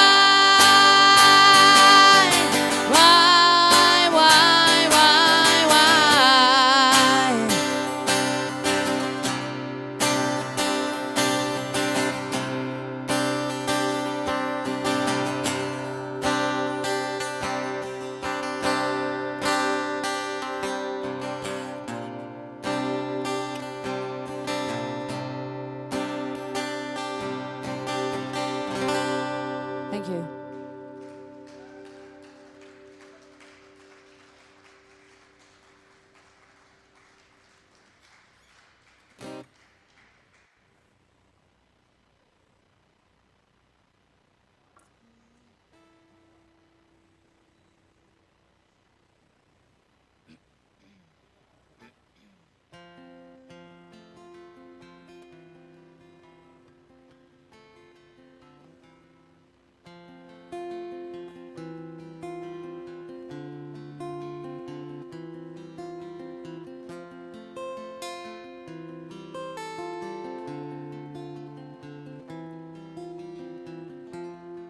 To mother took him down.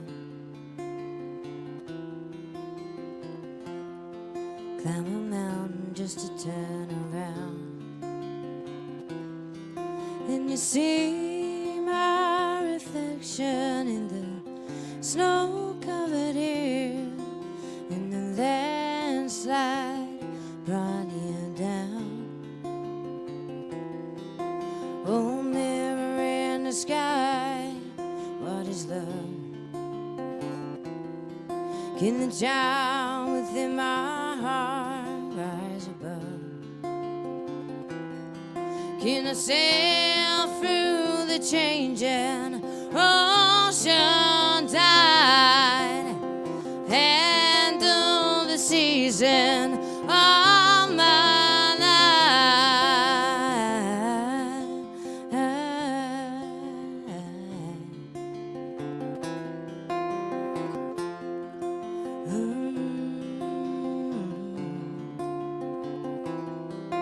Cause I've been afraid of changing. Cause I build my life around you. And time makes you bolder. Even children get older. And I'm getting older too. Oh, I'm getting older too.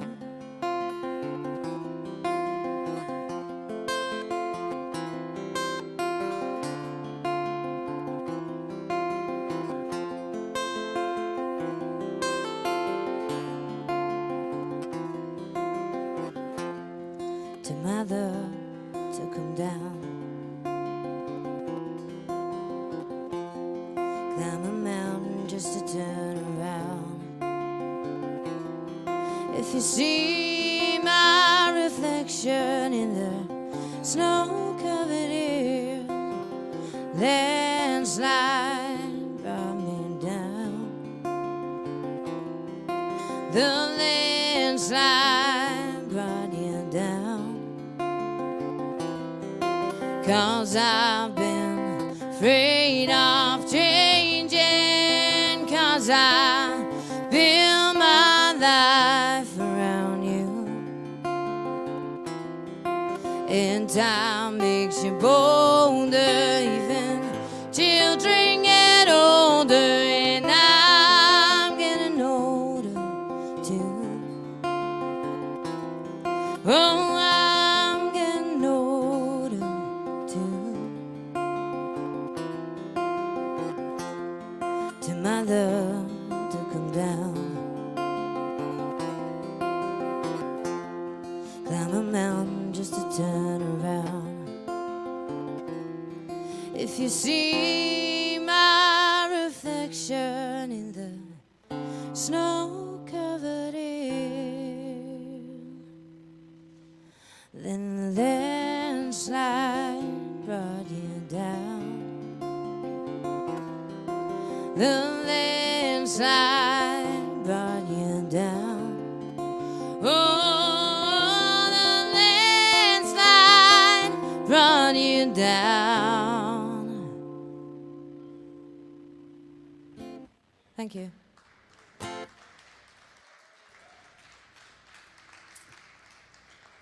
One more? One more? Yeah. Thank you very much. This is going to be my last song. Thank you.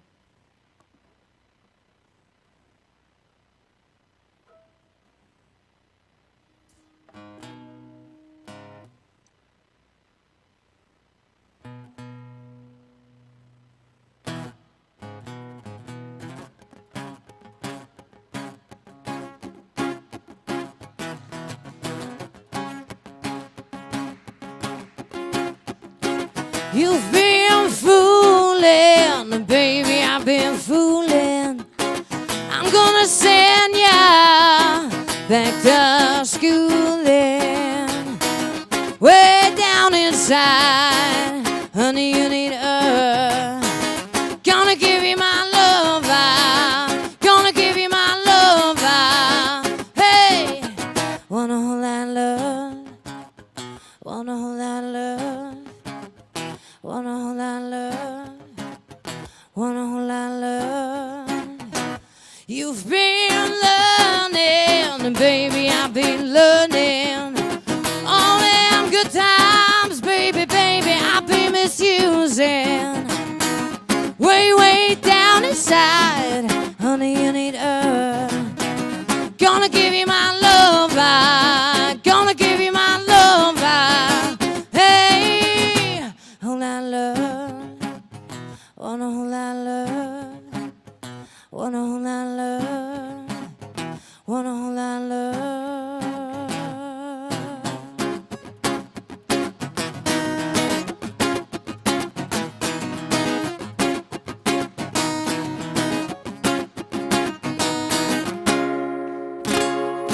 Way down inside,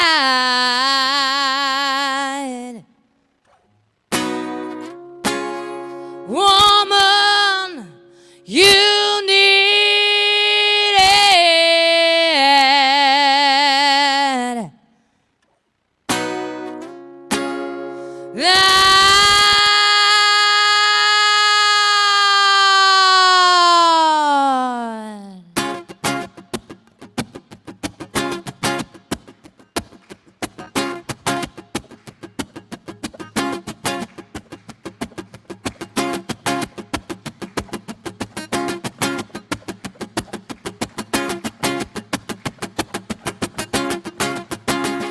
You've been fooling, baby, I've been fooling.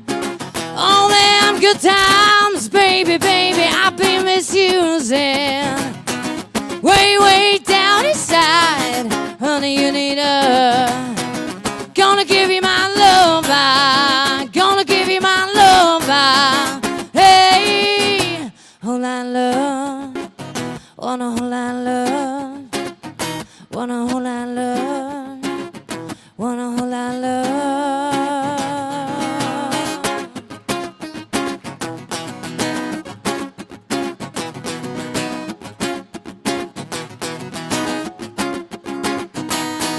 Shake for me, girl. Wanna be your backdoor man. Hey yo, hey yo. Shake for me, girl. Wanna be your backdoor man.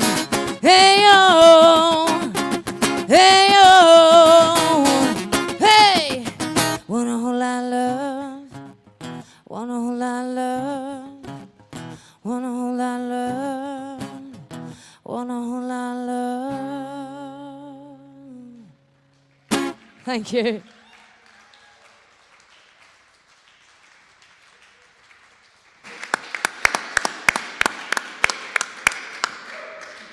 Well, that was the incredible Emma Nealon.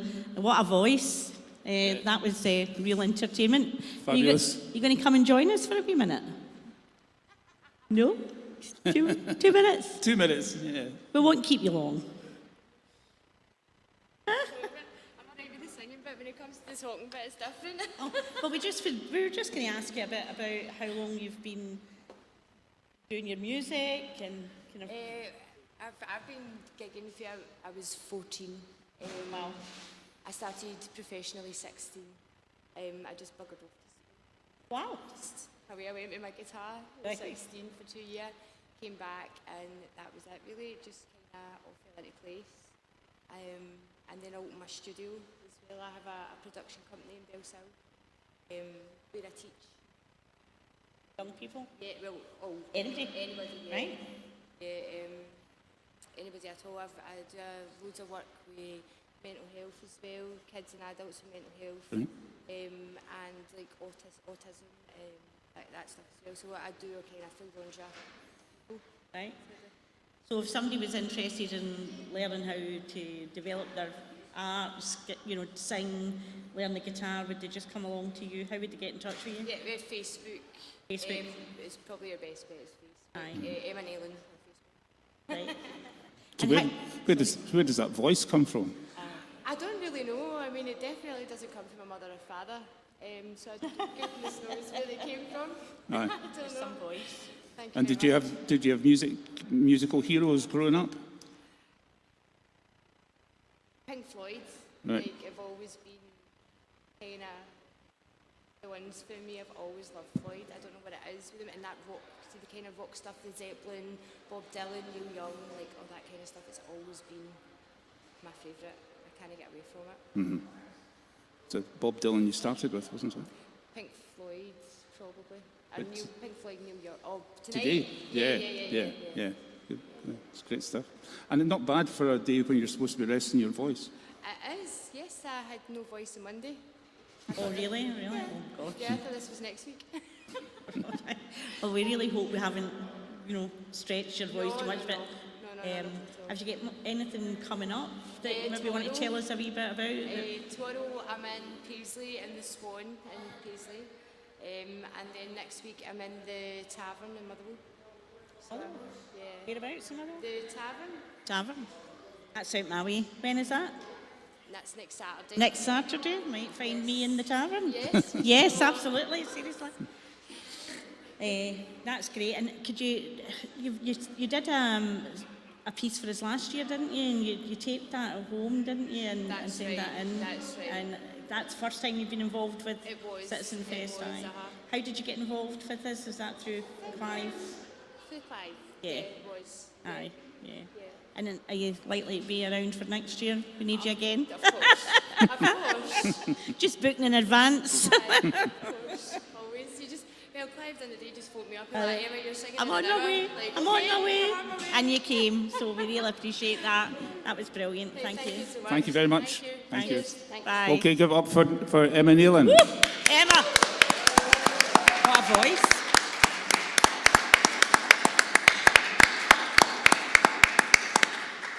Okay. We are probably halfway through our event, just over halfway through, really, our 3-day event. The next item that we had on the programme was an item that starred a man called Hugh Huey McIntyre, and he's not managed to make it today, so we've got a bit of a change to the programme. And what we thought we would do is take a wee break for, have you got stuff coming up, or are you off? What do you want? Will we show music from earlier? I think if it's okay, we'll show some music from earlier on today, if we can show that, can we? Is that too much? Just a wee bit too much for that. Always just a wee bit too much asking that question.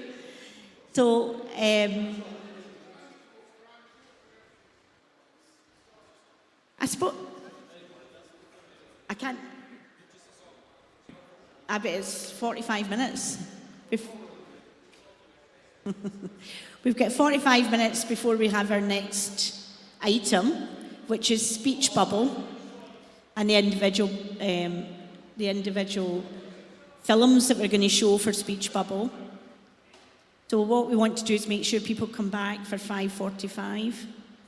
It might be a good time for folk to go and grab your dinner,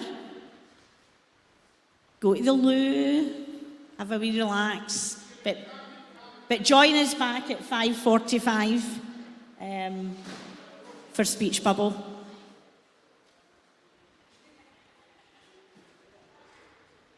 Okay? Oh, so we're going to see the Jessica Lee Morgan video. Jessica Lee Morgan did an input for us last year. Clive's going to maybe say a wee bit about her. Do you want to? Yes, please. I do apologise, you're getting me for a minute or two. Jessica Lee Morgan has worked in mental health for years, or had worked for years, so she saw quite a lot of incidents and experiences up close and personal. She, like a lot of musicians, suffered the impact that COVID brought, so she ended up not doing a lot of work, live stuff, so she did an awful lot of online videos with her partner, Chris.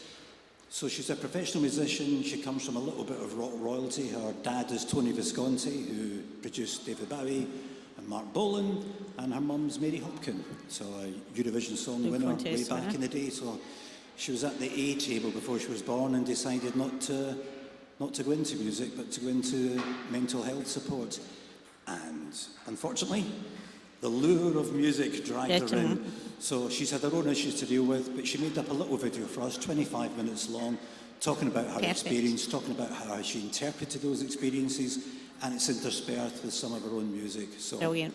If the guys are ready, you can stop listening to me and actually listen to someone that knows what they're talking about. Thank you, Clive. So the big intro is Jessica Lee Morgan. Put me in the spot there.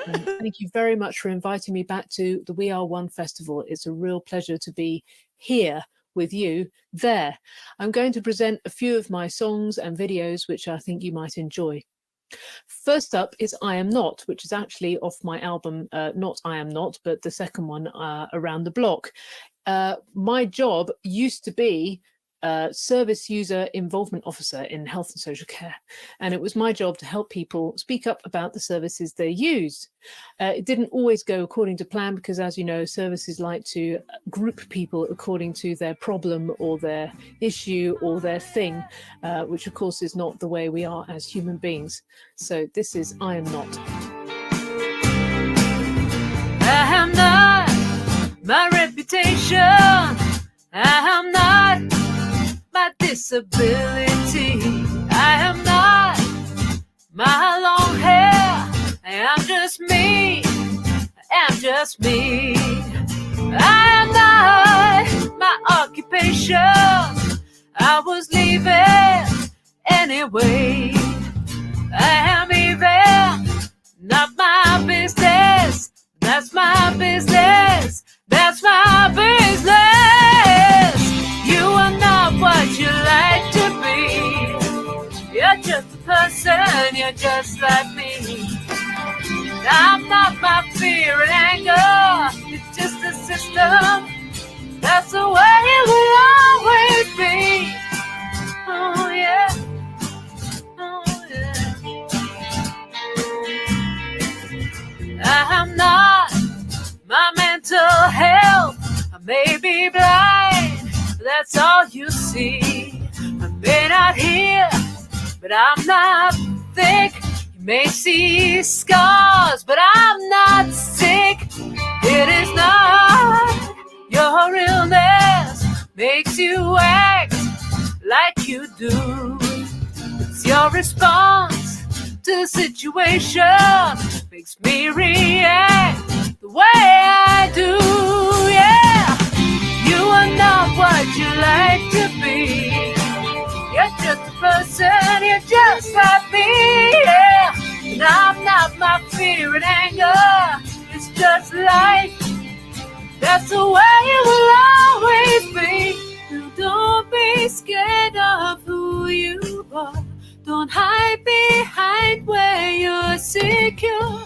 You don't need labels to be you. You just need recognition.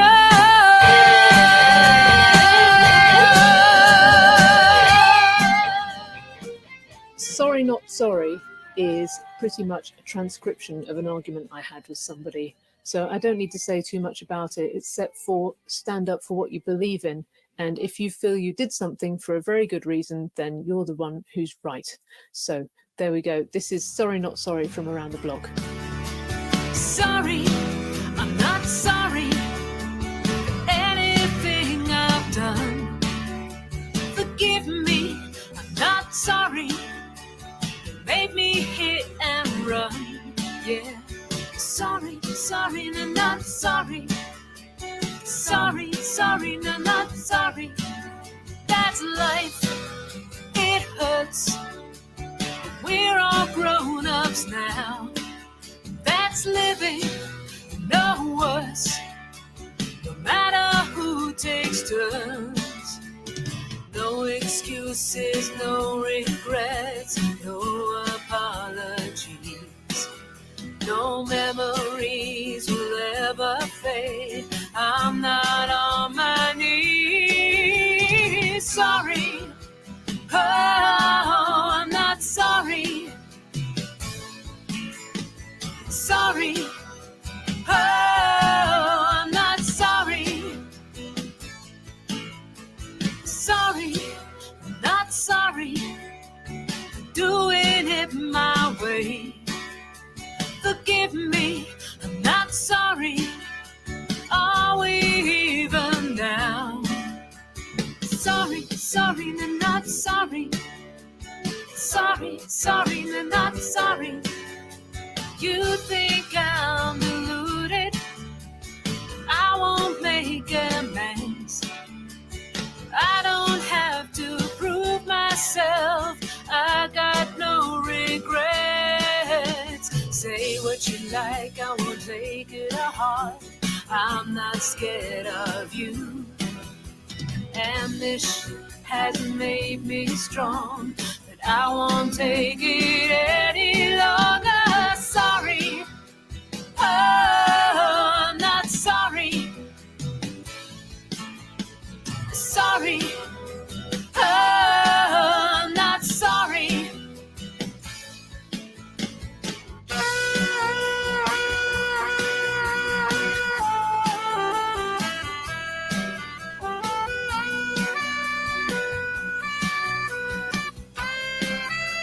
As you can see, I did film that on a motorway bridge over the M20, and I did get pooped by a passing lorry, which was great fun. That's guerrilla filming for you. Now we have a bit of a change of direction. My latest album is called Change the Record, and I did change the record and took on a very electronic style, which I'm actually a massive fan of, being a child of the 90s, which is when I started clubbing. So I did go back to my dance roots, but this is a song very much about trying to keep up appearances of being a rock star or fashionable or, you know, together and with it, when in fact inside you're falling to pieces. This is Gotta Get Through This. Think you're all class, but you're coming undone. Sneaking those hips like you're number one. Going through motions, hanging on by your nails. Lazy parody. How long till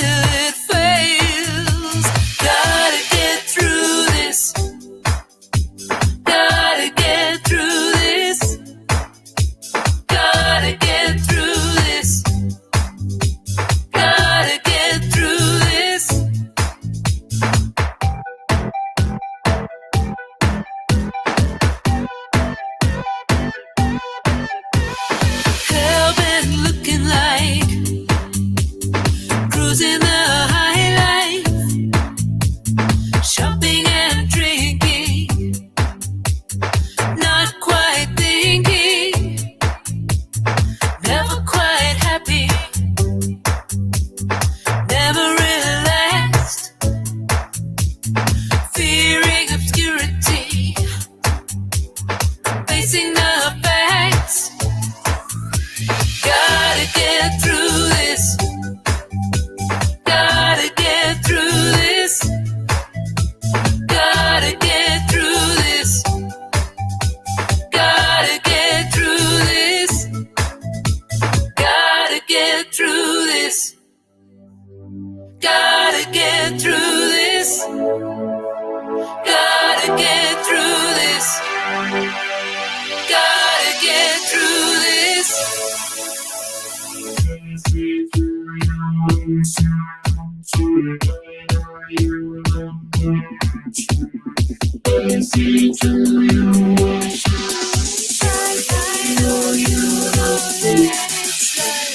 I see through you, I see inside. I know you know that it's like.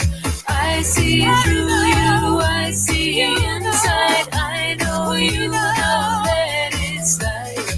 I see through you, I see inside. I know you know that it's like. On my first album, it was a bit of a mixture of styles. Half of it was very electronic and the other half was very acoustic. And my brother, Morgan Visconti, helped me with the electronic half. My dad, Tony Visconti, helped me with the acoustic bit. And my mother, Mary Hopkins, since I'm name dropping, helped me with some of the vocals and some of the writing as well. They all send their love, incidentally. 10 years later, I revisited the album acoustically with my partner, Christian Thomas, and revisited some of the songs and what they might mean. So I Want to Be Famous was very much from the heart. You work your rear end off as a musician and you don't always become as famous as you'd like. But does it matter? Who knows? So this is me having a nervous breakdown on my bedroom floor, but it's okay. I got better. I'm over it. What does it take to make it? Auto-tune and some lyrics, tight clothes and glossy lipstick, high heels and kiss ass. But I always thought I was better than that. I worked so hard just to remain in the dark. I wanted to make it all on my own. What the? I just don't care. I wanna be famous. I wanna be rich. I wanna be on TV. I want to be that rich bitch. What the hell do these kids know? Instant success for everyone. That's how it works these days. Ain't got no staying power. Eco tracks all recycled. All the best stuff's been written. Must find another gimmick. It's all girls kissing girls. I wanna be famous. I wanna be rich. I wanna be on TV. I want to be that rich bitch. I wanna be famous.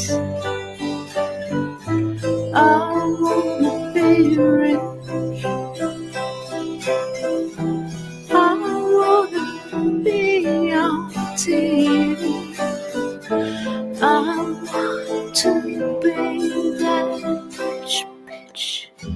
Don't let it show.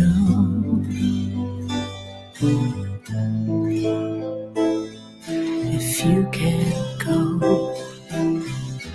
my mama always said, keep your powder dry. Don't be seen in anything less than pristine clean. We don't wanna know. Really, we don't wanna know. I wanna be famous. I wanna be rich. I wanna That was I Want to Be Famous, the 2018 version from my album Reboot. Women get a very tough break sometimes. We are judged, I think, far more on our appearance than men, especially in the music industry. So this is a song about a girl trying to make it in a man's world, saying that we're not actually obsessed with the way we look, but sometimes we can't help feeling that way. We had great fun making this video, me and Chris takes the lead, as you will see. This is from my lockdown release album, Forthright, because it's my fourth, right? I dress to impress, but don't you dare look at me. I'm dressing for myself, can't you see? But still you must take me seriously. My ability first, my integrity. I'm just a modern day girl, working in a man's world. Always find something not to like. I'll always find a fight to fight. Don't question my motives, they're not about you. I do what I like, I do what I do.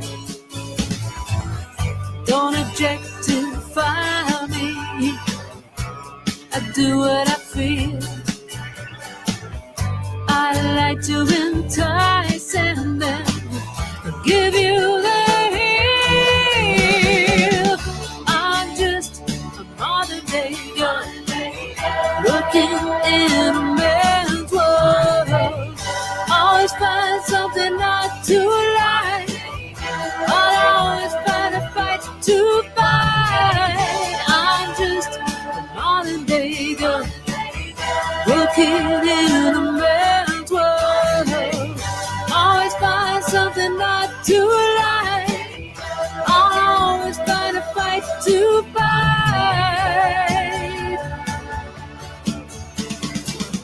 You must love my mind. Keep your eyes off the prize. Don't compliment me. Tell me no lies.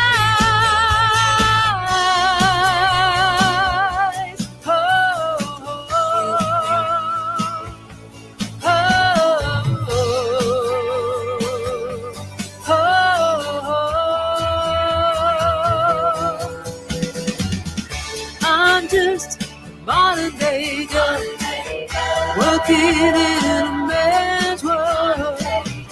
Always find something not to like. I always find a fight to fight. I'm just a modern day girl. Social media is very much a double-edged sword. I don't think many independent musicians would be anywhere without it, and certainly we couldn't spread the word about great things such as this We Are One Festival but other times it can seem like we get very bogged down in it.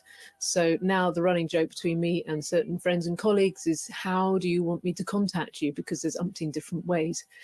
Christian and I wrote this song together, and it does contain some outmoded social media constructs with what we like to call our all expense spared video, but we hope you get the message anyway. Gotta check my email, Facebook, Twitter, Hotmail, MySpace, Cello, linking in, logging out, reuniting friends. Got my iPhone, MacBook, Android, touch it, check it, text me, tweet me, Skype me, see me, call me for a limited time.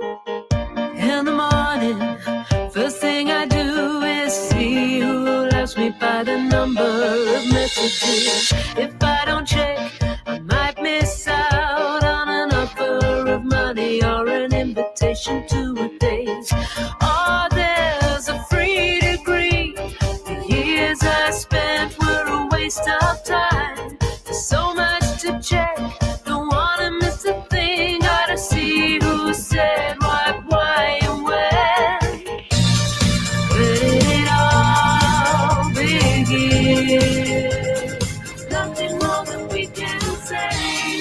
How did we cope without too many ways to communicate? When can we switch it off? Message gets no clearer. How will it all turn out? Something should be left unsaid. Let's make plans, don't have to be too certain. If I change my mind, I'll let you know. It's just too easy to fade out, bail out. Whatever happened to making arrangements? And now I fight for your attention. You got one eye on another conversation. I'll put you on hold, I got someone better calling. If you wanna come back, leave me a message. Where did it all begin? Nothing more that we can say. How did we cope without too many ways to communicate? Where can we switch it off?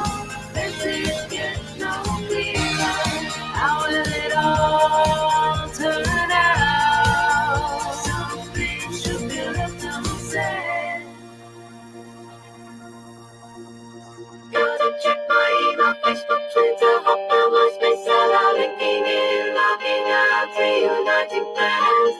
Got my iPhone, MacBook, Android, touch it, check it, text me, tweet me, Skype me, see me, call me for a limited time. Where did it all begin? Nothing more that we can say.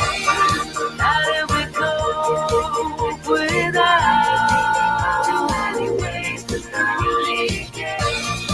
When can we switch it off? Message gets no clearer. How will it all turn out? Something should be left unsaid.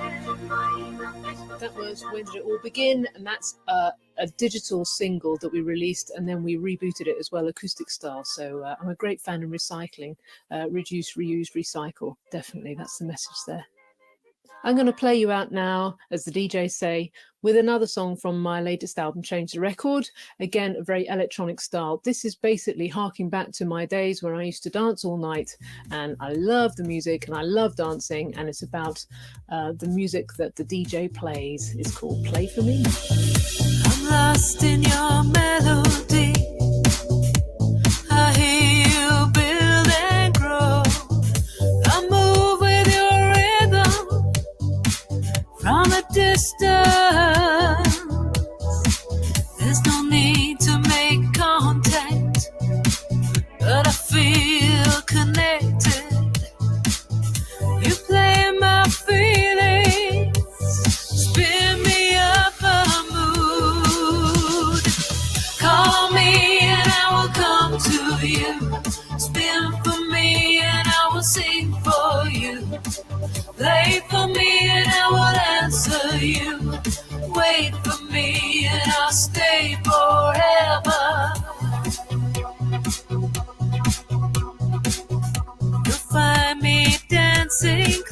pulses. Always see me moving. Mirror your motions, draw your rhythms, and you pulse through me. It's like you're only playing for me. Dance floor charms me home. Your rhythms take me on, spin me up a mood. Call me and I will come to you. Spin for me and I will sing for you. Play for me and I will answer you. Wait for me and I'll stay forever. Ooh, won't you wait for me? Ooh, you know I'll stay forever.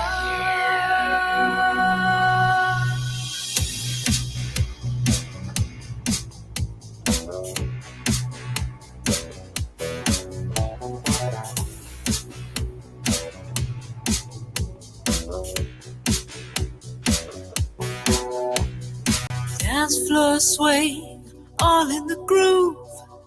But I know it's only for me. This feeling is mine alone. Now you've drawn me home. Call me and I will come to you. Spin for me and I will sing for you. Play for me and I will answer you. Wait for me and I'll stay forever. Call me and I will come to you. Spin for me and I will sing for you. Play for me and I will answer you. Wait for me and I'll stay forever. Call me and I will come to you. Spin for me and I will sing for you. Play for me and I will answer you. Wait for me and I'll stay forever. Thank you so much to We Are One for having me again, and thank you so much to you for watching this little segment of the show. My name is Jessica Lee Morgan, and I wish you all a very, very happy day. Bye.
Sun will rise, snow will fall, the wind will blow around us all.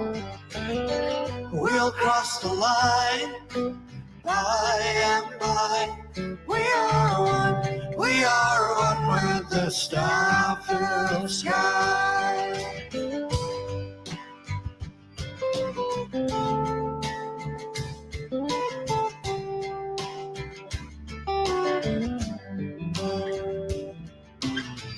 I am one, you are two. We are here to be and do. A lonely bell will tear the eye. We are one with the star-filled sky. Sun will rise, snow will fall, the wind will blow around us all. We'll cross the line, by and by. We are one with the star-filled sky.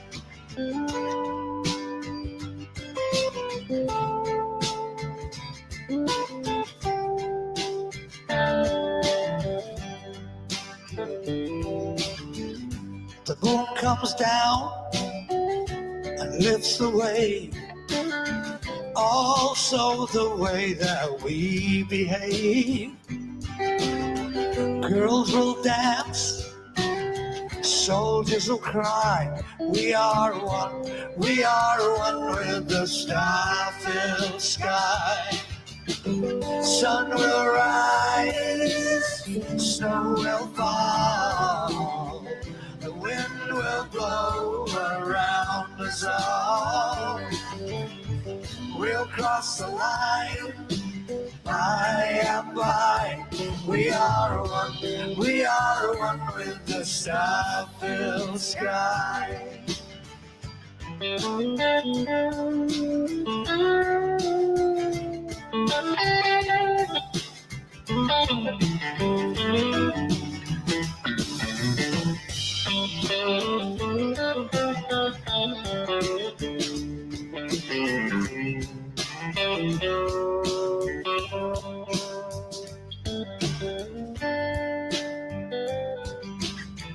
Breaking bread, helping hands, an open heart will understand.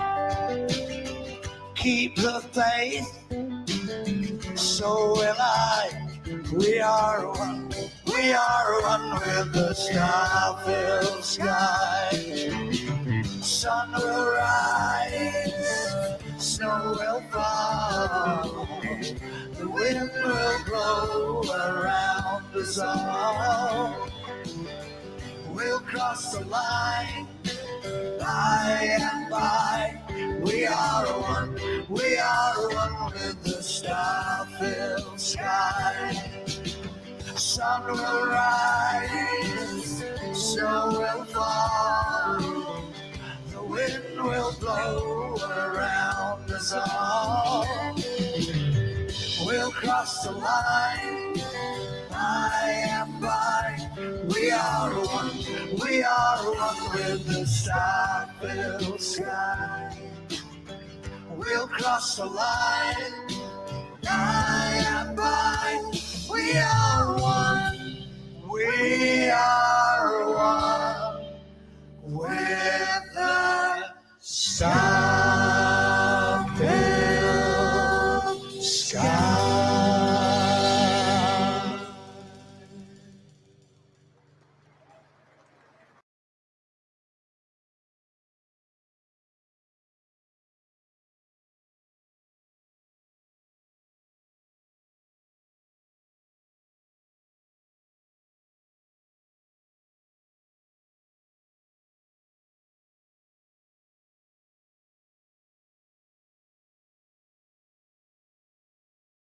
As a part of the Citizenfest 2020. My name is Axel Jansen, and I will perform a few tracks for you here today, sending live from a apartment in Gothenburg, Sweden. All right.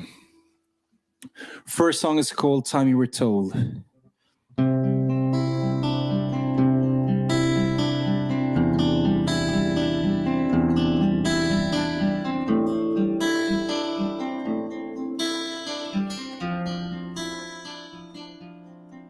When you're running fast, but getting nowhere still, and when the way ahead seems like it's all uphill, put your smile back on. You deserve to know you make a beautiful world, so let your thoughts be known. You can never tell how close you are. It may be so near, though it seems kind of far to wait to realize dreams. Baby, are you listening? You find a way to play your part. Loose your head, but don't lose heart, alright. So they say nothing goes right, but if the truth were known, I think you worth your weight in cold and night. I think it's time you were told.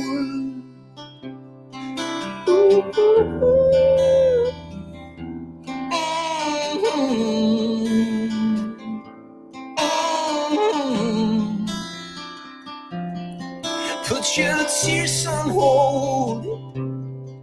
You deserve to know you make a beautiful world. So let your colors show. You can never tell how close you are. It may be so near, though it seems quite far. To wait to realize your dreams. Baby, are you listening? You find a way to play your part. Lose your head, but don't lose heart, alright. Some may say nothing goes right, but if the truth were known, I think you worth your weight in cold and night. I think it's time you were told. I think it's time you were told. I think it's time you were told. Oh, oh, oh, I think it's time you were told. I think it's time you were told. I think it's time you were told. Oh, oh, oh, I think it's time you were told. I think it's time you were told. I say no. Oh, oh, oh, oh. You find a way to play your part. Lose your head, but tell it's hard, right? So they say nothing concerns, but if the truth were known, I think you worth your weight in cold tonight. I think it's time you were told. I think it's time you were told.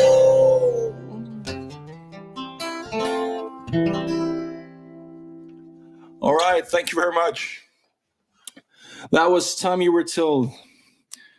Slowly, still really getting used to this format of gigging like this, but I quite enjoyed that. Done a few of these now over the summer, and I think for this one, it's really nice to be on board, for such a good cause as well. Mental health and those sorts of topics are, something that I think a lot of people can relate to. It's something that we live with in our daily lives, and just speaking from personal experience and stuff as well. That it feels like a topic that's a bit. You get embarrassed to talk about it. It's something that you hide in your daily routines and stuff, and it can really be a dangerous thing. So to address it and to show that there's the right sort of help for it, I think it helps an awful lot. And this is a great course for that. Anyways, that was Time We Were Told. Next song is called Deja Vu. Enjoy.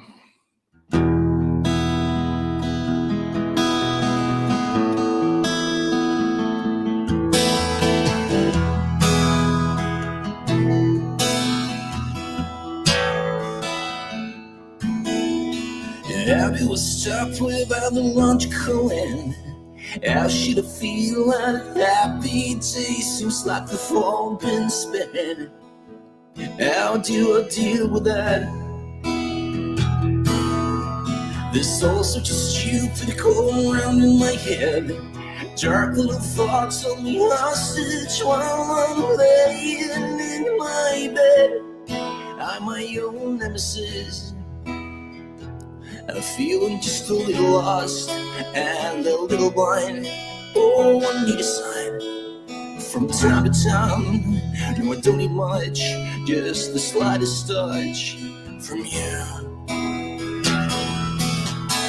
I'm bouncing off the walls into the afternoon. With the morning cold, I need you closer soon. Leaves me staring at the window at some deja vu, thinking, yeah, I'm living for you. Now I'm hanging on the edge of every move you make. Trying to keep it all together, I don't wanna break. Staring at the window at some deja vu, thinking, yeah, I'm living for you.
Doing everything from acting to editing. So we're going to see the Dinosaur Museum just now.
I done that yeah.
I don't think we're No. got sound now. That was the Dinosaur Museum, the first of our films tonight. We're now going to watch a film shot in silent movie form, and this features Aomi, and her mum is the co-star. And it's a story about a 7-year-old and her cheeky personality getting her into trouble with her mum. It's called Annoying Mum.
That was the film Annoying Mum. I have to admit, when I heard that, I thought it was that mum was annoying, but it was clearly about the child annoying her mum. Yeah. The next film is called Cleo and Patra. Cleo was 16 and a big fan of the American TV series Jane the Virgin. So she chose a telenovela style film where she played the double part of twins Cleo and Patra, two sisters in a hilarious handbag farce. She enjoyed working with one of the other young people as they put the film together.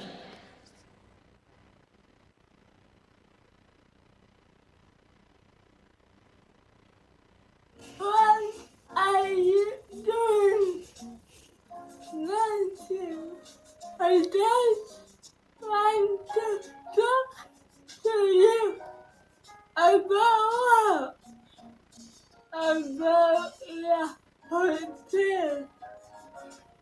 What about the hotel? I want to sell your hotel.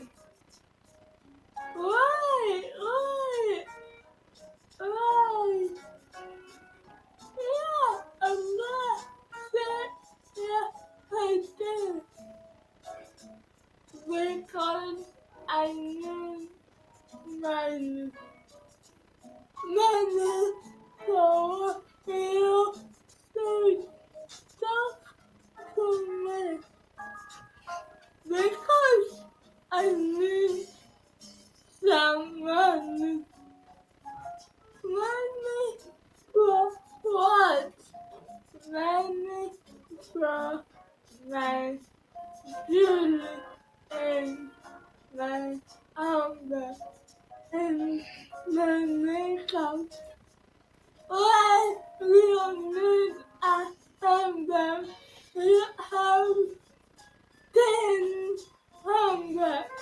Why do you need umbrella? It's enough. I wanted to beg for you. Thank you for that. I think this. I wanted to beg for you because you are my sister. Thank you. I love you. I love you too.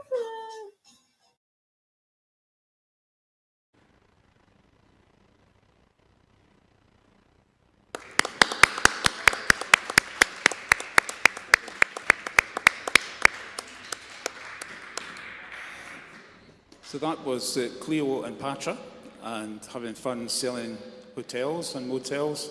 And we're now moving on to Gaia is Burning. So this is a tale of environmentalism. It's produced by Melissa, who was 15 years old when she made the film. It's an epic tale of planetary destruction. And Melissa did almost all the editing herself, and filmmaker Andy just added some additional fire. So let's look out for Gaia is Burning.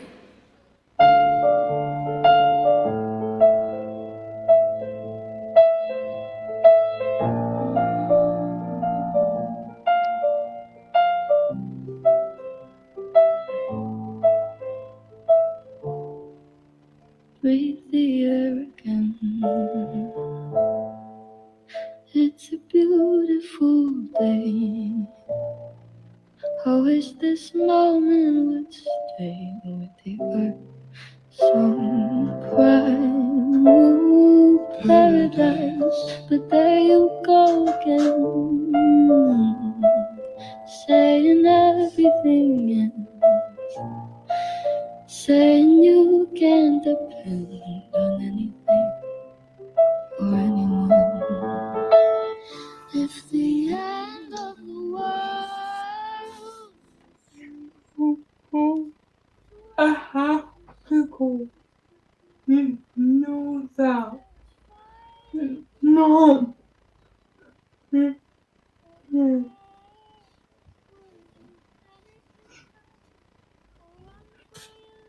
You're gonna die out there. I'll be back. I'll come back for this. I promise.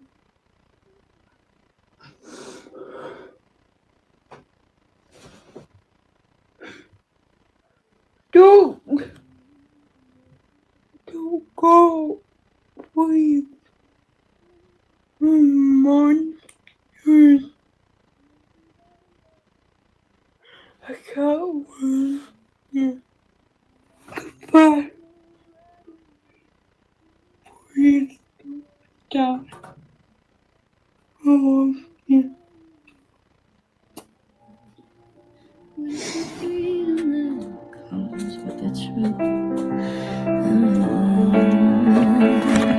If the end of the world was near, where would you choose to be?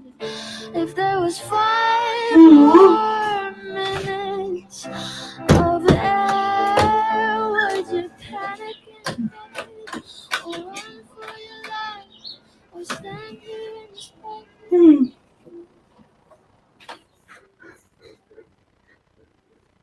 Need to go. Need to go home. There's nowhere to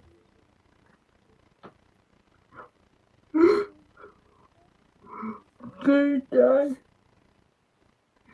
Children, I'm gonna die. What's that?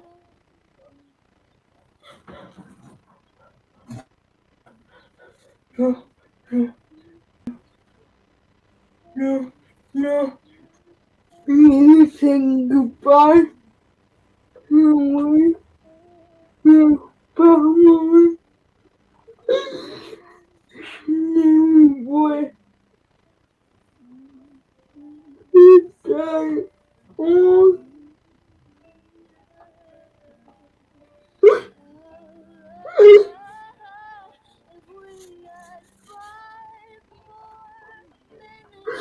No.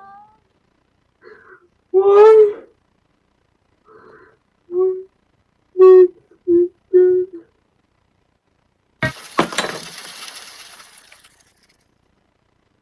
Clink as it falls into glass, and the water ripples on like a song. But the class of today scream nay as they fight to right a wrong. But are we in too deep?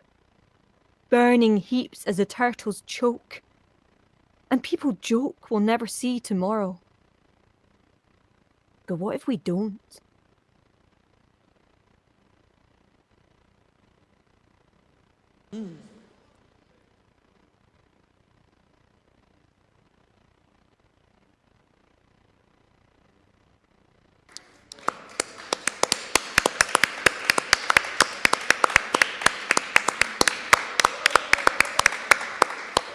That was a big question posed towards the end there. Are we in too deep? Probably yes. Yes. But there's no turning back from the festival now. No, there's no turning back. We can't go anywhere. No. There's some very serious messages there, as well as some really kind of warm and yeah, I was going to say warm and fuzzy, but films that make you feel good. But so many different ways that people have made choices, different age groups there. It shows a real wide range of what they do and how the people have kind of used that creativity so differently. Every film was so different. So we really appreciate Speech Bubble coming and joining us and allowing us to premiere their films at our event. That feels like a real honour. It does indeed. And we really do hope you're all watching at home, and we do appreciate it, having the chance to see your films as part of our festival. Great. We're going to go back, I think, aren't we, to show... No. Jessica? Nope. No? I love live broadcast. Ashley. Axel Jansen. Oh, we've gone on from... Sorry. Yeah. Jessica. Communication difficulties here. So, yes, we're going to continue with that film, and we'll be back in roughly 15 minutes. 15 minutes, yeah. Thank you very much.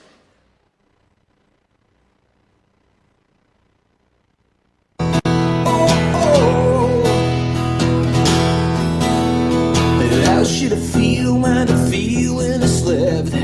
All of these memories I can't look past, 'cause the hope in bed. What if I don't wanna get? And I'm feeling just a little broke and a little mad. How can I miss what I never had? Never wanted much, just the slightest touch. And I'm bouncing off the walls into the afternoon. With the morning gone, I didn't go so soon. It's me staring at the window at some deja vu, thinking, yeah, I've been ready for it with you. Now I'm hanging on the edge of every move you make, trying to keep it all together. I don't wanna break. Staring at the window temptation of thinking, yeah, happening before you.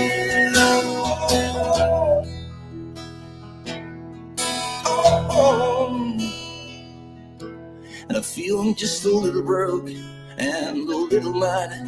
How can I miss what I never had? Never wanted much, just the slightest touch from you.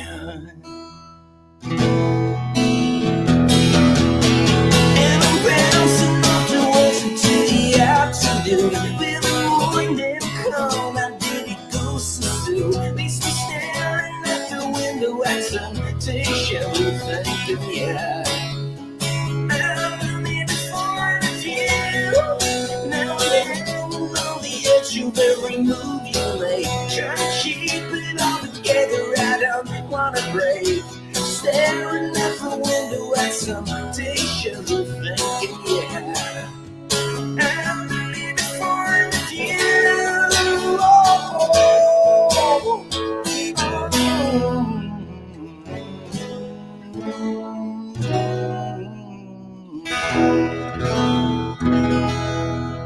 All right, thank you very much.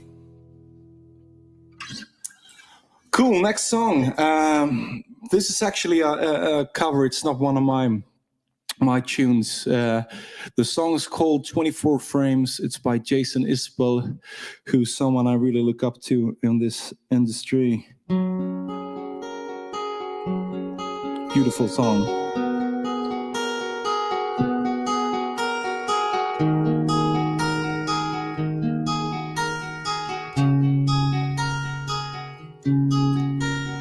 This is how you make yourself worthy of nothing. This is how you make yourself worthy of the love that she gave to you back when you didn't own a beautiful thing.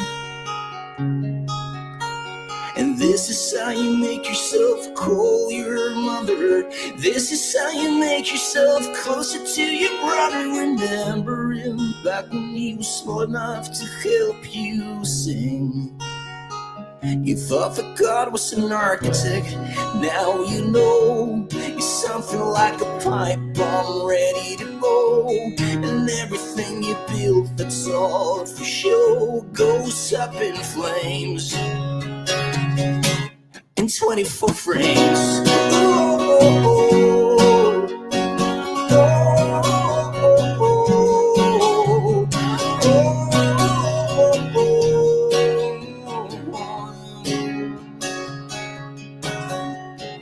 This is how you see yourself floating on the ceiling. This is how you make it when your heart stops beating. What happened to the part of you that noticed every change in when? And this is how you talk to her when no one else is listening. This is how you help her when the music goes missing. She vanished so she can go drowning in a dream again. You thought that God was an architect, now you know he's something like a pipe bomb ready to blow. And everything you build that's all for show goes up in flames in 24 frames.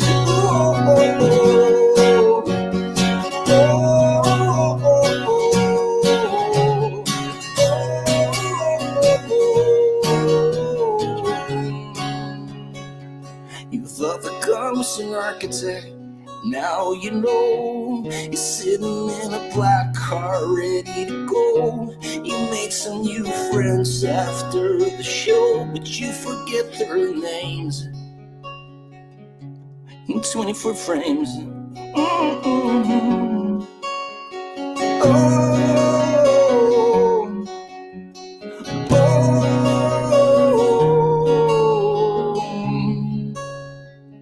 You thought the God was an architect, now you know you're something like a pipe bomb ready to blow. And everything you build that's all for show goes up in flames in 24 frames.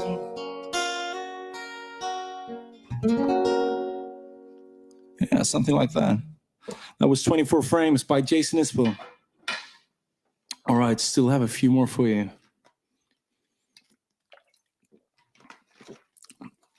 So this next one is called "Wanna Know You," and this is the single that we were my latest release. Actually, it's the year's been a bit strange now because of the situation of the world. But this is a song that we were out touring with,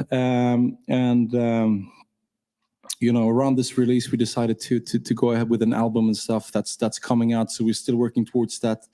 Got a lot of new material and songs coming out. So, but this is "Wanna Know You." It's available on the Spotify and all of the social networking channels that we work with. So cool.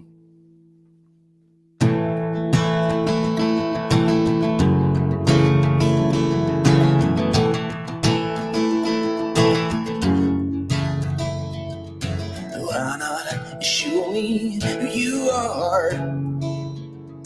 I got secrets too, I got scars.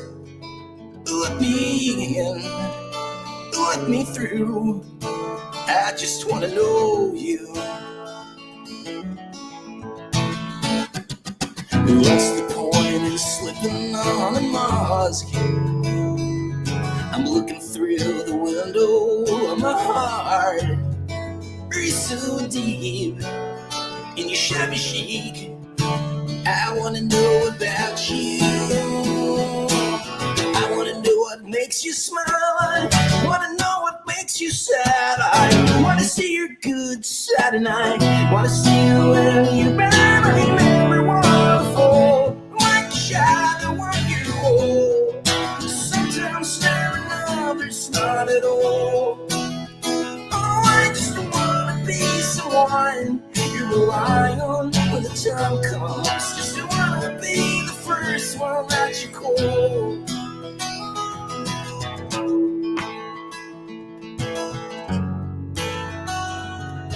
Maybe you'll take time to figure out. Some would say that's what it's all about. But every move, every word you choose, says a lot about you. Oh, and tell me if you see me like I do. But that's alright, 'cause I got faith in you. 'Cause you got soul that I can't see through. It's just a lot about you. I wanna know what makes you smile. I wanna know what makes you sad. I wanna see your good side, and I wanna see you when you're bad. I never wanna fall like a shadow when you're old. Sometimes staring others not at all. Oh, I just wanna be someone you rely on when the time comes. Just wanna be the first one that you call. No, I never wanna fall like a shadow when you're old. Sometimes there are others not at all. Oh, I just wanna be someone you rely on when the time comes. Just wanna be the first one that you call. Just wanna be the first one that you call. I wanna know what makes you smile. I wanna know what makes you sad. I wanna see your good side, and I wanna see you when you're bad. I never wanna fall like a shadow when you're old. Sometimes staring others not at all. Oh, I just wanna be someone you rely on when the time comes. Just wanna be the first one that you call. Now I wanna be the first one that you call. I wanna be the first one that you call.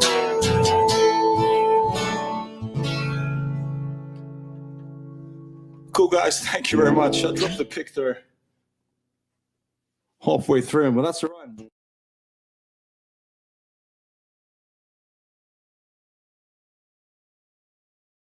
You coming in? Yes, he's coming in. Yeah, she wants a heavyweight in here, but unfortunately I'm here.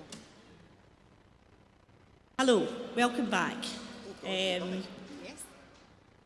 Thank you to Axel Jensen, who got his name right then. Do apologise, we weren't quite sure who was singing, for that set that he did for us last year, I believe. So that was really, really great. We are now on to the next part of the programme. We're going to be talking to David, who's with us, who's joined us up here.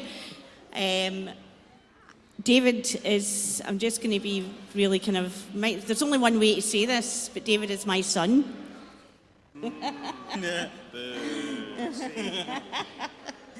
And yeah, David might want to introduce himself a wee bit, but he's... Can do, yeah. Yeah. Hi, I'm Dave. So I am Francis's son, and the reason I'm talking to you now is because I'm a content creator along with my wife. We have a YouTube channel and Instagram account, and we've been asked to talk a little bit about staying mentally well while using social media and being online and putting yourself out there. So yeah, that's why. And I'm joined by Emma. Yes. Who So for those of you that haven't met me yet, some of you have. So I'm Emma Soanes. I'm part of We Are One Scotland, and I also am involved in an organisation called Unity when I'm not doing We Are One stuff. And really interested to hear what David has to tell us about his work online. Yep. And Clive? Testing. I'm Clive Layton. I'm event organiser, stage manager, curator, and wrote for the BBC for many years. Not exactly social media stuff, but mainstream old school media, so I think I've been dragged in for a bit of balance. Yes. And I'm Frances Brown, and I've been around today quite a bit, and I work with Radical Visions as well as do the We Are One Festival. So we'd asked David was a wee bit shy there in terms of saying that he also is an actor, singer, and has a YouTube channel which has quite a lot of followers, and you kind of do that for a living really now. Yeah. So what we wanted to do really was, we're very aware that there's, particularly with COVID in the last couple of years, we're using social media in such a different way, and so we asked really David to think about doing a short video, which really helps us think about staying safe when you're online, when you're using social media, because it is, I think, really important to all of us, but particularly maybe if you are feeling vulnerable about your identity in any way, maybe if you're young, if you're feeling that there's any pressure on you to kind of be the same as whoever is next door or whatever. So what we've done is we've asked him to do a short video. I thought what we'd do first is watch that short video, and then we're really just going to have a chat and a discussion, which maybe hopefully will just help people think about how to stay safe online. So we're going to watch the video now, if that's okay. Thank you. Hello, hi, welcome. Let me start off by saying I hope you're having a fantastic day. I hope you're having an amazing time at the festival. Thank you so much for coming, and specifically thank you for coming to this. My name is Dave. I am an actor and a singer, and most importantly for this, I am a content creator online. My wife and I and our son and dog have a YouTube channel, and I also have an Instagram page. Those are the two main things that we do. And I've been asked to speak to you a bit about social media, the role it plays in our lives, and how we can best use it to keep ourselves mentally well. So I hope this is useful for you. I'd just like to preface this as well by saying that I'm not an expert. I'm just a normal person who, like many of us, uses social media on a very, very regular basis. And these are just little bits and pieces that I've picked up for myself when I've been trying to have a happier time online. It's not an exhaustive list. Obviously, like anything, some things are going to work for you, some things aren't going to work for you. So hopefully you'll find something in here that will be helpful. So let's get started. So, what are some of the biggest and most common things that can stress us out and lead to having a negative effect on our mental health in regards to social media? The first and biggest one, in my opinion, is definitely comparison. I hear people talking about this all the time. It's like comparing your behind the scenes to someone else's highlight reel. I think this is something that when you think about it, it's really easy to understand, but it's really, really easy to forget in the moment. Like when you put yourself out on social media, you want to put out your best self. I don't know about you, but I am the person that takes 20, 30, 40 photos to get one that I like. Then I might do a little bit of color grading to make sure that my beard is that perfect shade of red, and maybe try and hide some of the white ones that are in there as well. And then I'll put that out there because it is, you know, it makes you feel confident, it makes you feel good about yourself, and that is what you want to show the world. What people don't often do, and I very much include myself in this, is share times from when we're not feeling as great or we're having a bit of a hard time. And that's fine. But when we're feeling like that, it can be really easy to go on someone's Instagram page, start scrolling, see all the amazing pictures of the great times they're having, how good they look, and compare ourselves in our behind the scenes to their highlights reel. And often that can actually lead into point 2, which is FOMO, or fear of missing out. So if you do find yourself not having the best day and you decide to go onto Instagram and see someone's profile and you're looking at their incredibly curated page and comparing your behind the scenes to their highlight reel, oftentimes it can make you feel like you are behind on life or not where you want to be, or how come that person gets to have that car, or you know, I wanted that job and they're doing something similar, or they're doing better than me. It all kind of feeds into itself because there's also a massive element of comparison there, but ultimately the point is we want to avoid it. And finally, anxiety around your posts, how well they're doing, and tying that into your own self-worth. I just want to reiterate that all of these things are super common. They're all things that I personally have dealt with, and I know many, many other people have. And there are definitely little warning signs that you can look out for, that maybe this is something that you might want to address for yourself. So what are some of those signs? Let me tell you. Needing to check notifications and being bothered if there are unread notifications. Mindlessly picking up your phone and opening social media apps without knowing why. Feeling anxious about how many likes a post gets and feeling the need to take it down if it doesn't perform. Feeling anxiety when you don't have access to social media. So as I said, those are just a couple of little indicators that if they sound familiar to you or you're feeling negative towards being on social media, first of all, it's great to be able to acknowledge that. And if that is the case, then here are some steps that you can take to help make your social media experience more pleasant. So the first thing to do is assess your social media diet, just as you would want to take in healthy food, water, and nourishing things. Your social media feed is exactly the same. You want to have things that are going to inspire you, that are going to make you laugh, that are going to give you a smile, and not things that are going to make you not feel good. So assessing your social media diet, the accounts you follow, and how they make you feel is really going to help you work out whether you need to be following some of these accounts or whether you're happy with how things are going and the people that you follow. So yeah, number one, I would say, is definitely really look at how who you're following make you feel. Number two, you're probably going to know what I'm going to say here. Curate your feed. So unfollow accounts that don't make you feel good, whether that's celebrities, companies, people in your life. You can still be friends with people and not necessarily follow them online, or if you don't want to unfollow them, that's totally fine as well, but you can mute people just so that they don't necessarily come up in your feed. You have to take care of your mental health first.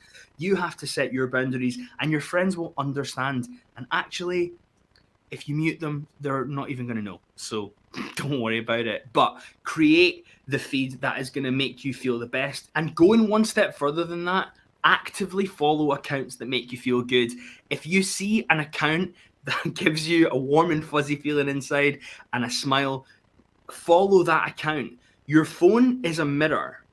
Social media apps are a mirror of what you follow. So if you are looking at stuff that doesn't make you feel good, it's going to show you more of that stuff. If you're looking at stuff that makes you feel good, the algorithm will give you more of that stuff. So actively try and follow things that you like to see. One particular account that I think is brilliant is an account called It's Lenny. I'm going to insert one of their videos here talking about something we've already talked about, the highlight reel. Hi! Social media is a carefully curated, unrealistic representation of the human existence. Do not compare your entire journey to the very, very, very, very, very best cherry-picked highlights of someone else's. This is what you see, and this is what is happening. You are doing f***ing amazing! Seriously. Okay, that's it. Scroll on, soldier. I love you so much. Bye! So as you can see, it's a super positive account. Just gives me the warm and fuzzies every time I see one of their posts, and actually genuinely makes my day better. So if you can find 1, 2, 3, 4, 5 accounts like that when you're scrolling, it really, really breaks it up, and I can't recommend It's Lenny highly enough. Number 3 is to think of your social media space as your home, as your physical place. So if someone comes into your space and is looking around your house and is saying nice things, that's a really nice place to be. But if someone comes into your house and says something that you don't like, don't be afraid to ask them to leave your house. Don't be afraid if someone says something that makes you feel uncomfortable, that makes you feel upset. Do not be afraid to block that person. They don't have any right to you. They don't have any right to your emotional energy. They don't have any right to your mental energy. So just remember, if someone says something that you find uncomfortable or you find offensive or upsetting, don't be afraid to block that person. Life is too short and they're coming into your house. And if someone said that to me in my house, I'd tell them where to go. Number 4, and I know this is a hard one, but try and have times every day that are set that you just don't look at your phone. A couple of really good ones are right when you first wake up in the morning and before you go to bed at night, particularly at night, because looking at blue screens is actually, on a totally separate note, not great for your sleep. But when you first wake up and when you just before you go to bed, to be able to clear your mind, especially with things like social media, and especially if it's causing you any kind of anxiety, just having those times where you can just get up, center yourself, maybe go outside, have a little walk. It's just a really good practice to get into. Little hack with this, actually, if you're an iPhone user, you can set your phone to do not disturb mode at a couple of hours before you go to bed, and then until you turn that mode off in the morning, it won't show you any notifications, so you don't even have to look at them. But yeah, I am far from perfect at this, but what I would say is that the times I've been able to stick to it, I have seen a massive improvement in just generally being more productive and just being more serene and happy in the mornings and in the evenings. And my 5th and final tip is to have some proper time away from social media on a relatively regular basis. I don't just mean a couple hours here and there. I mean a day, a few days, maybe even a week. Maybe you could try and work it in with a holiday so that you just have a social media free holiday. Obviously, you're going to have your phone on you, but you can delete the app. Some people that I know have found it really beneficial to actually deactivate their account, not delete it, obviously, but it means that when they come back and reactivate their account, there aren't like a bunch of notifications. And so when they are away from social media, they're not sitting thinking, oh, there's notifications there that I need to get to, and, you know, fear of missing out and all those kind of things that we've already talked about. It can just be a truly relaxing social media free time. Honestly, the couple of times that I've done this, I have been really excited to get back to posting and seeing what everyone's been up to. So yeah, highly, highly recommend doing this. Maybe every couple of months if you can. So those are some of my tips for staying mentally well online and around social media. I really do think that social media can be enjoyed in a healthy way. It doesn't have to be detrimental to our mental health, but I think it is our responsibility to regularly assess how we're using it and maybe take some of these steps to make sure that our experience is as pleasurable as possible. So thank you so much for watching this. I hope it was somewhat useful, and I'll speak to you soon.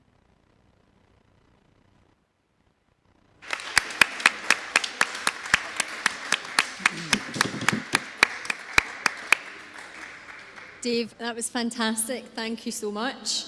Loads of questions about that because we've spent all of yesterday and now most of today thinking about identities and giving people an opportunity to share their identity, celebrate that, celebrate what's different about us all.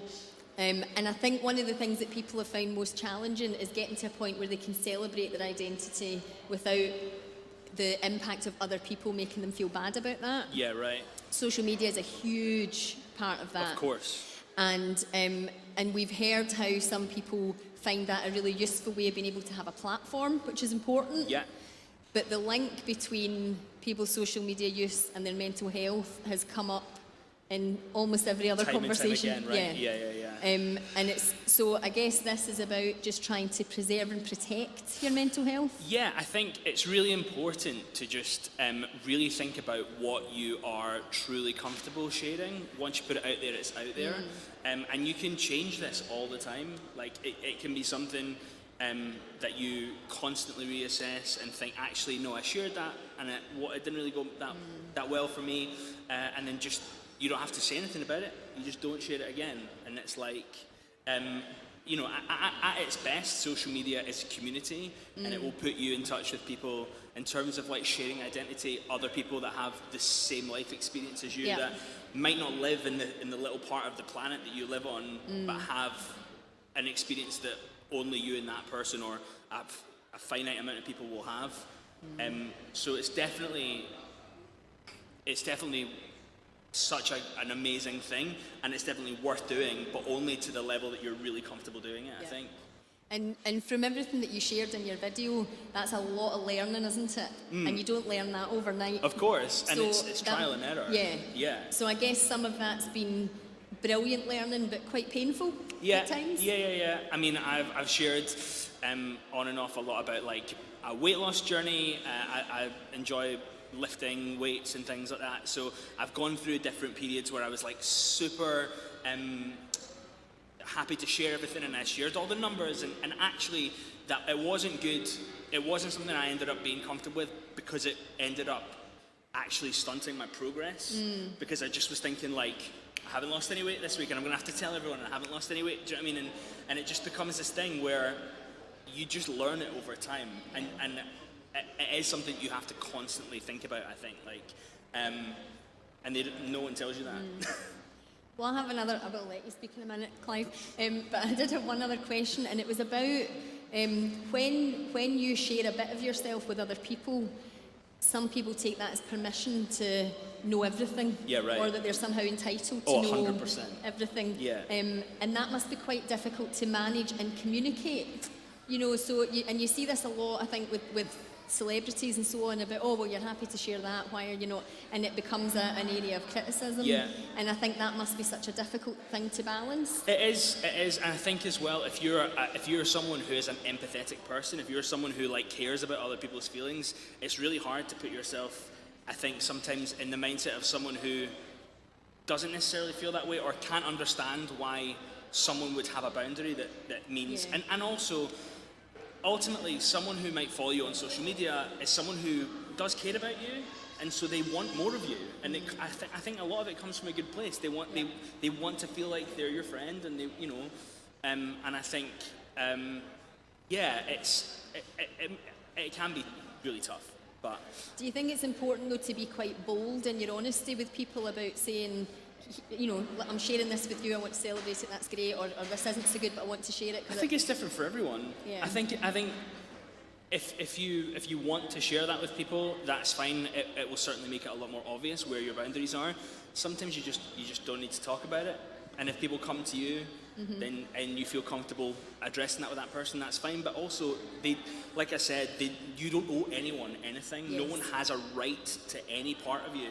And so if you don't want to give it, you don't have to give it. And so did you have to get to a point where you're able to say, I'm done I think today, I did, and again, I think I kind of shared it. I shared it softly. I wasn't like, don't ask me about this. I just was like, it's not something I really feel that comfortable with. I'll share as much as I'm going to share, and that's what I'm going to share, and that's, you know.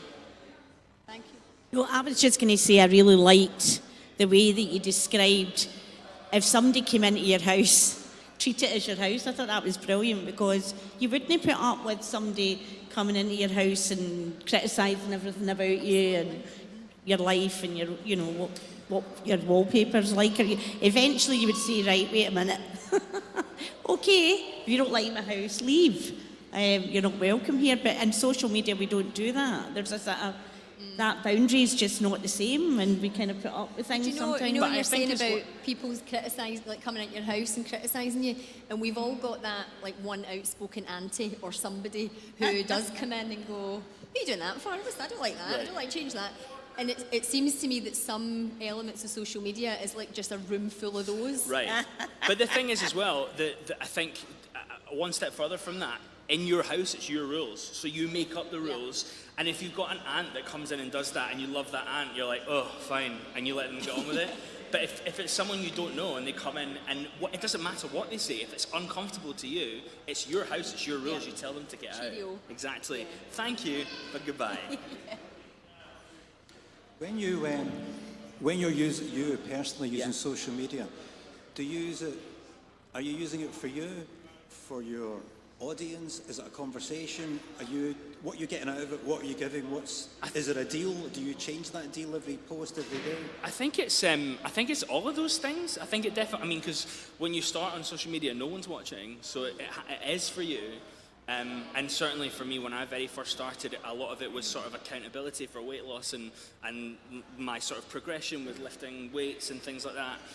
And then you get to know people's screen names, and then sometimes you follow them back, and then it does become a community. And so, yeah, there's definitely a conversation. And I've met many. I've been lucky enough as well to have done some jobs that have taken me around the country, and I've physically met lots of people that follow us online, and they've all been absolute legends. So it's probably mostly for that, I would say. Because I was talking to the lovely Debbie there earlier on, and about celebrity and instant stardom. Emma and Deb and I were talking about it. When I first used Facebook, after a few weeks, I thought, what is this world? What have I get into? What is this thing? What is this power? So I posted something which was, Facebook, where everybody can give a daily press conference on their life. And I provoked quite a lot of reaction, which sort of blew me away. But I realised it's an incredibly powerful thing, that if it's something to say, whereas people pre-social media could just sit at home and agree with themselves, or whatever it was they were doing. Right. Suddenly they were like, here's my dinner, or I'll be back in 10 minutes, I'm going for a shower, or I have a head, or look at my leg, or whatever it is. And I used to think it was a bit ridiculous, but then, as you say, it's all these things. At its worst it's this, at its best it's something else. But it is quite an extraordinary tool which people can use to communicate with. Yeah. So I do find social media fascinating. Yeah. And then I lost my Facebook account a couple of years ago because they misinterpreted. I used the word propaganda in a message, in an announcement, and they thought I was spreading propaganda. Right. The way that algorithms work. I thought, Facebook jail. I thought, no. So I lost everything. Right. Overnight. Banned you? Yeah, and they banned him from Facebook. Yeah. I'm just. He's a social media outlaw. I'm being oppressed here, and there's witnesses. I'm not saying it's called for, but that's what's happening. But my first thought was, all right, here we go. And then it was quite weird after 2-3 days, that sense of loss. Not because I've lost an audience or I'd lost, but I'd lost the facility I lost my voice. Yeah. To a certain extent. I think so it's quite weird. As well, like, for someone who isn't using it for, a quote-unquote audience or whatever, I think there's especially Facebook, that sort of era, there was a time where we just stopped asking people what their phone numbers were and just were like, oh, we'll get you on Facebook. And it's a way of connecting with people that you probably don't speak to all that often, but it's nice to just dip in and see what they're up to, and so that if you bump into them, they're like, oh yeah, you went to like Spain last year, right? So it's kind of, yeah, I think there's loads of different uses. Sorry, go on. No, I was just going to say, we never used to have a thing like you have now when you're a Facebook friend. You have Facebook friends. You have all these people that you've never maybe even met that are connected through. I've known Scott for years. There's like, exactly that. So you think, oh, I'm on Facebook with you. I'm a friend on Facebook with you. So it's a community as well, isn't it, in a way of developing that community. But I was going to ask, sorry. No, I was just going to say... Can I interrupt your interruption with her interruption? No, I'm not going to say anything. I'm tired of saying So I was going to ask as well about, there are obviously online users and audiences of very, very different ages as well. Yeah. And I think for younger people that are just beginning to use social media, and that seems to get younger and younger and younger, course, and younger yeah. every Yeah. minute. And so the idea of a break from it is interesting, because I think if you look at any parent of a primary school age or young person now, you will find that their daily mantra is get off that phone, get off that device, get off, so that's the kind of constant thing. And I think there's something about parents being able to understand what's good about it and what's bad about it, because then the management of it is different and it's more positive. Yeah. But I think there's what was really interesting about your video was the tips and the way in which I think people can use that to explain that to younger people, because they are simple concepts. It's just that you have to get your head around what it means. And actually things that are really logical, and you're like, of course, like, no one's going to put out pictures where they don't like the way that they look, or, do you know what I mean? Like, and so it's, I think when you think about it, a lot of that stuff is quite obvious, but the way that we use social media is the way that social media apps want us to use social media, so it's like...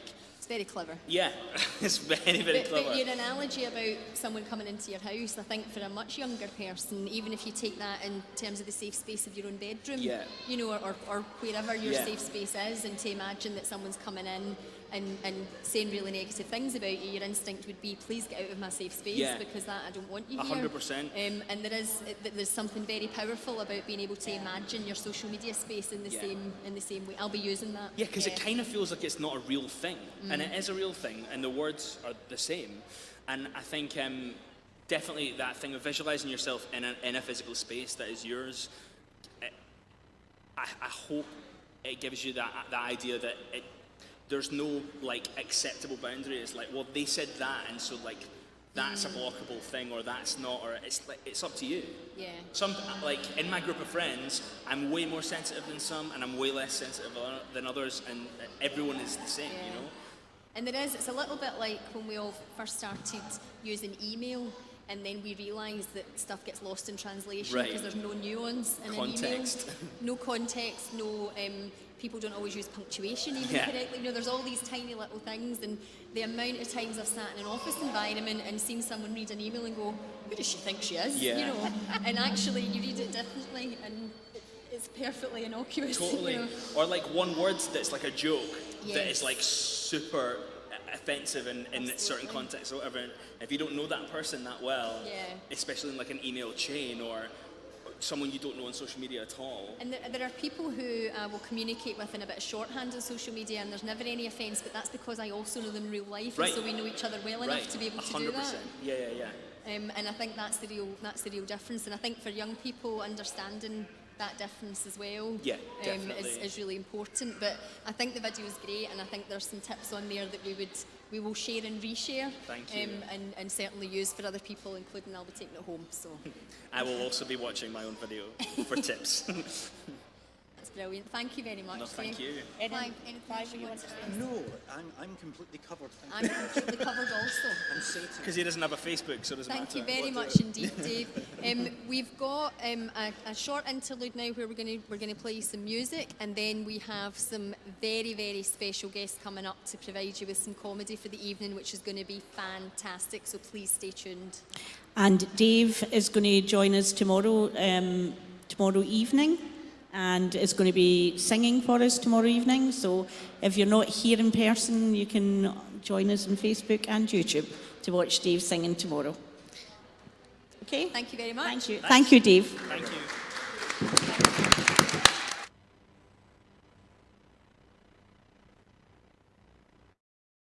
Hi, I'm Rachel Ian, and I'm a singer-songwriter from Scotland, and I'm here today to show my support for the Citizenfest We Are One festival, virtually, obviously, because of everything going on, but I put together some music, some originals, some covers, and if you want to go and check out my music, everything is up on my website, www.rachelvian.com.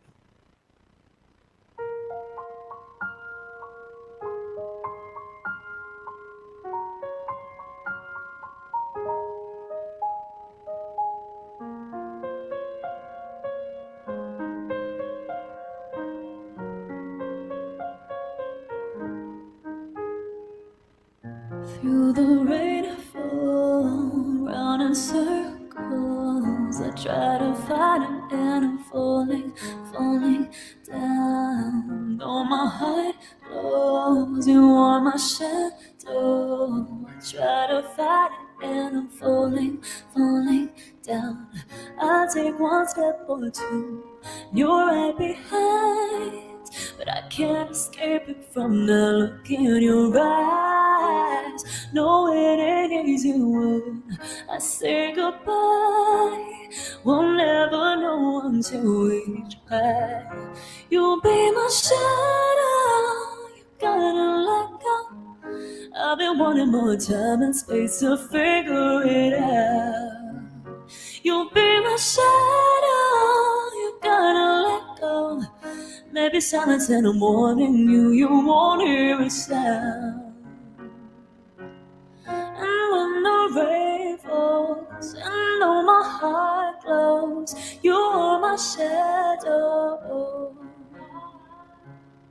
Believe you'll see me in your sweet dreams. Don't try to find it, and I won't stop now. And when I'm leaving, I'll leave you sleeping. Don't try to find it, and I won't stop now. I take one step or two, you're right behind. But I can't escape it from the look in your eyes. No, it ain't easy when I say goodbye. We'll never know until we try. You'll be my shadow, you gotta let go. I've been wanting more time and space to figure it out. You'll be my shadow, you gotta let go. Maybe silence in the morning, you won't hear a sound. You'll be my shadow when the rain falls and all my heart glows. You're my shadow. And when the rain falls, wherever I go, you're my shadow.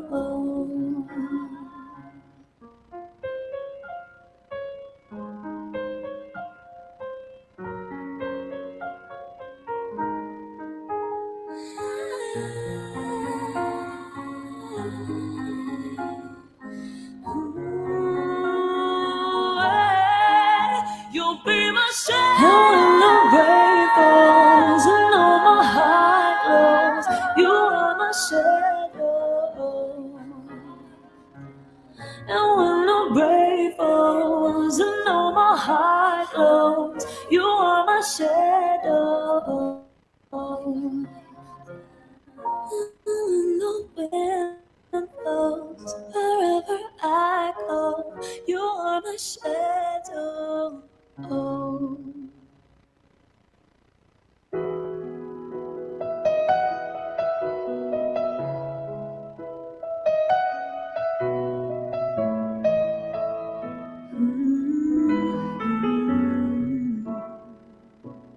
There's a hero. If you look inside your heart, you don't have to be afraid of what you are. There's an answer. If you reach into your soul, and the sorrow that you know will melt away.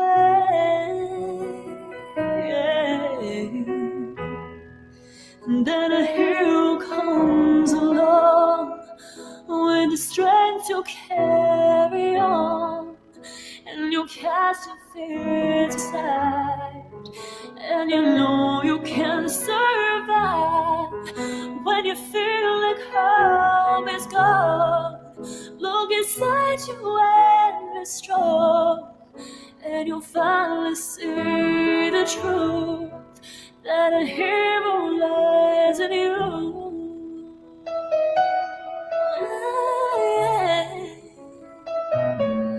It's a long road when you face the world alone.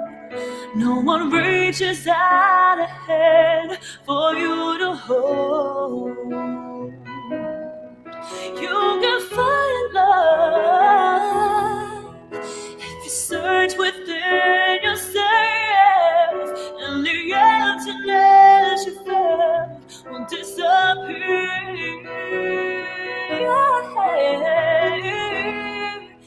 Then a hero comes along with the strength to carry on, and you cast your fears aside, and you know you can survive.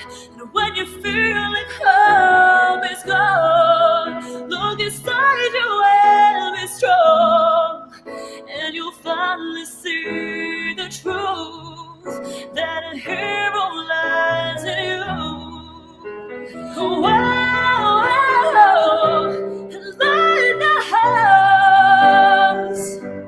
The dreams are hard to follow. Don't let anyone tear them away.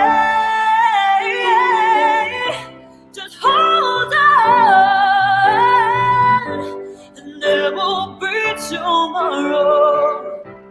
And in time, you'll find the way. Yeah. And then a hero comes along with the strength to carry on, and you cast your fears aside, and you know you can survive. When you feel like hope is gone, look inside you and be strong, and you'll finally see the truth that a hero lies in you.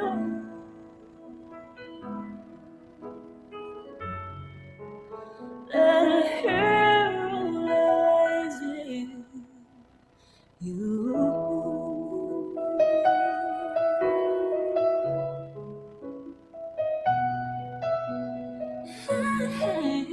That a hero lies in you.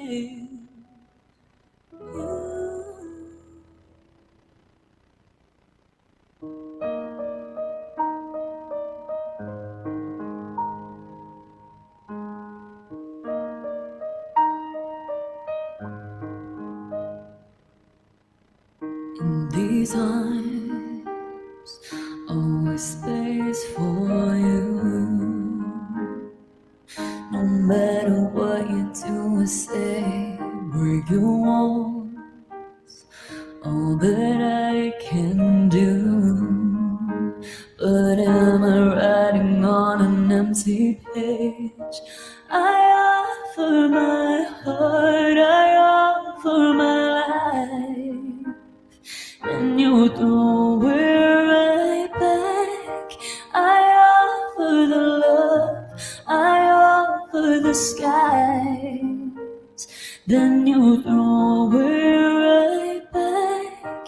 Kick me out and crush me down, throw the flowers on the ground. I'm here to stay, and you'll never see me walk away.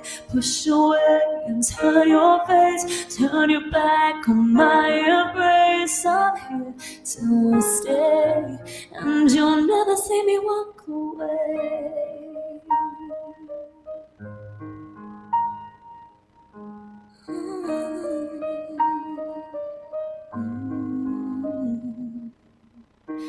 These eyes, only tears for you.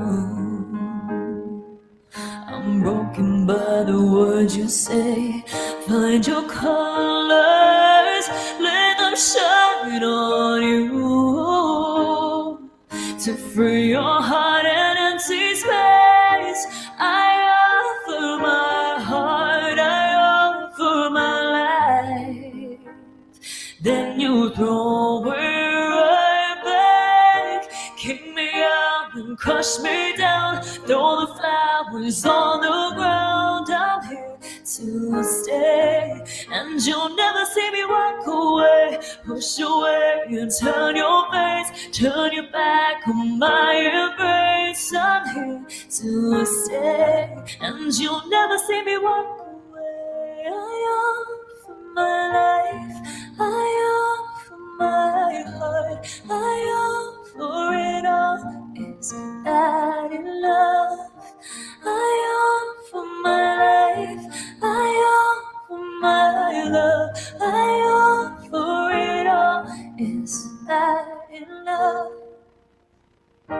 Kick me out and crush me down, throw the flowers on the ground. I'm here to stay, and you'll never see me walk away. Push away and turn your face, turn your back on my embrace. I'm here to stay, and you'll never see me walk away. I offer my life, I offer my heart, I offer it all. Is that enough? I offer my life, I offer my love, I offer it all. Is that enough?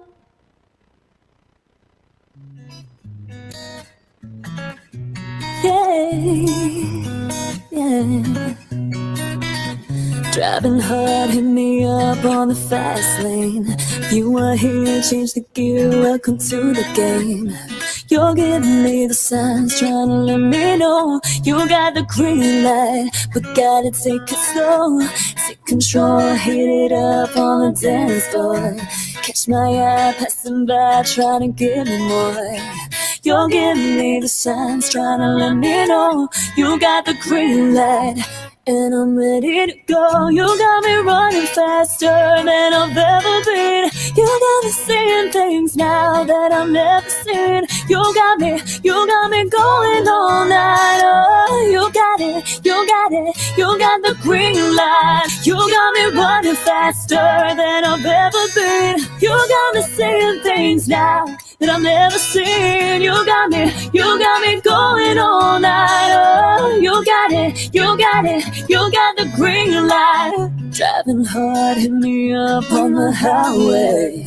Getting close cause you know what you're gonna say. You're riding track and it's my decision. No turning back, it's the one-way system. You got me running faster than I've ever been. You got me seeing things now that I've never seen. You got me going all night. Oh, you got it, you got the green light. You got the green light. You got the green light. You got the green light. Yeah, yeah, oh. Get away, but you're near to the finish line. Catch your breath, go ahead, cause you're nearly mine. You're giving me the signs, trying to let me know I am the green light, and I'm ready to go. You got me running faster. Yeah, I'm ready to go. You got me saying things now. Yeah, I'm ready to go. You got me going. Yeah, I'm ready to go. You got the green light. You got me running faster than I've ever been. You got me saying things now that I've never seen. You got me going all night. Oh, you got the green light. You got the green light. You got the green light. You got the green light. You got the green light. Havana, half of my heart is in Havana. He took me back to East Atlanta. Oh, half of my heart is in Havana. There's something about his manners. Ooh, take me back, back, back. Ooh, ooh, take me back, back, back. Ooh, boy, I love it when you call me señorita. I wish I could pretend I didn't need ya, but every touch says, oh la la la, it's true, la la la. Boy, I saw me running. Oh, you know I love it in Havana, oh la la. It took me back to waste a la la la la. Half of my heart is in Havana, oh la la. Wow, my heart is in Havana, my heart is in Havana, Havana, oh la la.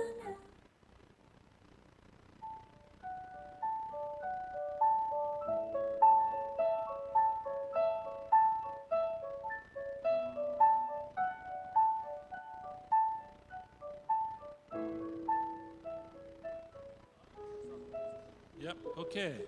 Okay, so welcome to the evening session of Citizenfest. Okay, welcome to the evening session of Friday, the 22nd of April, 2022, Citizenfest 2022. Thanks to Rachel Rien for sharing her, her set that she did in Citizenfest 2020, bringing a little bit of Cuba to the west end of Glasgow. So there we are. Havana. Anyway, I don't know why Keith and Emma are here to introduce the comedy set. I have no idea why that is, Emma. I don't know why that I have no idea. Anyway, we take you through the rest of the evening. I'm Keith Etherington. And I'm Emma Soanes. And this is The One Show.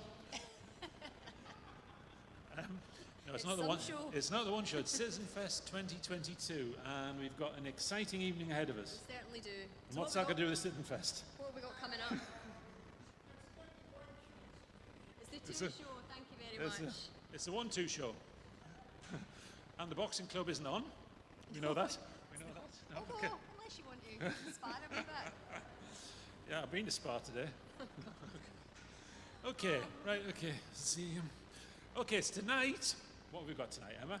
So tonight we've got a mixture of comedy and some more music for you. Yeah, is this a mixture of comedy? This is the mixture. No, We're not the mixture. It's better than that. Okay. Yeah, it's even better than Okay. anything we have to offer. Okay. Can you believe that? I know. Yeah. I know. It's hard to believe. Yeah. But there's some actual professionals Okay. going to be entertaining you this evening, which is which makes a change. Which is good, wherever you're watching. So tell us about the music that's coming up later. Okay. Okay, so first of all, we've got comedy, haven't we? Yes, we have. Then I'll we've tell got you an more hour about of live music with Stephen Clark and followed by Ben Sider to take us through to 10 o'clock. And then we finish the evening. We finish the evening off with DJ Deaf Beats, so we've got a DJ session taking us right up to the end of the night, and we hope you'll stay to join us for that. But before all of that, we've spent a couple of days hearing from so many different people. So we've heard people's stories, we've heard people's experiences, we've been educated, we've been informed, we've learned some stuff, and we've tried to find ways to celebrate what's wonderfully different about everybody and what connects us. But if there is one thing that absolutely everybody can benefit from, and God knows we need more than ever at the moment, it's a good laugh. So, oh God. So, we have a couple of hours of comedy for you, which I know you're going to absolutely love. For those of you watching at home, online, please stay tuned because you're going to absolutely love this. So I would like to introduce your compere for the next couple of hours, which is the fantastic, the wonderful Mr. Scott Agnew.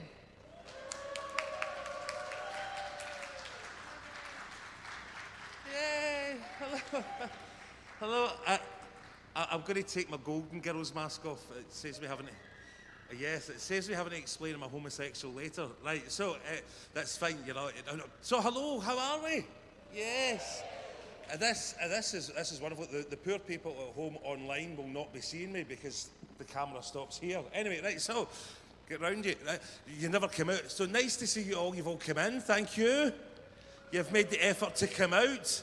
You know, and I think somebody was explaining, oh, we're going to have an exciting night. I'm trying to keep the excitement to a minimum, right? I'm 6 months out for having had a heart attack. I don't need any more excitement. Thank you very much. It's all right.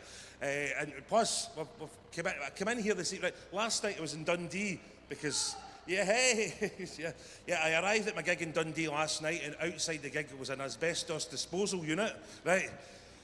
I arrived at this gig tonight and there's a burning bridge, right? So I really don't need any more excitement this evening at all. But it's lovely to be here in the unit, and nice to see Ivy Tilsley for Coronation Street. Right, nobody remembers. There's about 3 people remembers Ivy Tilsley for Coronation Street. Is everything like that? No, she's been dead for years. But no, so this is fun. But this is it. And I walked a bit funny, right? I was walking a bit funny when I came on. It's because I've hurt my foot, right? I kind of came in walking here like Theresa May at the Tory Party conference.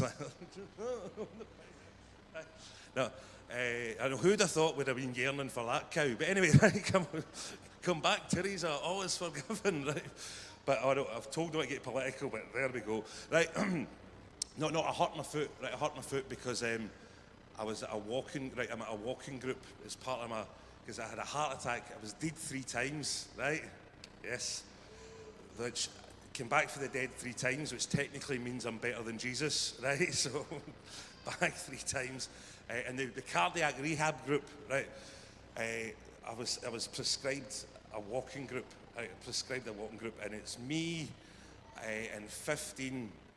Well, I say 50. It's essentially the cast a still game, right? Every Thursday morning, it's me round about Alexandra Park at 10:30, right?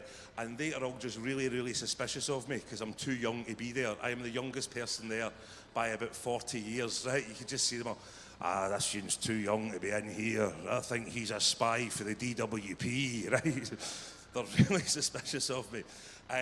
And I was trying to keep up, right? I was trying to keep up with a particularly sprightly 6 to 8 year old, right? Nobody told me he used to be a marathon runner, right? And I'm trying to keep up, and then we were going up this right, big, huge hill, right? Massive hill, right? It was like an incline in a car park, right? No, but it was a big hill, and I'm talking away, I'm trying to keep up with them, and then the sound just disappeared, right? And then it was like a wee kind of white light, and all I could see was a wee bollard at the top of the street. I'm like, just get to the bollard, at the top of the hill, you'll be fine. Got to the bollard, I sort of went down in my hunkers, and you could see all the old dears, right? You're like, oh my goodness, big un, oh no. Because at this point, I was 25 stone, right? Because you had to do something with your time in lockdown, right? I was 25 stone, and I kind of flopped over and then started to roll down the hill. And the 2 cardiac rehab nurses are at the bottom of the hill watching me roll down, and 15 pensioners chase after me, right? Oh no, the big one, we need to catch him. They're like, just leave him, because they're all 6 weeks out of a cardiac event themselves, right? Just leave him. It was like this season finale of Last of the Summer Wine, just all these old dears running after it. They're trying to pull me up and help me out. Anyway, I survived. I hope I didn't ruin it for you. I survived because what it turned out is I just fainted, right? Because my blood pressure tablets were too high. You know, I think that means I've completed Glasgow. Blood pressure tablets are too high at 41, right? I think that's I've won. But no, I was quite embarrassed. I'm thinking, this is no right. This isn't really. And I said to the wee cardiac rehab nurse, I'm like, I suppose that must happen all the time in these kind of groups, you know, it must happen all the time. And she's like, no, I've been running this group 15 years, you're the first, right? She's like, oh, thank you, Hen, that was lovely, that's all right, that's fine. But what did we do with our lockdown? Who was it, who got up to, because I treated the lockdown like an empty, like when I was 15, right? Because I lived myself, right? Live on my Todd. I was having a great time, right? I felt as if I was 15 years of age. I was up to 5 in the morning playing Championship Manager in my pants, eating Monster Munch and mint arrows, right? I'm like, nobody's going to tell me off, right? I was having a great old time. No wonder I had a heart attack, right? Because that's how I spent my lockdown. But I was very lucky, right? Because where I live a glamorous showbiz life, right? I live in a social housing flat in the Salt Market. Ooh. Who's winning? Cheap rent, roundies. Right, so social housing. And because I was watching, like you were talking about the One Show earlier on, and you seen all these folk in the One Show giving it, oh yes, well we've set up a community action group and we've got, you know, a neighbourhood WhatsApp group and we're handing in banana bread to one another, right? And I thought, thank Christ I didn't have to deal with that, right? Because what I've got in my close is 6 depressed, divorced alcoholics, right? They didn't want to see MD. Unless the council got a complaint about the smell, you've not to phone MD, right?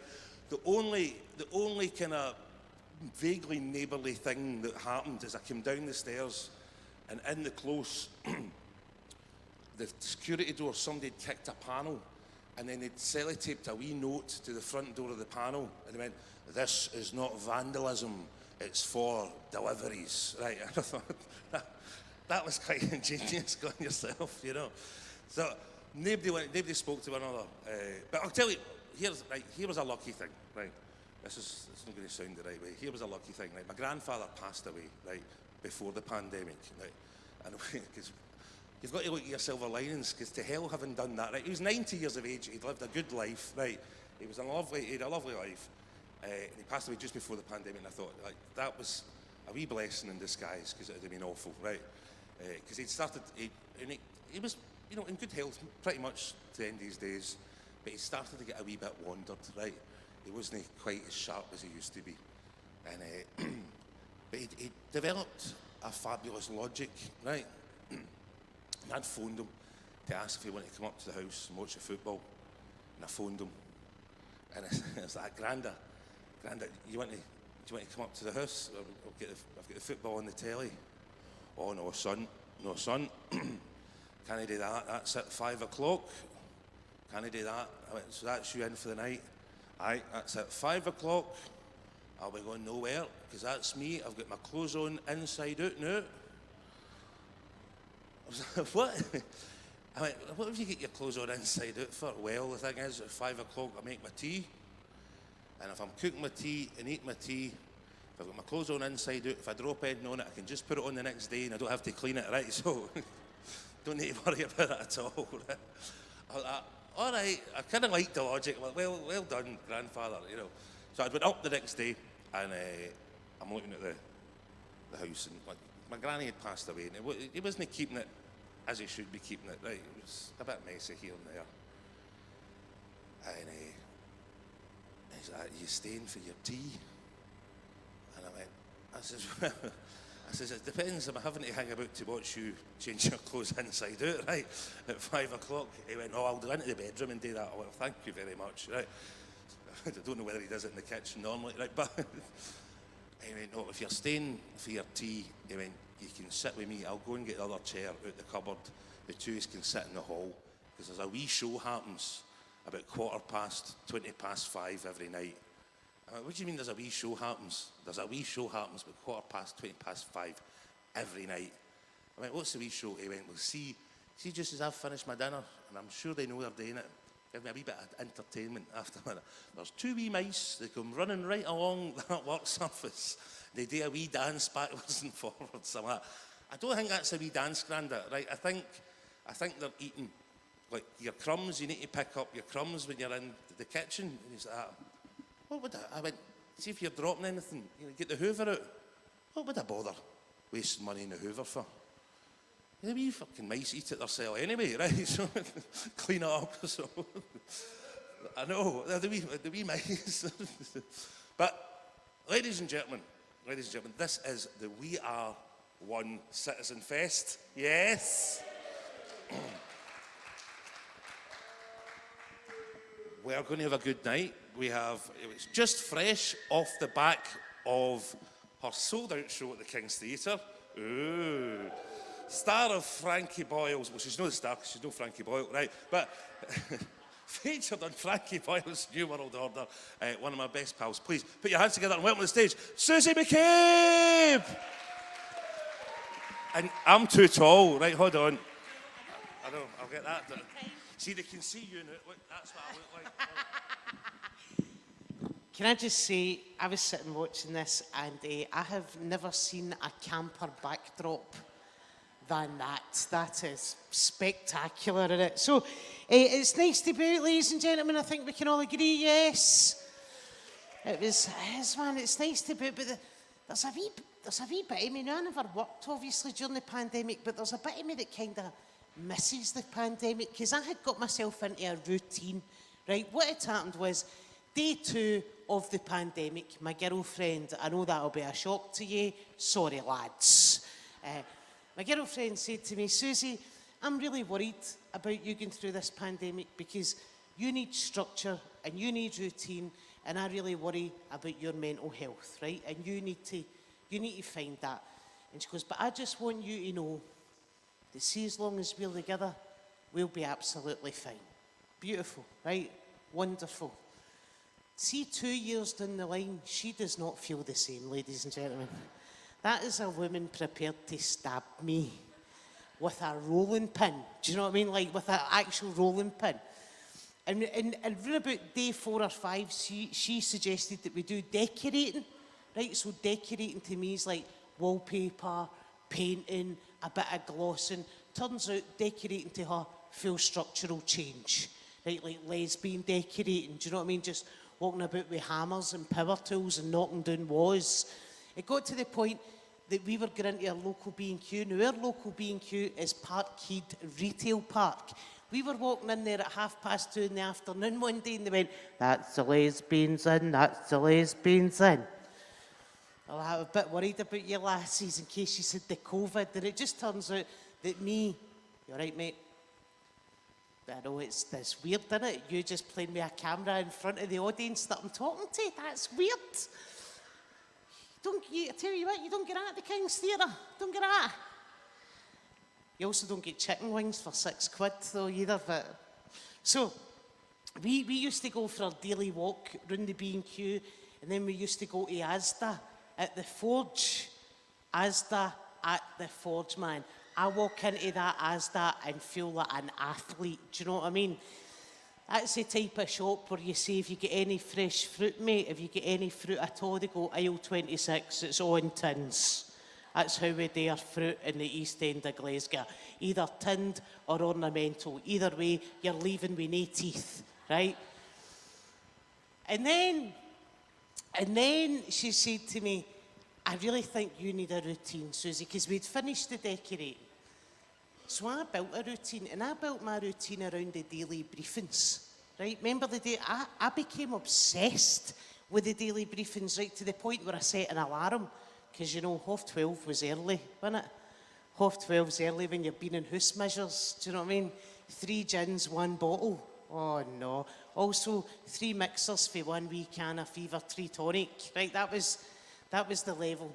And I used to watch the briefings, and see for about the first week, I'd watch it and I'd go, oh my God, this is like a film.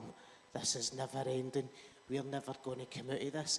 And then see, after about a week, I would just watch it to see how raging Nicola Sturgeon was getting every day. Because remember, she used to she just turned into your ma, didn't she? She's just like, oh, for fuck's sake. Ah, fucking, here we fucking... Our eyes, like, see, no matter what you think of Nicola Sturgeon or her politics, I think we can all agree that she'd be a terrible poker player, wouldn't she? She just... And you can understand why. Because I grew up, right, like a lot of you in here, I grew up and you would watch the news and there would be Kate Adie. Remember Kate Adie? Right, Kate Adie standing with a wee microphone and a cameraman and a wee box with a satellite, and bombs and bullets and buildings are getting blown up behind her.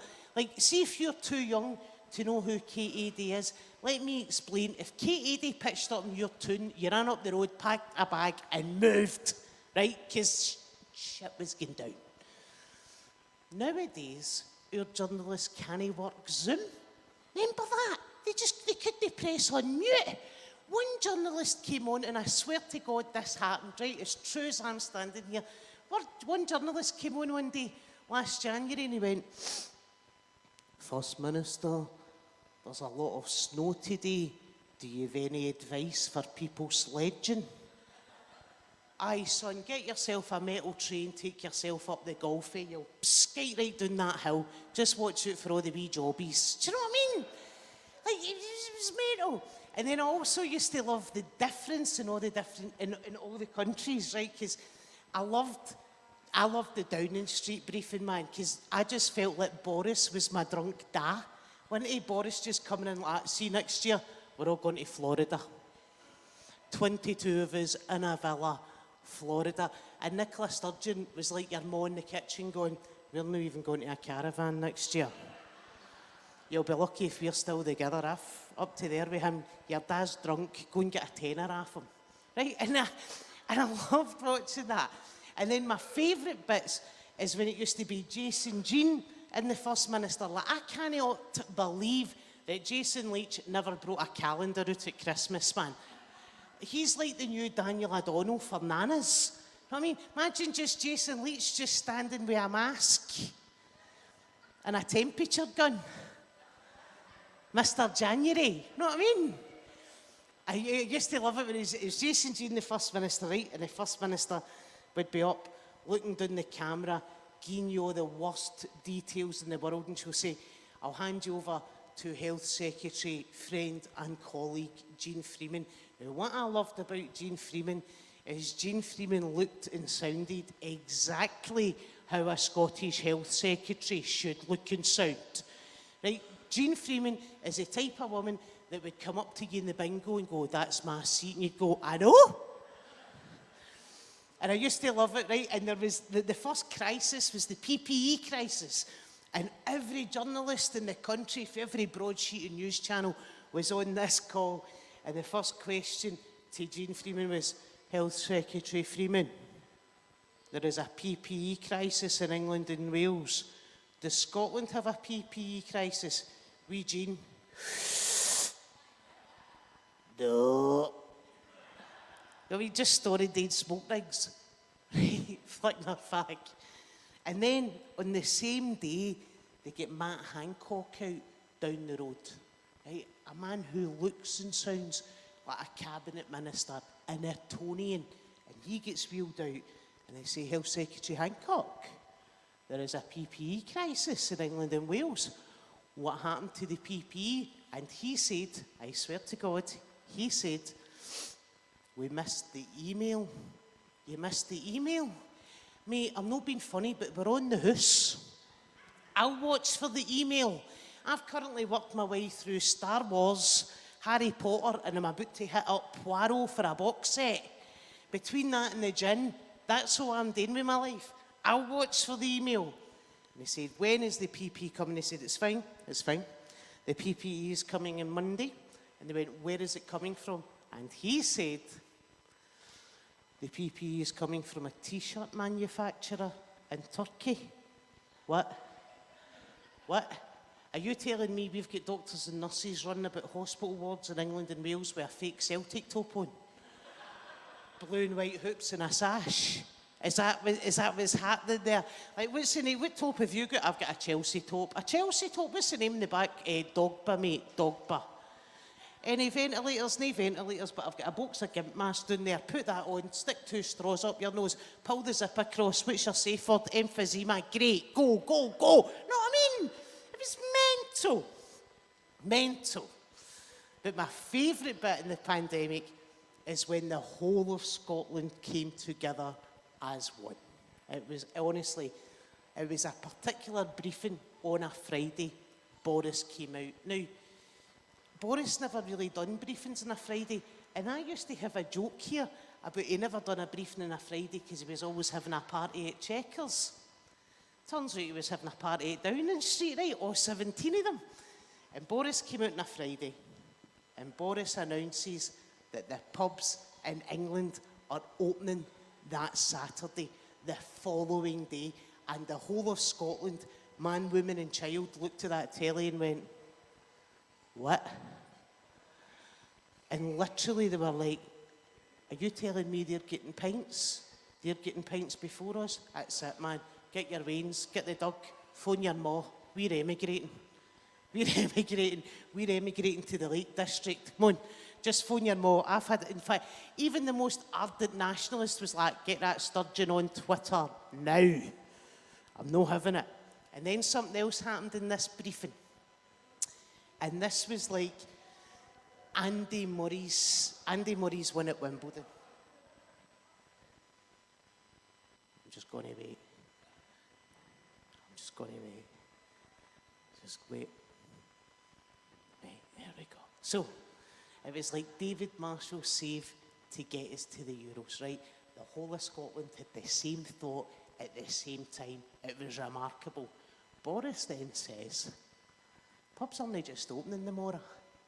They're opening at 6 in the morning, and the whole of Scotland, man, woman and child, went, 6 in the morning. They'll all be in their bed for lunchtime. Right, now, I'll explain this because Scotland and England drink differently. Right, I was on holiday before the pandemic, Tunisia, because you know what they love in Tunisia? Homosexuals, lovers. That is a very long fortnight, you know what I mean? Sisters, yep. Sisters who kiss? Uh-huh. So we're on the holiday, we're the only Scottish couple and that's fine, and we had some Irish, Northern, Southern, kept them apart, wasn't July, everybody was happy. And also, you can't fit a drum in hand luggage, right? And then we had the English, right? So we need to split the English into the Northerners and the Southerners. So we have the Northerners, who are essentially the same as us, with a different dialect. Then there is the Southerners. You know the Southerners? All right, mate. Did you fucking hear that? Did you hear that? Did you hear that? There's one of them kicking about. Don't make eye contact. All right, mate, just all right, mate. Have you seen my little boy? Have you seen my little boy car? I drowned him, mate, I drowned him. He was very loud. I'm trying to read a book. I drowned him. And then, if you've not spoken to that person from the south, there's a couple of ways you'll know they're from the south. It'll be 9:30 in the evening. You've had your dinner. You're sitting with some cocktails, the one you love. The moon and the stars is out, and it's 28 degrees at night time. And a southerner comes out wearing a jumper because it gets a bit chilly.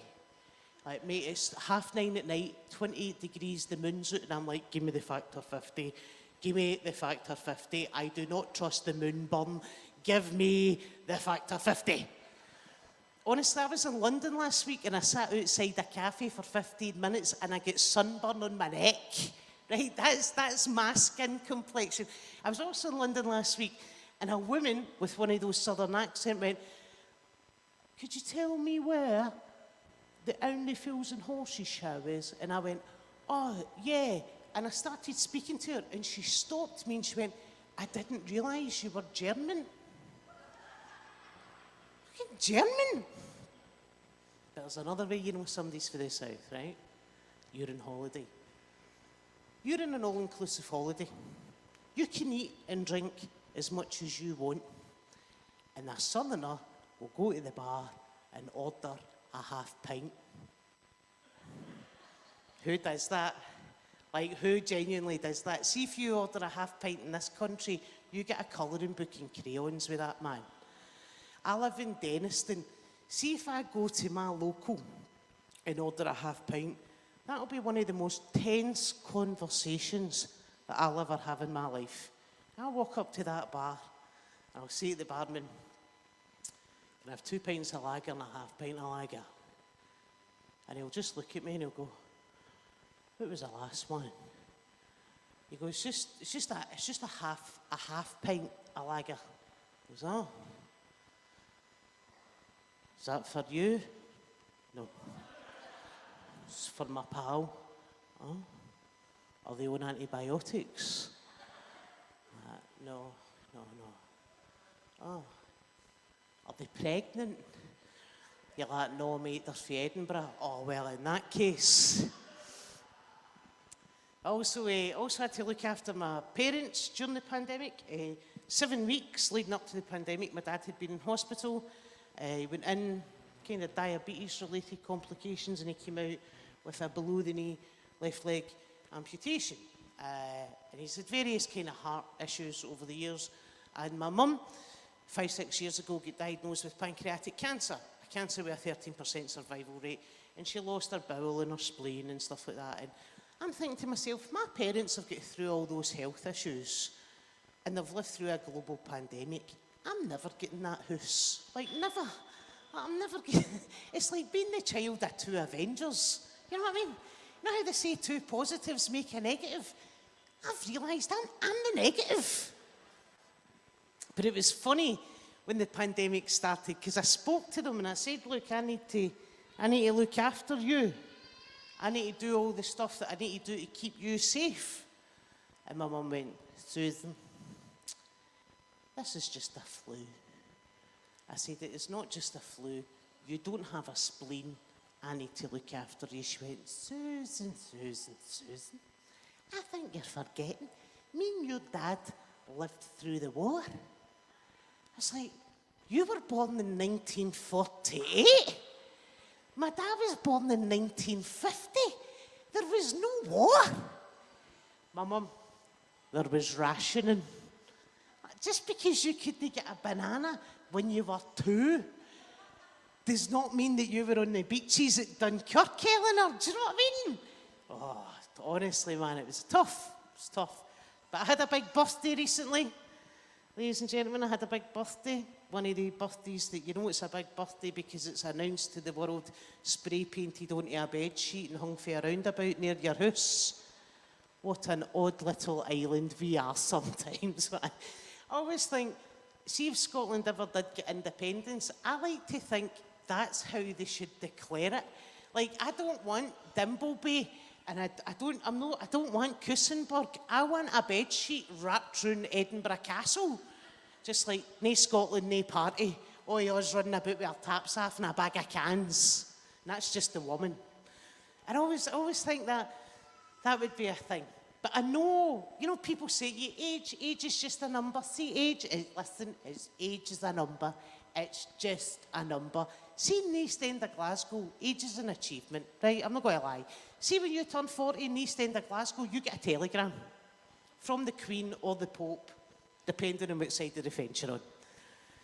But it was an interesting moment because I realised when I became old, because I can pinpoint it, right? You're looking at me going, you're no old, I'm old, I feel old. I'll tell you what happened.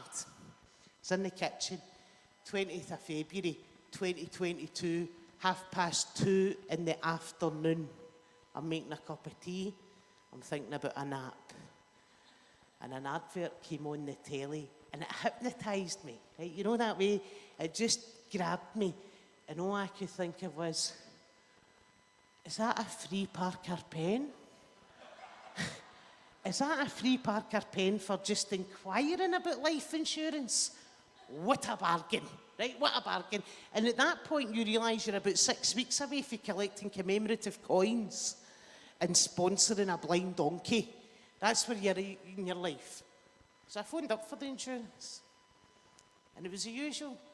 Name, fine. Age, fine. Height, 5'9". Weight, 9.5 stone.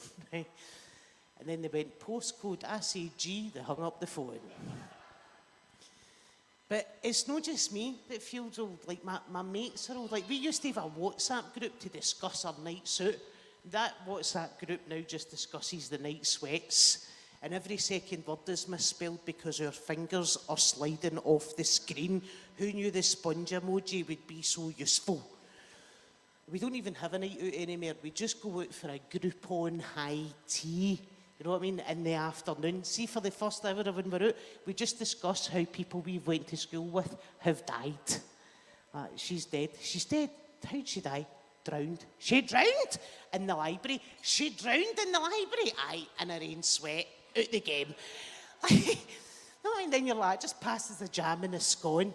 And none of us are doctors and none of us are pharmacists, but we'll diagnose each other's health issues within 5 minutes. See, the tablets, they're terrible. Try these. You'll no need to shave your face for a week. It's grim, man.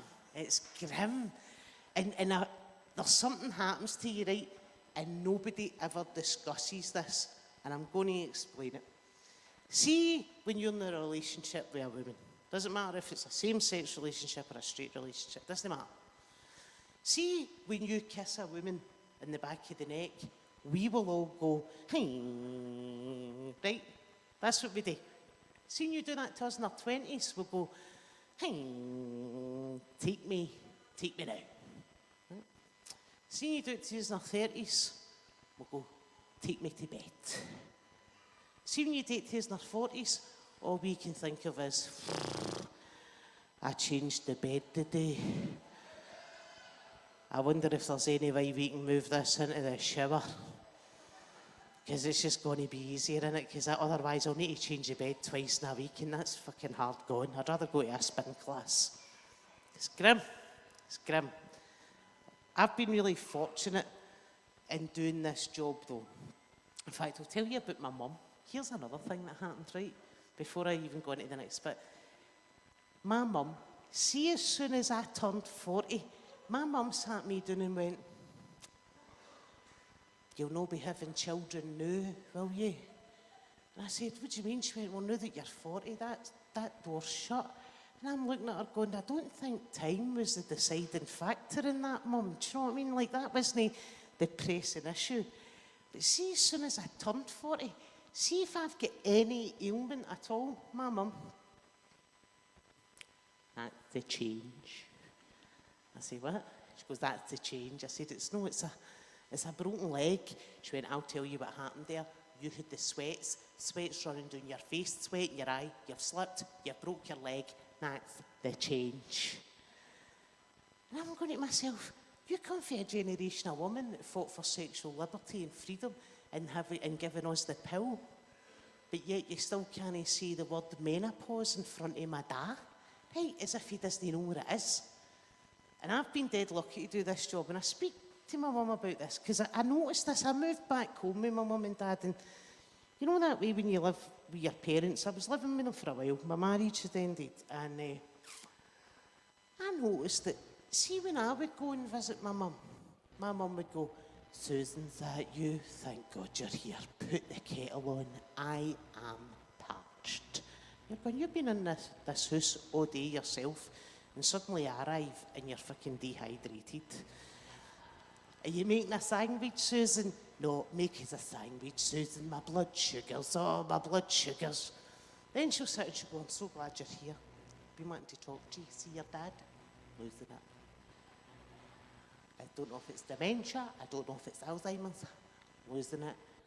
We need to get him to the doctor." And I'm like, "Well, you married him. You get him to the doctor, right?" But see, when my brother comes up the road, my brother stays in the Cotswolds because he married well, right? See, when he comes up the road, my mum, "Is that you, son? It's so nice to see you. Can I make you something to eat? You peckish?" "I'm a wee bit peckish, Mum. Give me 2 minutes and I'll rustle you something up." And a hog roast appears on the table. You know what I mean? And then she goes, "How you doing, Mum?" "I'm fine, son. You know me, I don't like to moan. If you get a twin, you having a laugh." And this goes on, this dance goes on, and my brother will get up to leave and he'll get handed a food parcel. I mean, my dad will come into the kitchen, my dad will look at me and I'll go, you all right, Dad?" He's like, "I'm fine." Then he'll look at my mum.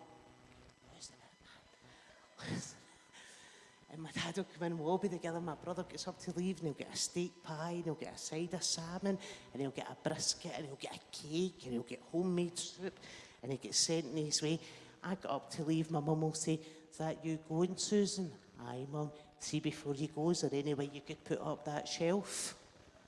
Didn't want to ask your brother, he's awful busy. I thought, aye, we go out, that's what he's busy with. But I have been dead lucky to do this job. And I was saying to my mum how sometimes women, we don't treat each other fairly. Like sometimes, you know, we're all sitting around a cauldron, aren't we? And I was saying how mums do that to daughters and it's wrong. And I had a wee think about this because I've been dead fortunate. I've been able to do this stuff out in Australia and New Zealand and stuff like that. And I've been out there. And see, when I go out there, see, because you're Scottish, you're synonymous with humour. So they always send a journalist for like the big paper to interview you. And they always send along a wee lesbian to interview me because they go, "Oh, lesbian, they'll be pals."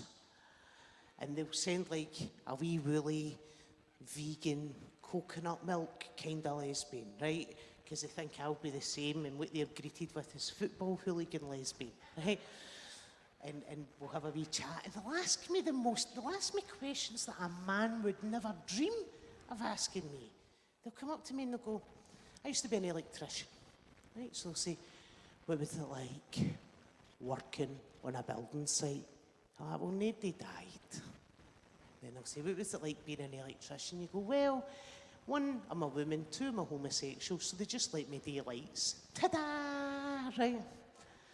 And then they'll say things to me like, "What's the difference between a male stand-up comedian and a female stand-up comedian?" And I'll say, "A bra," right? And then this will happen, and this will happen to me at least 1 gig a week, and I could be in like Brighton or Brisbane, right, Aberdeen or Adelaide. Someone will come up to me, and it's always a woman, never a guy. And a woman will come up to me and she'll go, "I'll be honest with you, Normally I don't find women funny. But see you're the exception to that rule.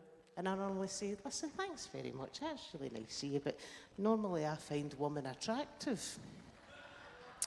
Turns out you're the exception to that rule, right? So, ladies and gentlemen, you have been lovely. I am going to hand you back to Scott Agnew. You've got a lovely headline act coming up. Take care of yourselves, look after, and I'll see you soon. Cheers.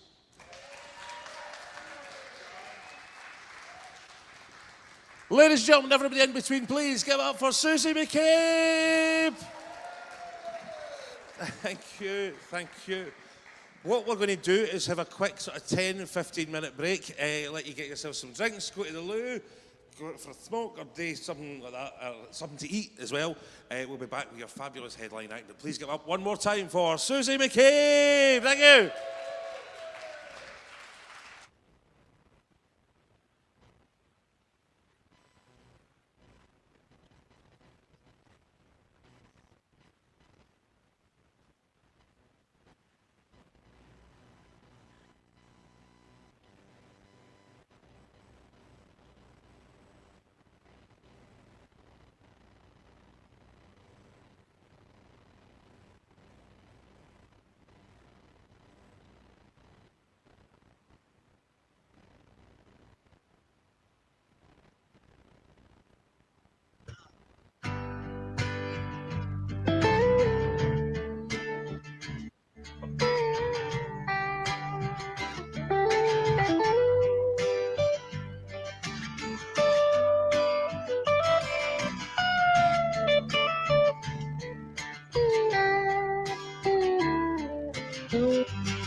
Sun will rise, snow will fall, the wind will blow around us all.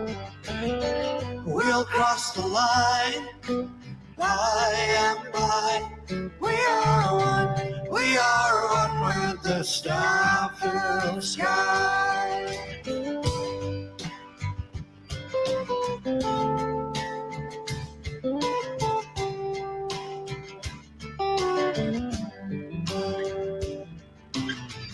I am one, you are two. We are here to be and do. A lonely bell will tear the eye. We are one with the star-filled sky. Sun will rise, snow will fall, the wind will blow around us all. We'll cross the line, by and by. We are one with the star-filled sky.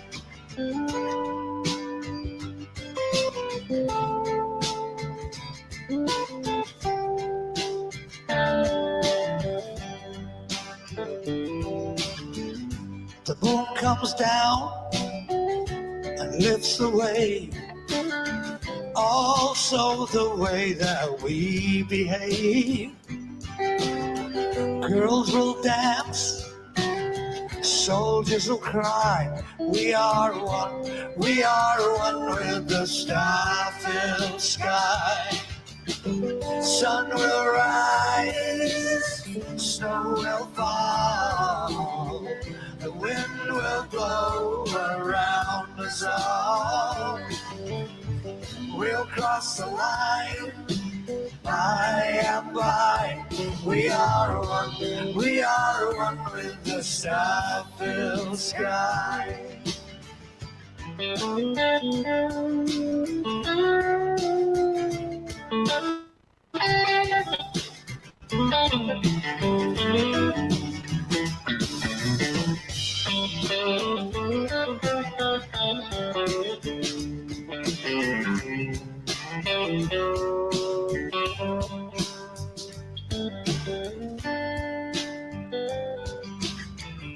breaking bread, helping hands. An open heart will understand. Keep the faith, so will I. We are one with the star-filled sky. Sun will rise, snow will fall. The wind will blow around us all. We'll cross the line, by and by. We are one with the star-filled sky. Sun will rise, snow will fall. The wind will blow around us all. We'll cross the line, by and by. We are one with the star-filled sky. We'll cross the line, by and by. We are one with the star-filled sky.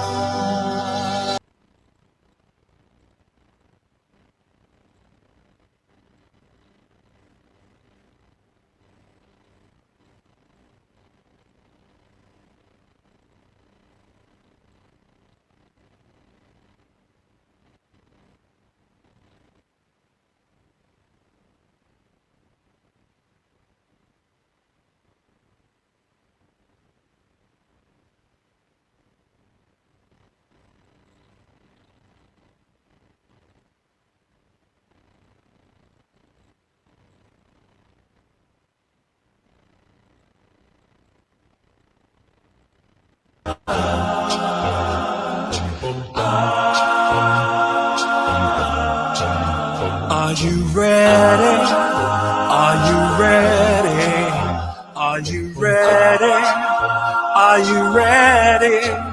Are you ready for the time of your life? Time to stand up and fight. It's alright, it's alright. Hand in hand we'll take a caravan to the motherland. One by one we're gonna stand up with pride, one that can't be denied. Stand up, stand up. From the highest mountain valley low, we'll join together with hearts of gold. Now the children of the world can see there's a better place for us to be.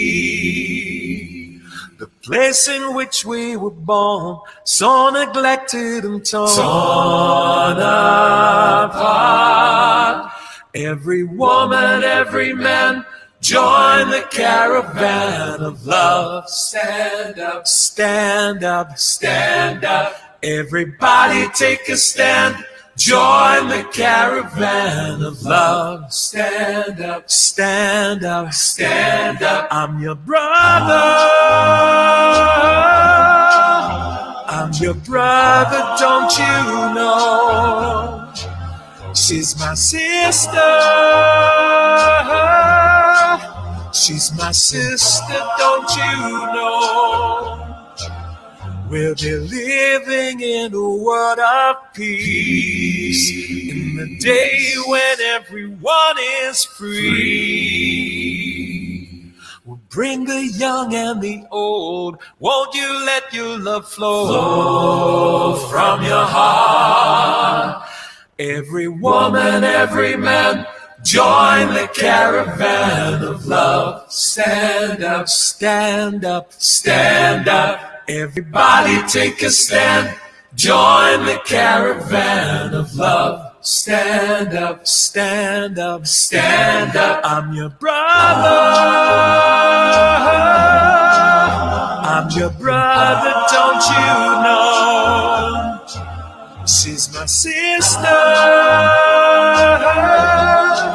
She's my sister, don't you know? Are you ready? She's coming. Are you ready? She's coming. Are you ready? She's coming. Are you ready? Are you ready? She's coming. Are you ready? Are you ready? She's coming. Are you ready? Are you ready?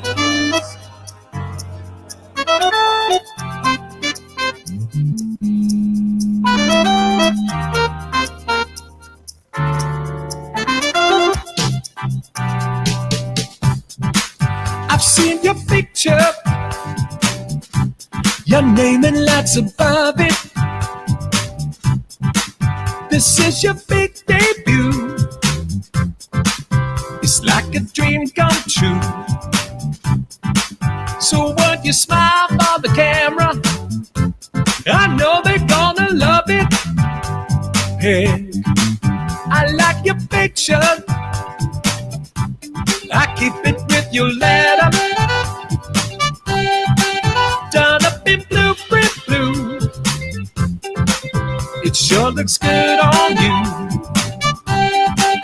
And when you smile for the camera, I know I love you better. Hey, it will come back to you. Hey, it will come back to you. Then the shadow falls. You see it all 3D. It's your favorite foreign movie.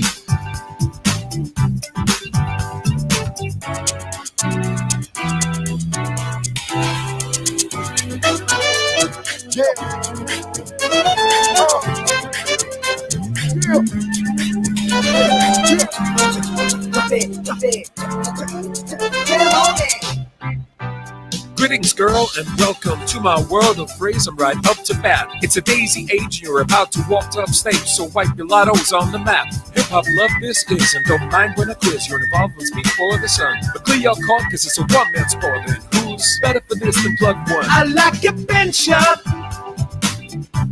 I keep it with your letter. Done up in blue, print blue.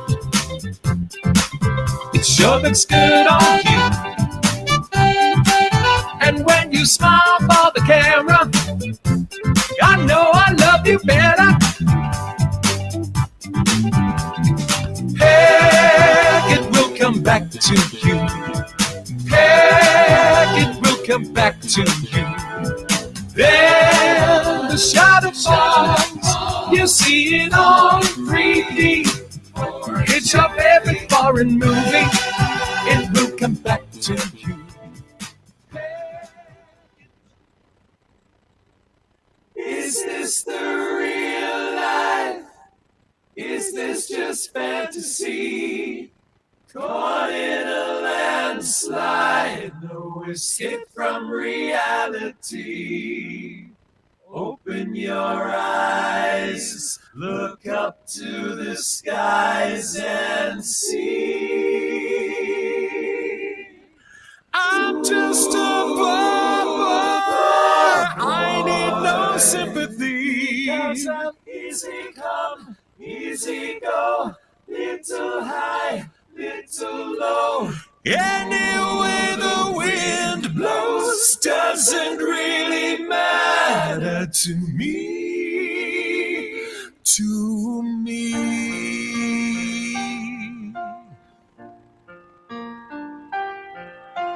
Mama just killed a man, put a gun against his head, pulled my trigger, now he's dead. Mama, life had just begun, but now I've got it thrown it all away. Mama,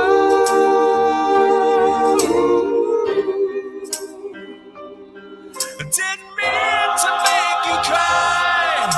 If I'm not back again this time tomorrow, carry on, as if nothing really matters.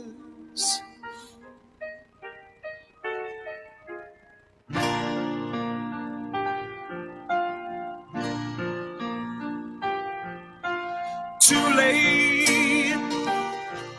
My time has come. Send shivers down my spine. Body's aching all the time. Goodbye, everybody. I've got to go. I gotta leave you all behind and face the truth. Mama,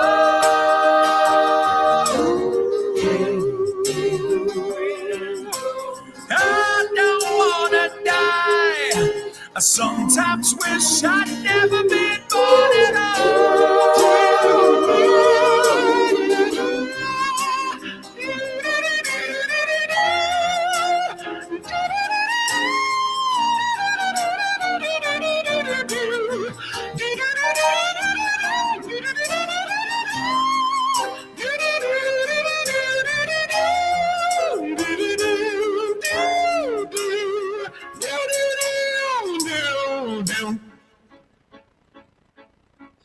I see a little silhouette of a man. Scaramouche, Scaramouche, will you do the fandango? Thunderbolt of lightning, very, very frightening me.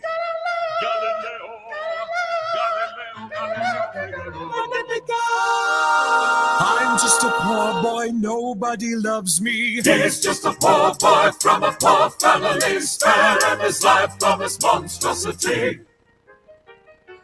Easy come, easy go, will you let me go? Bismillah, no, we will not let you go. Let him go. Bismillah, we will not let you go. Let him go. Bismillah, we will not let you go. Let me go. We'll not let you go. Let me go. We'll not let you go. Let me go. No, no, no, no, no, no, no. Oh, mamma mia, mamma mia. Mamma mia, let me go. Beelzebub has the devil put aside for me, for me, for me.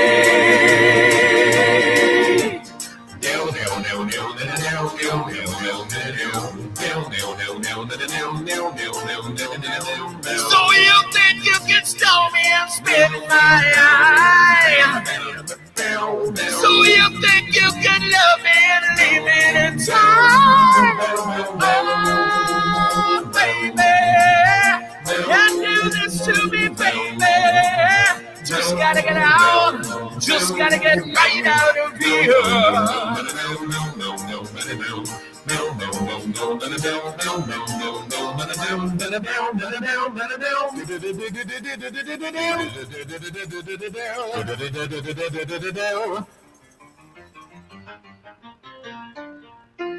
Ooh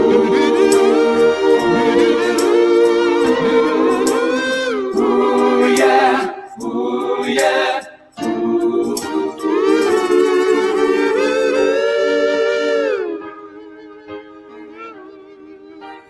Nothing really matters, anyone can see.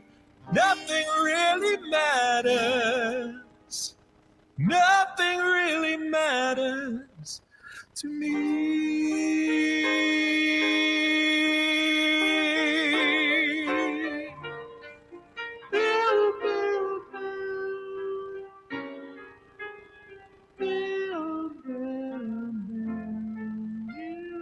Anyway the wind blows.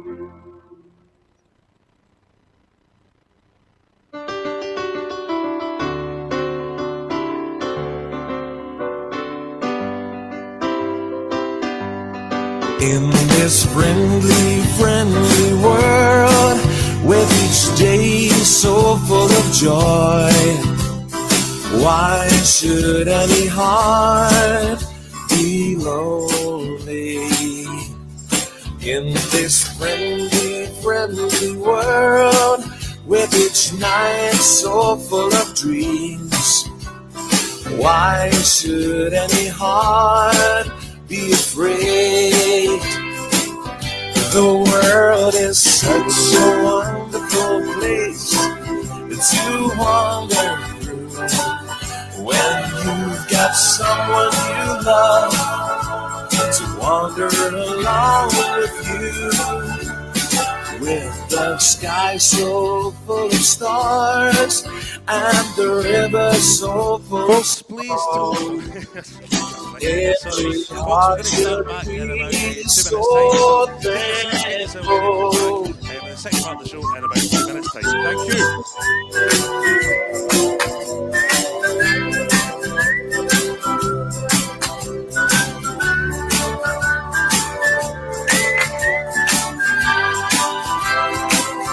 The world is such a wonderful place to wander through. When you've got someone you love to wander along with you. With the sky so full of stars and the river so full of song, every heart should be so thankful. Thankful for this friendly, friendly world.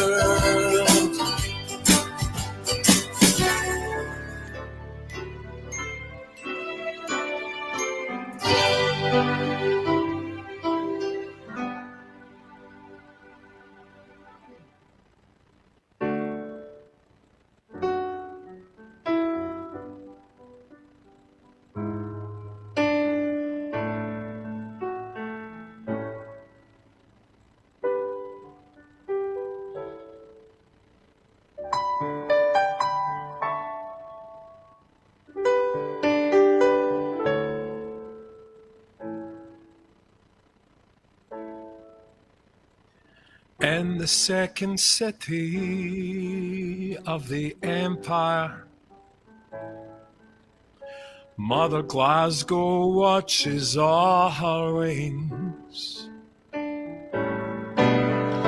trying hard to feed her little starlings. Unconsciously she clips their little wings.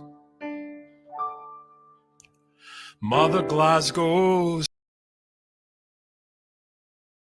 Stage, me, yeah. Do you know, Susie took a photograph of me in front of this, and I didn't realise just kind of how camp this was, right? It kind of looks as if I'm sort of running the waltzers, to be honest, right? It's just, it's quite out there. That's quite impressive. But did we have a nice interval? Did we have a nice interval? Yes. Yes, it's all right. I managed to sort of save a mother's Friday night, by the way, right? Because when I was over there, and me and your headline act were arguing when Susie was on because there was a phone ringing, and I'm like, it's you, you've no turned your phone off, right? You have no turned your phone off. And he's like, no, it's you that's no turned your phone off. But under our two fat arses, right, was a Wayne's phone, and it was a mammy phone, and going like that. My Friday night's ruined, the wee man's going off his head, so we reunited the wee man with his phone. Yay! That's it. Then the granda phoned up later, and I've asked them out for a date. Anyway, right, so, that didn't go so well. I've got to earn money somehow. Anyway, it's not that bad. But, so ladies and gentlemen, this is the second part of the show. And Susie was sharing about her mother, right? About her mother, yes, Eleanor. And I'm going to sort of double down here. I'm going to share about my Ethel, right? My mother, our Ethel, okay? So I don't know I'm having a heart attack, right? Let's just picture the scene, right? I've had COVID for 10 days, right? I had COVID for 10 days, right? I know, it was wrong. It was terrible. Do you know when I got COVID, right? See when you hear everybody going like that, aye, that's that Nicola Sturgeon. She's just trying to keep us on the house. She's trying to control us. That's what she's doing. And you're like, oh, she's trying to control you. Aye, because she's wanting our names and numbers when we're going in pubs. And if you get a house, if you get a mortgage, right, if you get a bank account, you're on Facebook, aren't you? Do you know what the whole world was waiting for, right? Was a wee camp barman with a clipboard and a bit of paper, right? That's how they're going to follow what you're up to, right? And then, aye, and that's her. We can't get out after closing the pubs at 10 o'clock. Closing the pubs at 10 o'clock. How does the virus just go up the road at 10 o'clock, right? Is that what happens? Do you know what day I caught COVID? the first day the pubs were open till 3 in the morning, right? Because what happens, it was the end of August, it was a beautiful sunny day. You know that, the way in Glasgow, you're like, oh, look at this, it's the end of August, we'll not get this again till next year, right? So you spend the whole day sitting, drinking and smoking in the sun. You're like, yes, this is brilliant. And then I went round to my local gay bar, because it was the first that was open till 3 in the morning. And don't tell me anybody's going to follow social distancing when you've got 50 homosexuals who've not seen themselves for the first time in 3 years. Hiya, hen, hugs, kisses, right? I ended up with a heart attack, did 3 times, right? Another guy ended up intubated, somebody ended up with a tracheotomy and in a coma for 3 days. But no, Nicola didn't know what she was talking about, Roundy, right? So, but it was me, 10 days self-isolation in the house, and COVID, it was kind of odd. It was the strangest thing. It was like a kind of jive bunny mega mix, right, of every illness you've ever had. 2 days, like a wee cough, 2 days, like a fever. Like, you didn't know what was coming next. You're like, dude. First day at the house, and I'm like, right, I better get myself out the house, right, get yourself a bit of fresh air. And I live dans le Sault Marché, right? And I'm taking a wee wander, a wee don d'air along the Sault Marché. And I get as far as Glasgow Cross, right, the big clock tower in the middle of Glasgow. And I'm like, oof. Oh, that must be that scarring of the lungs they're telling you about, right? I'm feeling a wee bit breathless. That's that scarring of the lungs. I'm not feeling too good. I'll have a wee sit down here and I'll look at the clock tower and I'll have a fag. Oh, look at that. Oh, that's definitely, this isn't right. I'm not doing too well with this at all. I should maybe just go up the road. No, I don't feel. Do you know, no, you've not been out the house for 10 days. Get yourself fresh air. Look, there's a wee beer garden across the road, right? Across the road to the Crystal Bell. Sit yourself down. Have a wee beer. You'll be fine after a pint. You'll be fine after a pint. There's a pint. Right. Oh, I'm still not feeling too clever. I'll have another pint. Right, have another pint and another fag. Oh, I'm still no right. Still no right at all. Do you know what? Have a third pint, right? A third pint sorts everything out. You'll be out the whole flipping week after that, right? You'll be out. And I get as far as the bar, and I'm going, no, I'm no well. I'm just no well, right? Get myself home, and I've got one flight of stairs, and the sweat is dripping off me, and I'm gasping for a breath, and my chest, I'm like, oh, but I didn't even, is that my chest? Because you think your heart's here. It's no, it's fucking there, right? I'm like, oh, and I've got a sore arm, and I've got the icky jaws as if I've been at the Arches all weekend. There's somebody gave themselves away. And I thought, and I Googled it, and it's like, oh, that's a heart attack, right? Because apparently, the clenching jaw thing, right? The clenching jaw thing is more common in women. It's not very common in men, so I don't know whether, as a homosexual, I get both, right? But men, it can happen to men, the clenching jaw thing. And I phoned our Ethel. I was like, Ethel, I'm a wee bit no well, right? I'm a wee bit no well. I don't want to be an over-dramatic old queen, right? But I think I'm having a heart attack. Oh, aye. Heart attack, is it? Mm-hmm. And she went, well, you have just had that COVID and you think it's a heart attack. And I went, she went, don't be over dramatic. And I'm like, I said, but could you just take me up to the Royal? Fine. Well, you don't look stupid up in that A&E. Mm-hmm. You don't look stupid. I bet you this will just be like that time you said you'd a broken foot so you didn't have to go into school in the afternoon, right? I was like, could you just come and pick me up? Ethel arrives 10 minutes later down the stairs. I get downstairs and I get into the car and she went, well, you don't look like somebody that's having a heart attack. I'm like, what does somebody look like a heart attack look like? She went, well, they don't look like you. Mm-hmm. It's fine, I'll waste my Tuesday night. Mm-hmm. Up to the A&E, wanders in, and I'm kind of pointing and winking at folk in A&E just in case anybody recognise me.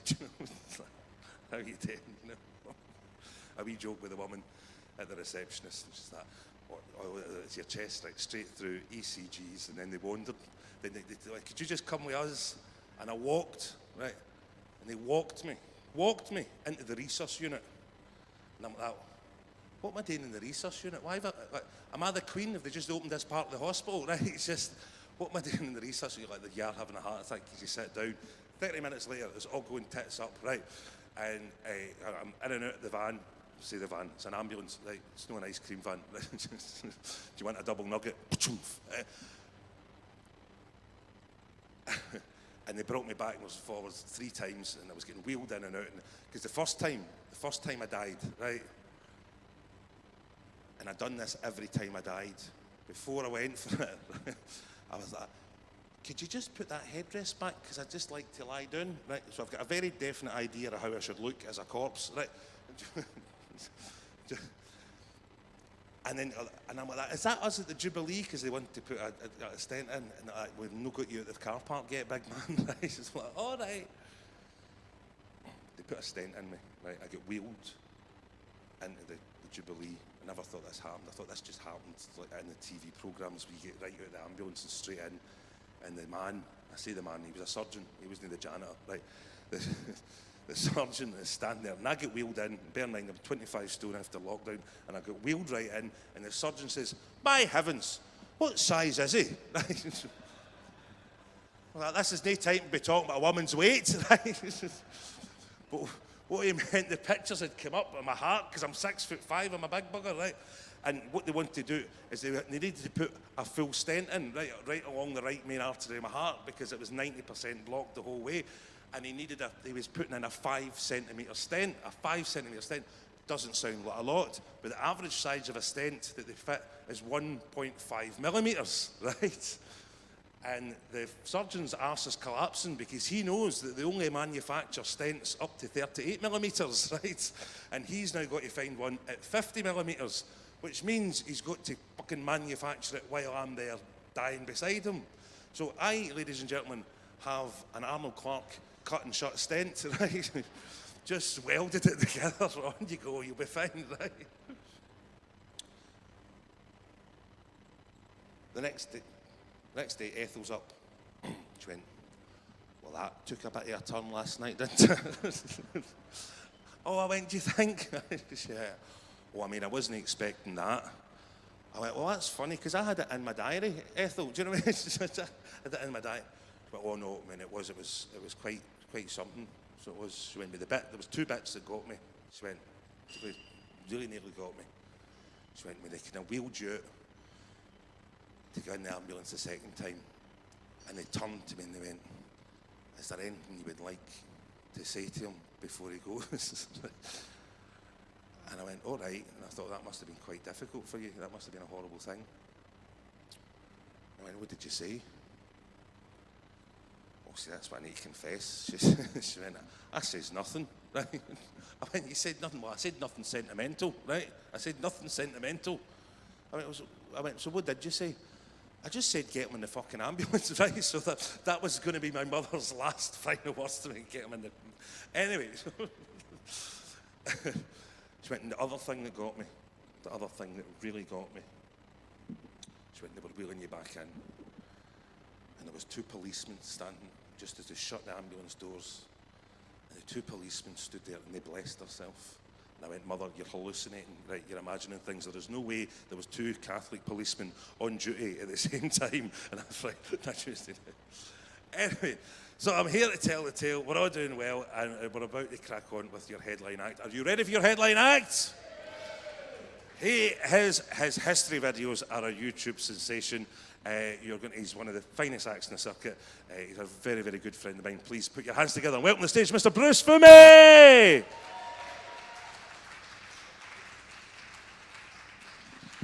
Hiya. Nice to see you. Before we go any further, let me deal with, sometimes there's a bit of confusion when I come on, and I know why it is. It's because my accent says freedom, but my hairstyle says legalize it. It's an unusual combination. But trust me, however confused you might be, before the pandemic, I was in Australia and New Zealand for 8 weeks in a stand-up show called Best of Scottish Comedy. That fairly fucked with our racial preconceptions, I can tell you that. Imagine some racist Australian buys a ticket for Best of Scottish Comedy. I walk on stage, this is marketing bullshit, innit, eh? Do you know what I mean? Because we all get caught up in marketing from time to time. You got caught up in marketing bullshit when you dyed that beard, didn't you? Do you know what I mean? You've been caught up. I once booked an afternoon whale watching. Turned out to be a hen night in Kirkcaldy. It was not what I was expecting, I tell you. Do you know what I mean? We didn't get to swim with dolphins, but I tickled a few trout. We had a good time, is what I'm saying, right? That's probably, I'm just realising that's probably not the location for that joke. The point is, my name's Bruce, I'm Scottish, and I look like this, so sod you. Do you know what I mean? I was born in Scotland, grew up in Scotland, I've lived all my life in Scotland. Every place I've lived, I've played for the local rugby team. Every time I ran on the rugby pitch, people go, oh, is he Samoan? Is he Fijian? Is he a Maori? Then they'd see me play, go, no, he's definitely Scottish. Because you can't hide that shit, let me tell you. Let me explain. My mum is Scottish. My dad's from Ghana in West Africa. In fact, the Dundee Evening Telegraph said that I was the finest comedian on the Afro-Celtic comedy circuit. Yeah. The Glasgow Herald said I was the only comedian on the Afro-Celtic comedy circuit. As I travel the world as an Afro-Celt abroad, there are 3 questions people always ask me. 1, what's the Scotsman got in his sporran? 2, what's the Scotsman got under his kilt? And 3, if you're half African, how'd you hide it? They're the questions. I tell you what, do you know what I mean? I'm more malnourished pygmy than Maasai warrior, I'll be honest with you. I don't believe the hype. The other thing people say, Bruce, it must have been really difficult growing up a mixed race kid in Scotland in the 60s and 70s. Some things were difficult. Like trying to play reggae music in the bagpipes, that was a pisser, that was. However difficult it was for me, it was worse for the homosexual Pakistani Jewish kid next door.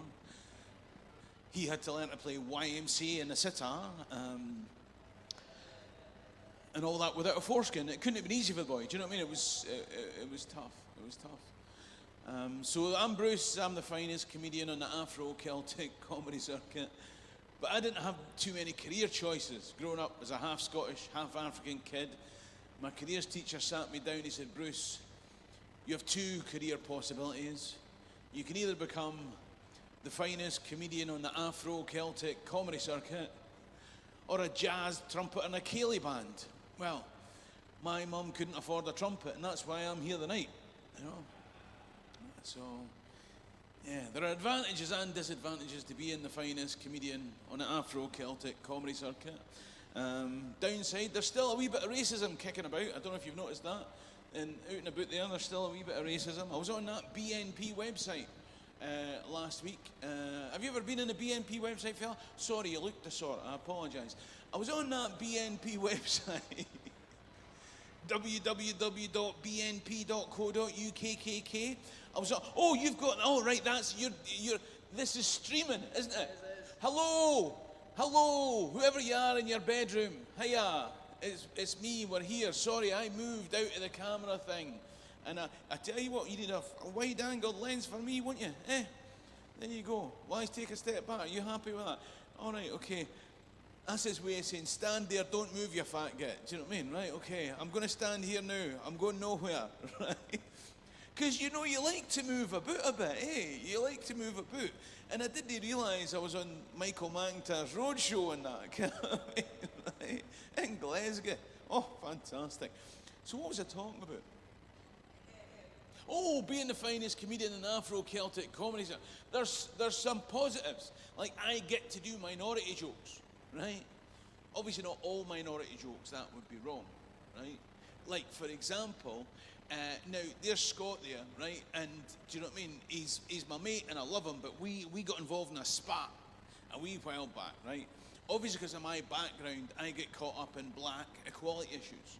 Obviously, because Scott's sexuality, he gets caught up in gay equality issues, but he thinks he's better than me. Because apparently I never think about gay men, whereas he thinks about black men all the time, right, okay?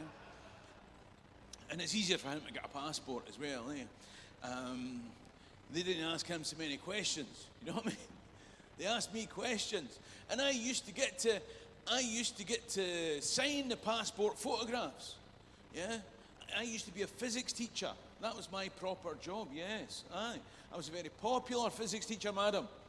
Yeah, the school that I worked in, the 5th year girls voted me the school teacher most likely to settle out of court. I was very popular, thank you very much. But the point is, I used to sign the passport photo, because they come and go, will you sign, mum? You don't have to be a school teacher to sign the passport. You could be like a policeman or a fireman or an engineer. Basically, anyone that's been in the village people gets to sign the passport photographs. That's the rules. That's how it works. Yeah.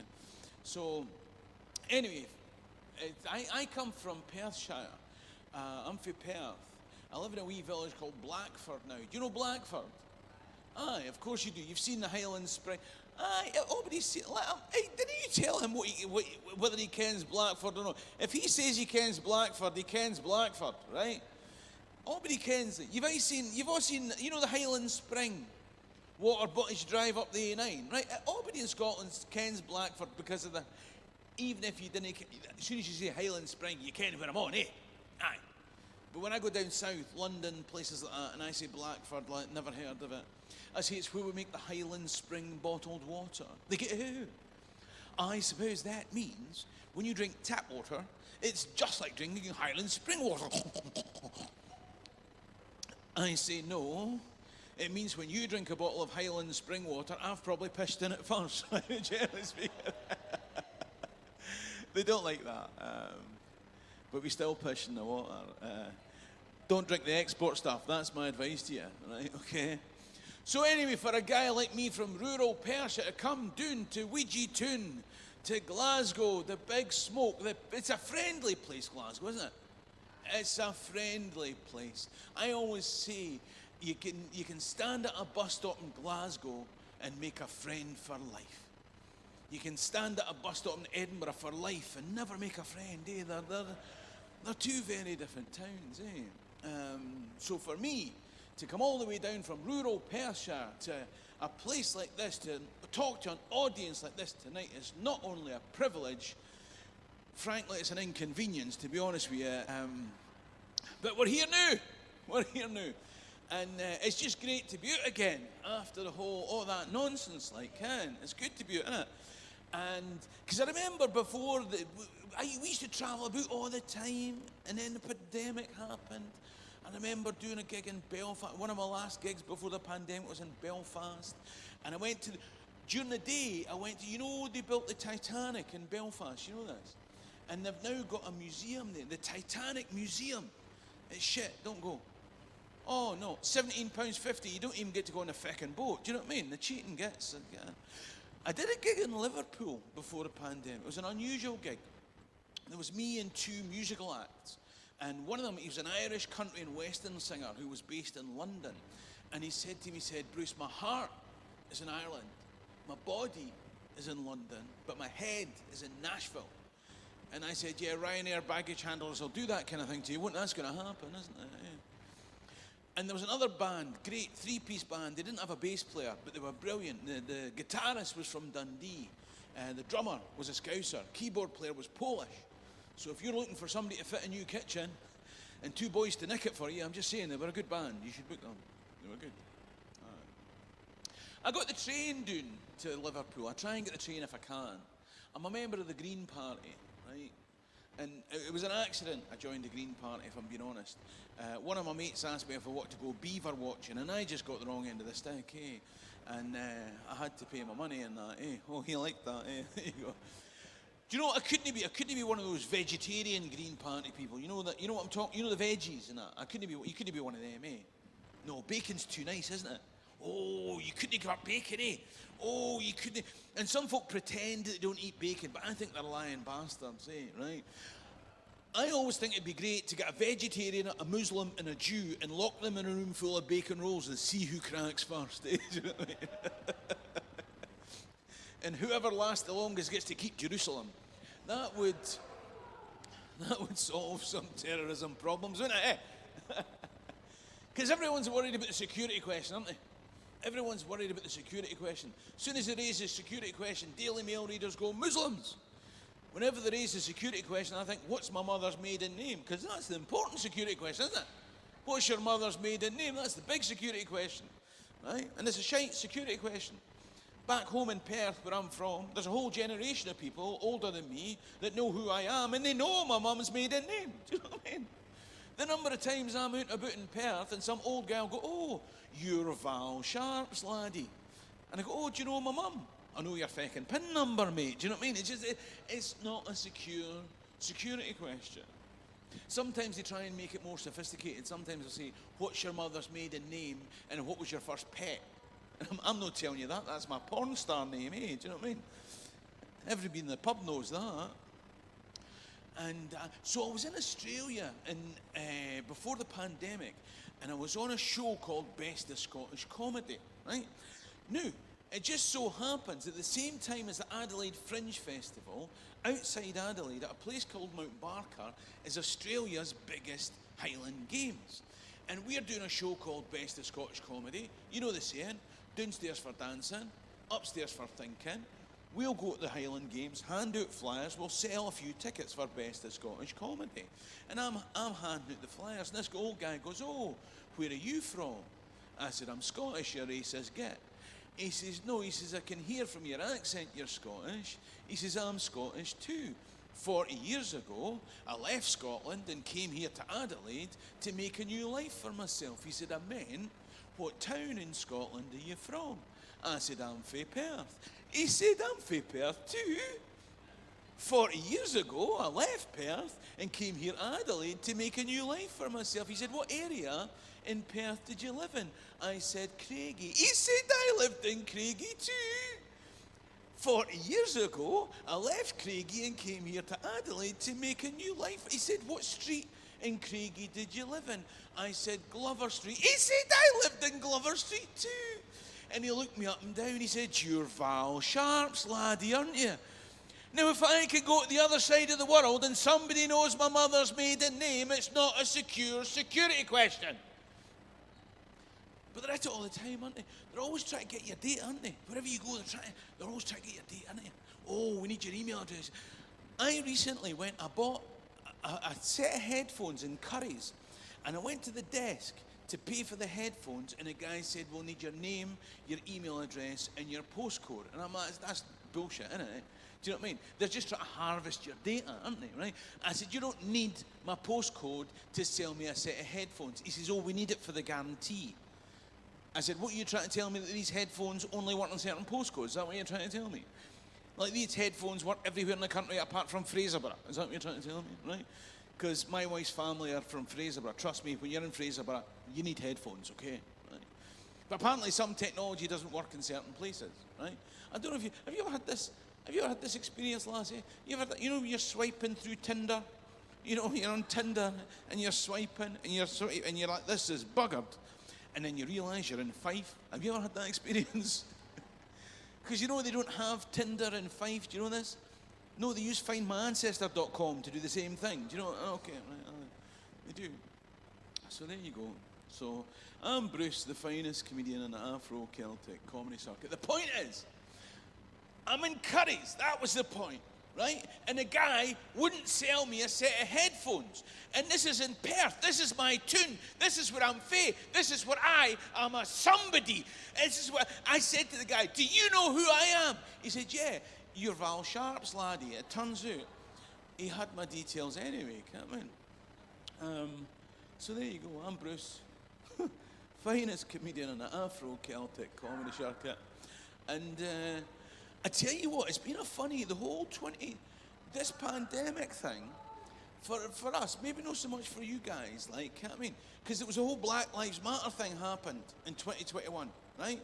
It all kicked off, black people were demanding to be heard, white folks were saying, what about our feelings? It was like a flashback to my mum and dad's divorce. It was hellish, like, I mean, oh. And, because the thing is, I grew up in deepest, darkest Perthshire. There weren't a lot of mixed race kids where I came. If you ever saw a black sheep, I've just screwed that joke, haven't I? Do you know what I mean? I've just if you ever see a black face, it was on a sheep. It's true. No, if I'd grown up in Aberdeen, I would have been fucked, right? Okay? So,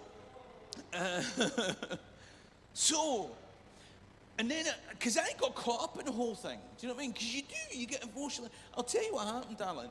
I was in a rural, shop, right? And I went in the shop, and as soon as I went in, as soon as I crossed the threshold, I heard the shopkeeper going, "Oi, you, out. We don't serve your type in here." I thought, I'm not having that.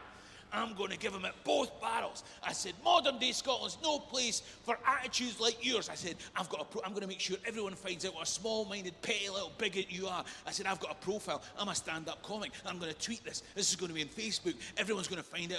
It's you and people like you that stop the country that I love becoming everything that it could be. I spat on the floor and I shouted, "Black Lives Matter." And he said, "No, you can't come in without a mask." I was like, "Oh, sorry, right, okay." So now I wear a mask, you know what I mean? Because the whole pandemic thing, that kind of made us, we had to start thinking about who we trust with our health, didn't we? Do you know what I mean? Who do you trust with your health? Do you trust scientists, researchers, and medical professionals? Or a bloke sitting in his pants Googling conspiracy theories because he's finished all the porn on the internet? Who do you trust? And I know what you're thinking, it can't be easy finishing all the porn on the internet. If you could finish all the porn on the internet and ignore scientists, researchers, and medical professionals, you could be the Prime Minister, and he is. Oh. But the thing, the whole pandemic thing, it was terrible for all. It made us all a bit crazy, don't you think? It made us, because we were all cooped up in a house, nothing to do but watch shite on the telly. I even watched that Scottish martial arts film. Did you see it? Crouching Haggis, Hidden Gyro. Did you see that one? No? I tell you, the TV programme that will never be the same is that I'm a Celebrity, right? Because you'll be watching some minor celebrity going through a gruesome Bush Tucker trial, and you think, I ate one of those during the coronavirus, eh? I mean, it's just... And I was one of the people that had to isolate for their family over Christmas, I didn't have coronavirus, they were just getting on my tits, you know what I mean? Because we were all cooped up together, weren't we? You had to spend more time with your significant other than you'd done for years. And I don't care who you are, male, female, black, white, gay, straight, we were all thinking the same thing, weren't we? Would the neighbours notice me digging up the patio, eh? We were all thinking it, weren't we? Do you know what I mean? Or if you live in a high-rise, a wee window cleaning accident, eh? Oh, it was passive-aggressive, turns into aggressive-aggressive, turns into a smack in the face with a shovel. We were all thinking about it, come on. And I don't know about you, right? But in our house, it was got to the stage that every conversation was like a snide comment competition. Do you know what I mean? Have you been there, right? I thought I was winning the snide comment competition, but it turned out my wife had got a buy in the next round, eh? If you want a competition you can actually win, why not try a premature ejaculation contest? Oh, thanks very much. So I did. I came second. Do you know what I mean? There you go. Anyway, I don't want to sound misogynistic. I try to understand women as much as I can. Do you know what I mean? My wife got me a book recently, 7 Steps to Understanding Feminism. My brother got me a book, How to Get a Woman Going Down on a Lift. 2 very different books, do you know what I mean? But you're like, which is going to give me the best advice? And nobody likes stairs, eh? But I thought I'll read the 7 Steps to Understand Feminism. Have you ever thought about understanding feminism, fella? I'm not looking down the camera now, right? Okay. Just in case you ever thought about understanding feminism, let me tell you the 7 steps to understand feminism. Step 1, educate yourself. I'm reading a book, for God's sake. Give me a chance, eh? Step 2, recognize your privilege. Men don't notice when women are excluded from a conversation. I live with my wife and an adult daughter. My aim in the day is to be excluded from conversations. Do you know what I mean? I'll recognise my privilege if you recognise I don't give a shit about Strictly. Step 3, learn to listen. I'll go halfway with you. I'll learn to look like I'm listening. How about that, eh? Step 4, if you don't know what step 4 is, then I'm not going to tell you. Oh, I knew that was going to be there. Right? Step 5, be an ally at home. But every time I try and be an ally at home, she's got a headache, hasn't she? Eh? Step 6, engage beyond your circle. So I joined the darts team, right? Step 7, be prepared to challenge other men. I did. I came second. So it's been a roller coaster. Now, either I'm cooked or somebody wants me to go, oh, do you know what I mean? Because you feel like the chicken in the microwave, don't you? That must be, the chicken must shit themselves when they hear that ping. But that's me. Do you know what I mean? Because you would, wouldn't you? If you were in the bzzz, and you're going to, you're like, don't ping, don't ping, don't ping. Right? Oh, I've got all tangled up now. Do you know what I mean? So, what else can I tell you, right? I need to tell you something else, just to, I didn't care. Because I came here for it. I'm a worrier. I'm a worrier, right? Are you a worrier, fella? Are you? Aye. I worry all the time. You shouldn't worry, though. I read on the internet the other day, 40% of the things that you worry about are in the past, and you can't change them. 30% of the things you worry about are in the future, and they might never happen. Only 8% of the things you worry about are actual, genuine worries. And now I'm worried I can't count up to 100, right? Because there's 22 missing, and the guy that lost them's telling me not to worry. What the hell's going on there? Right? And I was in a dentist recently. I was sitting in a dentist worrying, right? Do you like the dentist, fella? Do you like going to the dentist? No, of course you don't. Of course you don't, right? You're right to be worried when you're sitting in the dentist waiting room, aren't you? But I was sitting in the dentist waiting room worrying, and there's just me and this woman, and she doesn't look worried in the least. And I'm like, that can't be right. And we got involved in this big argument about which is worse, the dentist or childbirth. And she disagreed with me. So I punched her teeth out. To be fair, she stuck a bowling ball up my arse, so we both learned something that day, I think. I'm a worrier. I'm a worrier. And people try and get you to worry about the wrong things sometimes, right? Ladies, a Muslim is not going to kill you, right?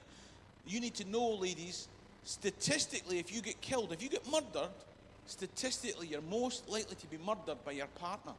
That's true. See, when I heard that statistic, I thought, there's another fucking job I've got to do in this house, because my kids are lazy bastards, Blokes, if you get killed, you're most likely to be killed by one of your mates. That's when my best mate asks me to go for a pint, I know, go, let's have sex, it's safer, can't I mean? I don't want to take any risks, And my brother told me his wife was his best friend. I thought, you are taking a risk, mate. Do you know what I mean? Somebody's going to get hurt in that relationship, aren't they? What else should I tell you? I'm fiercely proud to be Scottish. Fiercely proud to be Scottish. Are we all Scottish? Have we got a bit of mixture? No? Are we all Scots? Aye. There you go. Are you proud to be Scottish, son? Of course you are. Of course you are, because we built the modern world, didn't we? Scots built the modern world. We invented everything, didn't we? Scots invented the telephone, the television. We gave the world penicillin. We gave them VD in the first place, to be fair, right? Okay, but we gave the world everything, didn't we? Do you know what I mean? Scots. And so I'm fiercely proud to be Scottish. And I'm not going to even tell you that joke, actually, because it's a wee bit too... I've already gone too far, I'll be honest with you. You didn't need to nod. You could have gone, no, you've been fine. I could have gone away and forgotten all, but now I'm going to go home. Remember, I worry about things. I'm now going to go home worrying because you went, you have gone too far, Bruce, you have. We quite like the chicken going round the microwave. That was all right, but the rest of it, you've been a bit filthy, to be honest with you, mate. Do you know what I mean? So, No, I've been waiting for you to come back there, right? I've just been marking time until I thought you were going to come back. I would like to finish on a high, but I can't think how, to be honest with you. Because I'm trying to edit out all the filthy stuff I do, and it's not working, I'll be honest with you, darling. It's not what I expected. I know you're going, you're not what we expected either, Bruce, right? Okay? But there you go. Listen. I hope because you've got more stuff to happen and all that, and you've had the day and all, and you've got a great place, so I hope you have a fantastic time, and you folk at home, get up off your arse and get out, right? If you can, it clearly didn't bother, right? But if you can, and come down here and have a good time, and I'll be Bruce Fumi, enjoy the rest of your night. Cheers.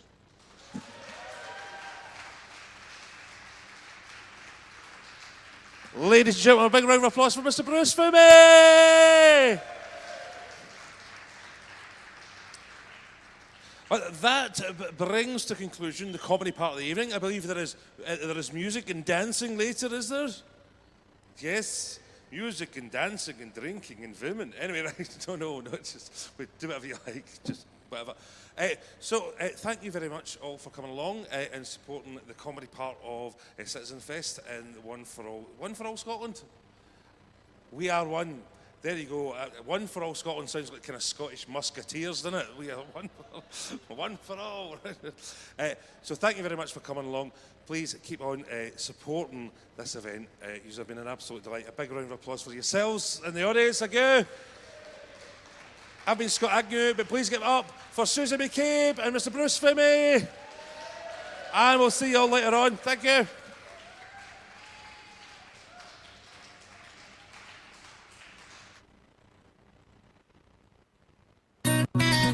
Driving hard, hit me up on the fast lane. If you were here, change the gear, welcome to the game. You're giving me the signs, trying to let me know you got the green light, but gotta take it slow. Take control, hit it up on the dance floor. Catch my eye, passing by, trying to give me more. You're giving me the signs, trying to let me know you got the green light, and I'm ready to go. You got me running faster than I've ever been. You got me seeing things now that I've never seen. You got me going all night. Oh, you got it, you got the green light. You got me running faster than I've ever been. You got me seeing things now that I've never seen. You got me going all night. Oh, you got it, you got the green light. Driving hard, hit me up on the highway. Getting close cause you know what you're gonna say. You're on track and it's my decision. No turning back, it's the one-way system. You got me running faster than I've ever been. You got me saying things now that I've never seen. You got me going all night. Oh, you got it, you got the green light. You got the green light. You got the green light. You got the green light. Yeah, oh. Get away, but you're near to the finish line. Catch your breath, go ahead, cause you're nearly mine. You're giving me the signs, trying to let me know I am the green light, and I'm ready to go. You got me running faster. Yeah, I'm ready to go. You got me saying things now. Yeah, I'm ready to go. You got me going. Yeah, I'm ready to go. You got it. You got the green light. You got me running faster than I've ever been. You got me saying things now that I've never seen. You got me going all night. Oh, you got it, you got the green light. You got the green light. You got the green light. You got the green light. You got the green light. Havana, na, na. Half of my heart is in Havana, na, na.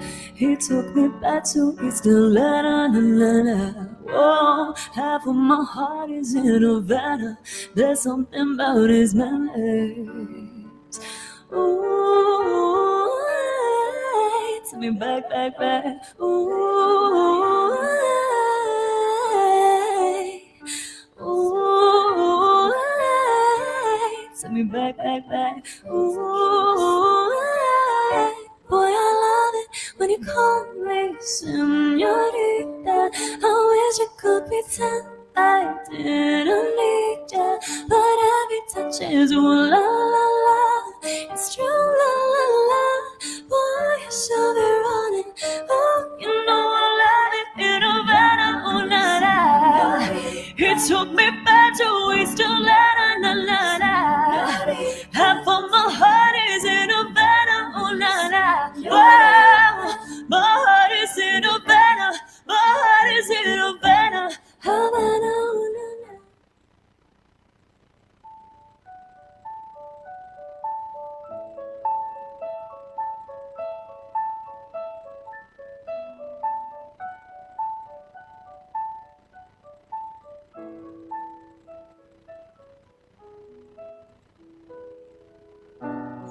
Woke up today in a world of silence. Woke up in fear, but no sign of violence. Yeah. And there's no loaded guns in the house of fun. It's only you and me. And there's no bitter smoke in the wild outdoors. I see myself running free in these foreign streets. I'm waking up to dreams. I'm holding on to love. It's more than enough. I'm holding on to better things. There's a thrill of hope that we're all together. Yeah, yeah. Feel the peace inside now more than ever. Surround a hopelessness with a happiness. We see ourselves running free in these foreign streets. I'm waking up to dreams. I'm holding on to love. It's more than enough. I'm holding on to better things. Give me the time I understand. Yeah. More arms to hold, more open hands. Yeah. And we feel the need to run with open minds to learn. These foreign streets, I'm waking up to dreams. I'm holding on to love. It's more than enough. I'm holding on to better things in these foreign streets. I'm waking up to dreams. We're holding on to love. It's more than enough. We're holding on to better things. We're holding on to better things.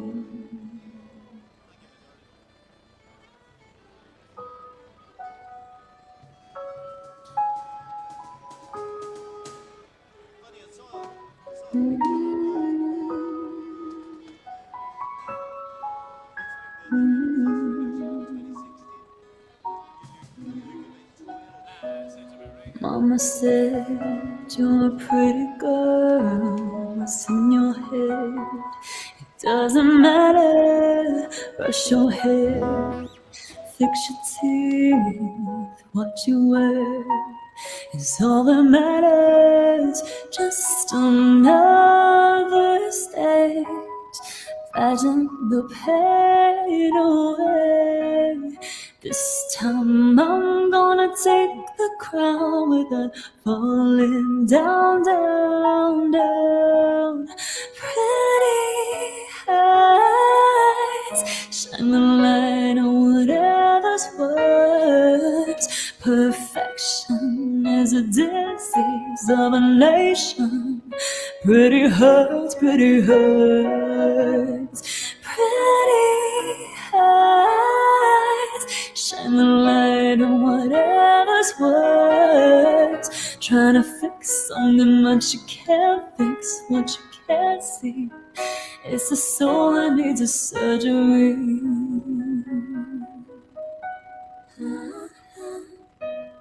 Blonde hair, flat chest, he says bigger is better. South Beach, sugar-free, Vogue says thinner is better.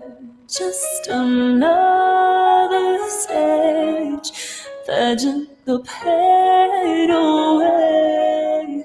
This time I'm gonna take the crown without falling down, down, down.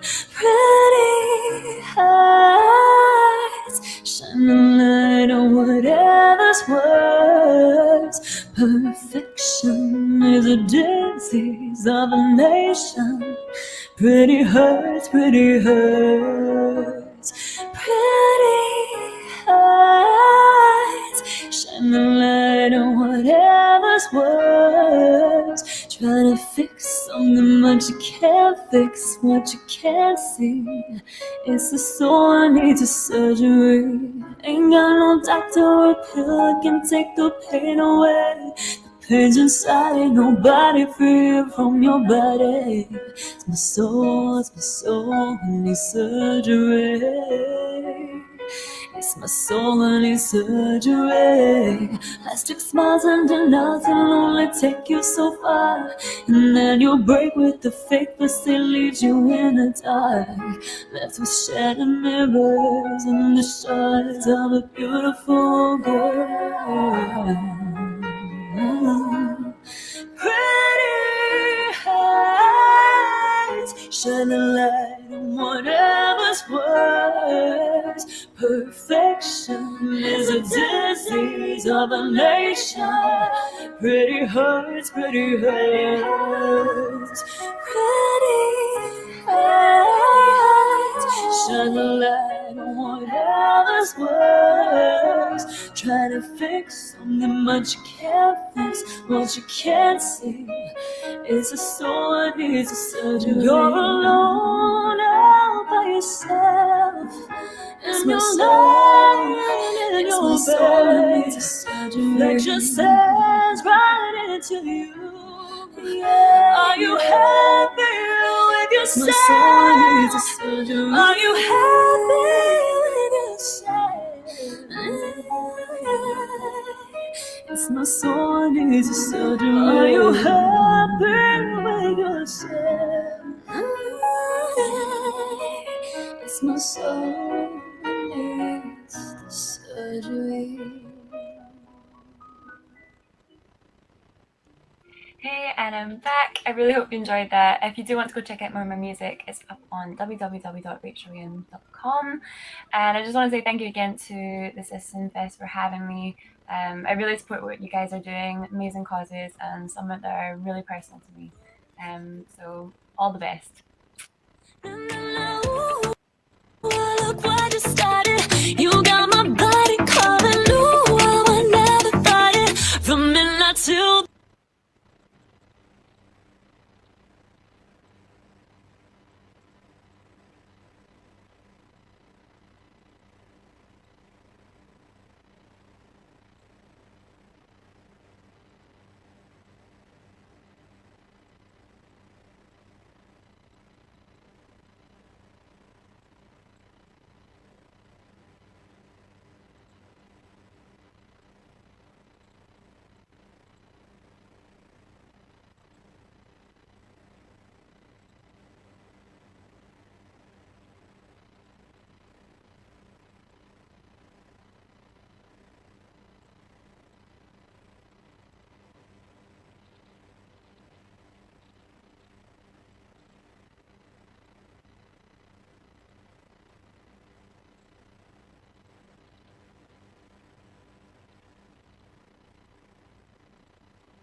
Good evening, my name is Steph McLeod, and hello there, wherever you are.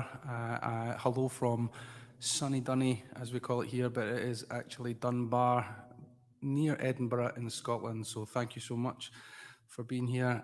I'm a singer-songwriter from Scotland, and I'm going to play some tunes. Big shout out to We Are One Citizenfest. Thanks so much for having me on the bill tonight, and really appreciate that. So I'm going to play some tunes. I hope you enjoy them wherever you are. And the first track I'm going to play is a bit of a bluesy one. I wrote it at a time I was going through some uncertainty in my life.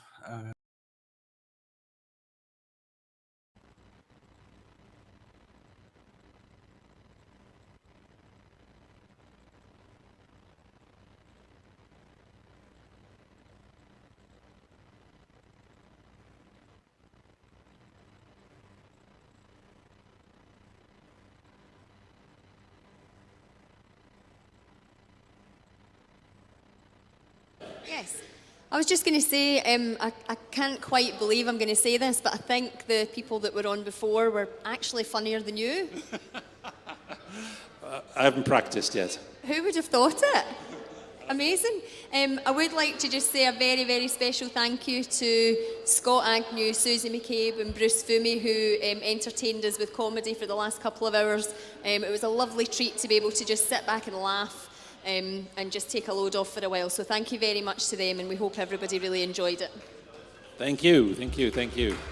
Okay, so we're now going to go ahead with our... we've got 2 more musical acts tonight, haven't we, Emma? We do indeed. We're going soon we are introducing Ben Sider, who's going to take us through for the next half hour or so. Yep. And then after that, we've got Stephen Clark, and we finish in the evening with a DJ set from DJ Deafbeats. We do. Okay, but now we are going to leave the stage, leave the live stream, and we are going to welcome to Citizenfest 2022 Ben Sider. We good? Good evening, everyone. Lovely to see you. So we're going to play a few songs for you then, and hope you enjoy them. It's kind of there's a big dance floor there. We'll see how it goes. Okay.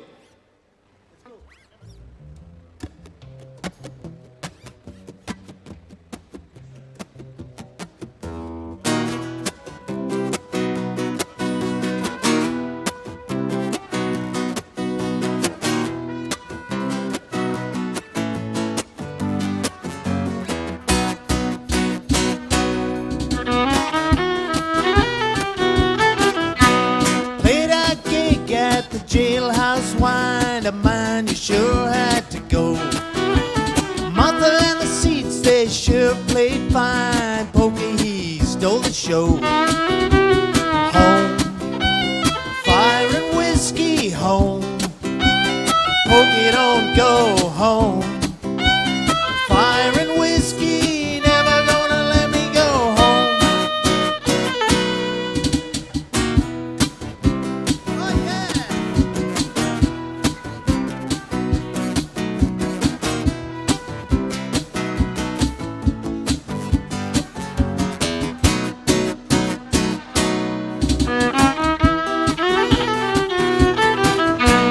Made our way down the long dark road, heading for the coffee inn.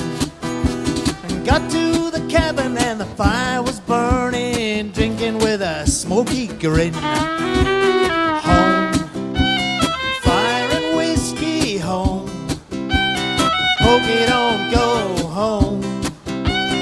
Fire and whiskey, never gonna let me go home.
Everyone leave.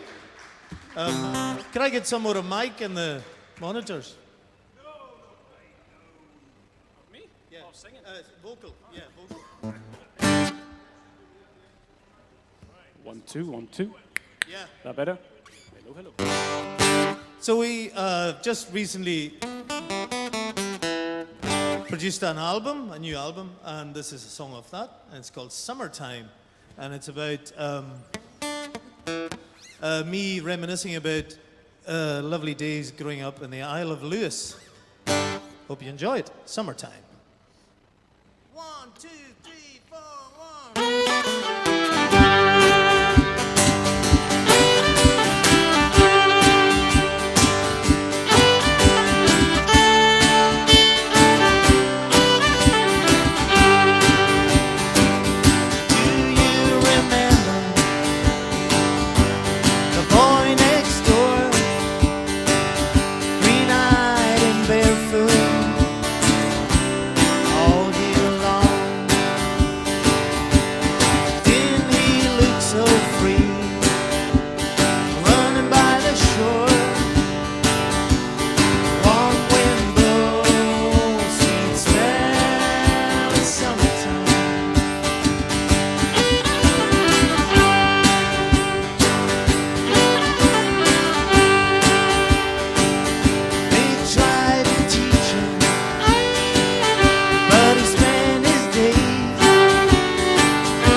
Well, thank you. Very kind. So that's a good Visit Scotland ad for the Isle of Lewis. It's always sunny up there. And there is a warm wind blowing. Not saying where the wind comes from, but it's always blowing. It's a song called All Right, and it's off. We've actually made 3 albums. This is off the second one, I think. And you can dance if you want to this one. Yeah. And here we go. And 1, 2, 3, 4, 1, 2.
Slàinte, just going to have a wee sip of my beer.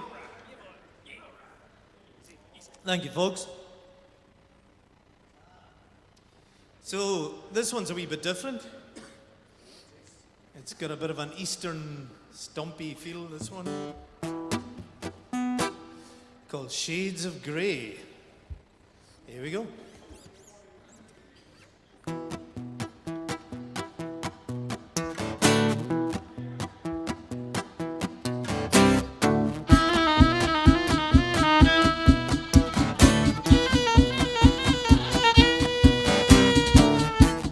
Find myself thinking,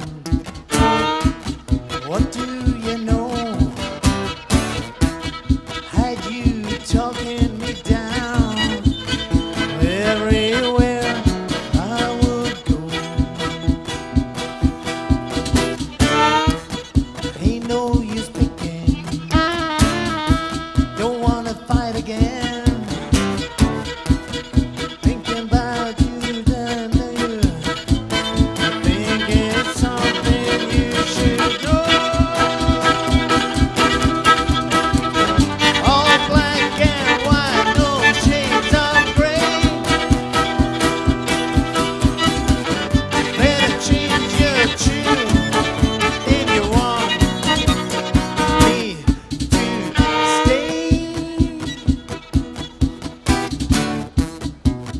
can't stop your lying. Quit your fooling around. Sitting here drinking alone. Sure can wear a man down. I sure do love you, a woman I can't deny. You've always got a hold on me, and I'll be with you by and by. All black and white, no shades of gray. Better change your tune if you want me to stay.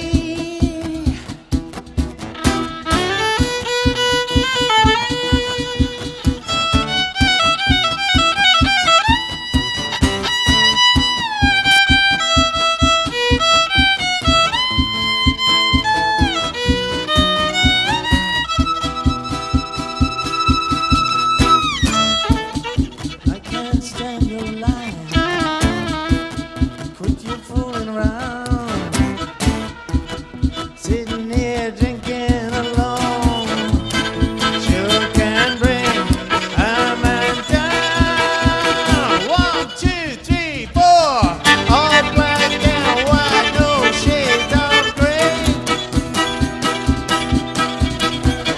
Better change your tune if you want me to stay.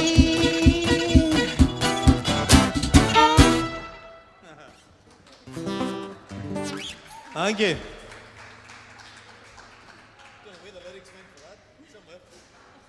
It's our last one.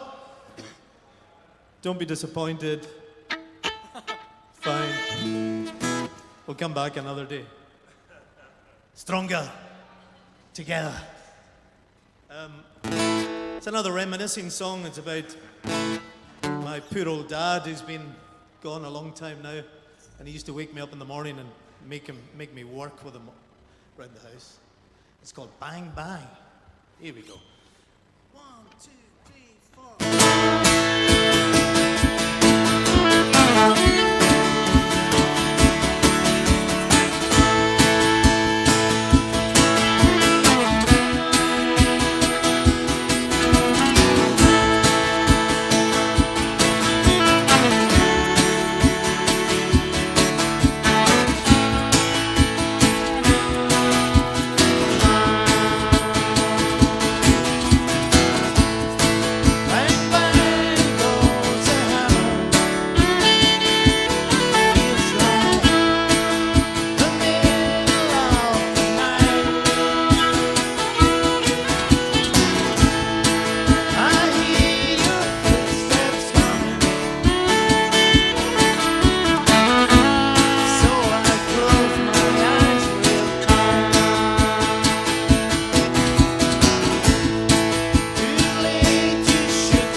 Thank you very much.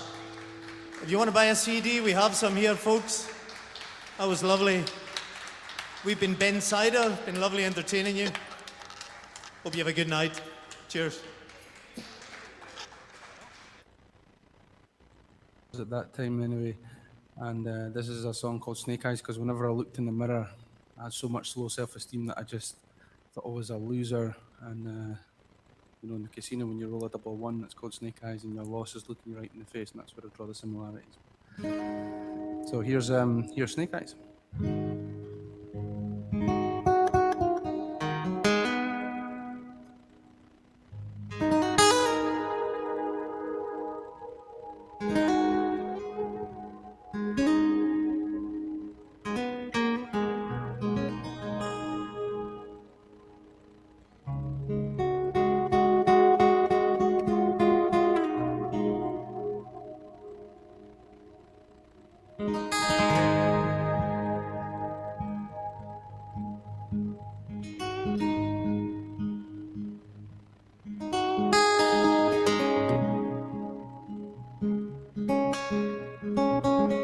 Raging water's been running through my soul. Raging water's been running through my soul, drowning me in agony, tenderly and slow. Raging water's been running through my soul.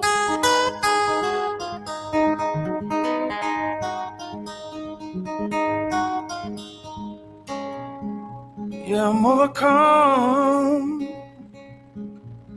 See how I run. Feels like that heat is gonna get me.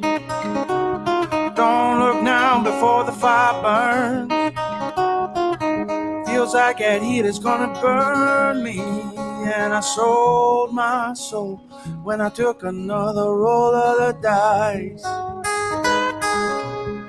Look at them snake eyes, yeah. Look at them snake eyes.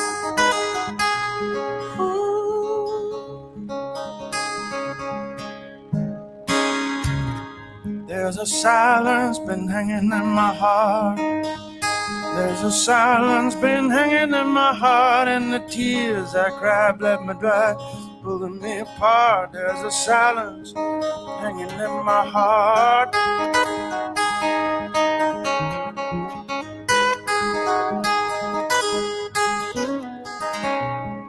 Yeah, I'm overcome. See how I run. Feels like that heat is gonna get me. Don't look now before the fire burns. Feels like that heat is gonna burn me. And I sold my soul when I took another roll of the dice. Look at them snake eyes. Look at them snake eyes.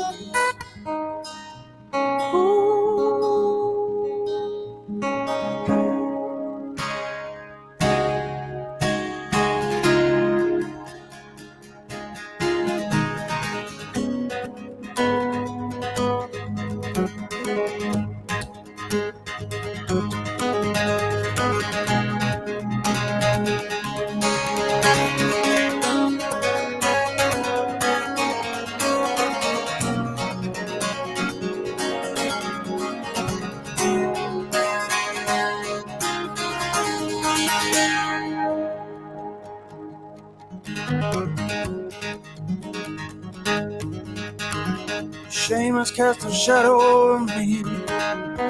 Shame has cast a shadow over me. Won't deny I have light to color what you see. Shame has cast a shadow over me. Shame has cast a shadow over me. Shame has cast a shadow over me. And I won't deny I have light to color what you see. Shame has cast a shadow over me. Yeah, I'm overcome. See how I run. Feels like it's gonna get me.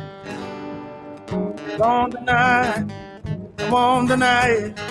Her time on earth gonna burn me, and I won't deny it, and I won't deny it. Feels like that heat is gonna get me, and I won't deny it, I won't deny it. Feels like that heat is gonna burn me, and I won't deny it, I won't deny it, yeah.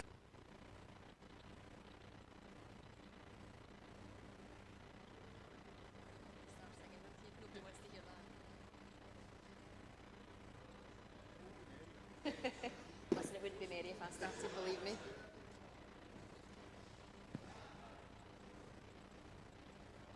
Okay, welcome back, everybody. We just have to say a massive thank you to Ben Sider. That was incredible. Given that a huge percentage of our audience tonight is virtual, they still managed to raise the roof, and the sound was just incredible. Absolutely loved it. Thank you so much, guys. And the treats continue. So we've got some more live music for everybody. And for those of you watching at home, you're in for even more of a treat. So it's my absolute pleasure to introduce to you Stephen Clark. Take it away, Stephen. Thanks very much. Our time on earth here. You know what? Our time on earth here would be better if I put this into the key it was originally intended to be in. Try again. Our time on earth here, it doesn't last for long. It's not a symphony, just one short song. Waving up the words and the tune as you go along. You just learn how it goes in your pond. So you better smile while you still have teeth in your head. You better talk while you still have things to be said. You better write while your pencil has lead. I'm telling you straight, you better not wait, you're a long time dead. When stress and strife make your gears begin to grind, regrets and grudges, brush them out of your mind. You'd much better you find to be kind. When it's done and said, you're going to be dead for a long, long time. So you better smile while you still have teeth in your head. You better talk while you still have things to be said. You better write while your pencil has lead. I'm telling you straight, you better not wait, you're a long time dead. Oh, my brothers and my sisters, you know it's not a mystery. Listen what I'm trying to say. Don't sit procrastinating, waiting, hesitating to try to find a way to delay. If you think for just a second, when you've reasoned and you've reckoned, you realize my message is sound. I'm not trying to buy or sell you, I only want to tell you, do it while you're over the ground. You've got to smile while you still have teeth in your head. You better talk while you still have things to be said. You better write while your pencil has lead. I'm telling you straight, you better not wait, you're a long time dead. What I'm trying to convey is go and climb the Himalayas, or go and comb a beach in the sun. Every second that you're given, go and live it like you're living, go and laugh and sing and dance and have fun. Oh, my sisters and my brothers, be good to one another, do you doing as you'd like to be done. you can't hold it up for saving and take the other way. When you race and run, you've got to smile while you still have teeth in your head. You better talk while you still have things to say. You better write while your pencil has lead. I'm telling you straight, you better not wait, you're a long time ahead. I'm telling you straight, you better not wait, you're a long time ahead. I'm telling you straight, you better not wait, you're a long time ahead.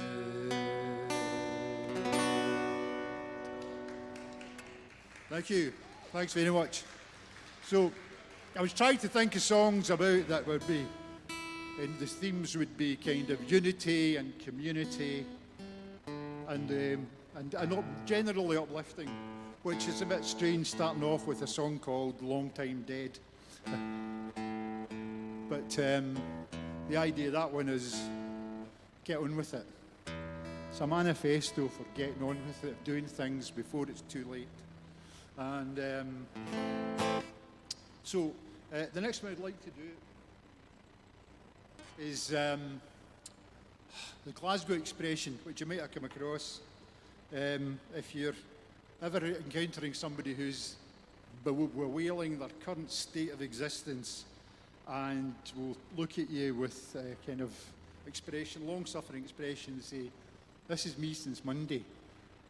So this is a song called Me Since Monday, and wonder what key we do it in.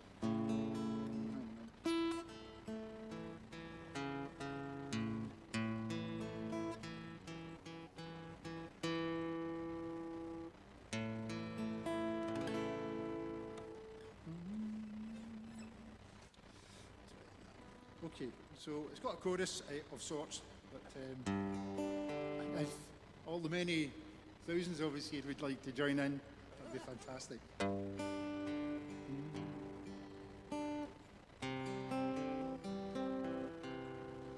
I was standing at the bus stop in the horizontal rain, wondering would it turn to sleet or snow, when a wee old woman in a great big coat said, "Has the number 12 been by, son? Do you know?" Her hands were filled with shopping bags, her back was bowed with care, and something in her voice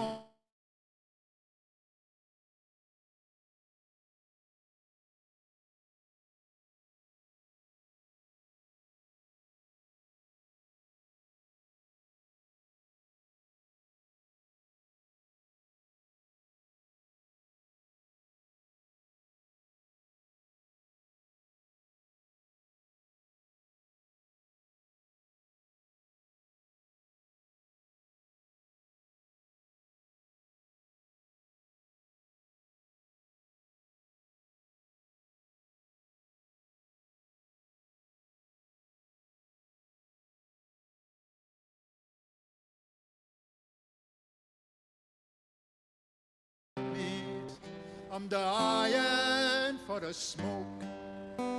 He was singing everyone the same refrain as he wandered down that busy street. Finally got a cigarette for all his pain.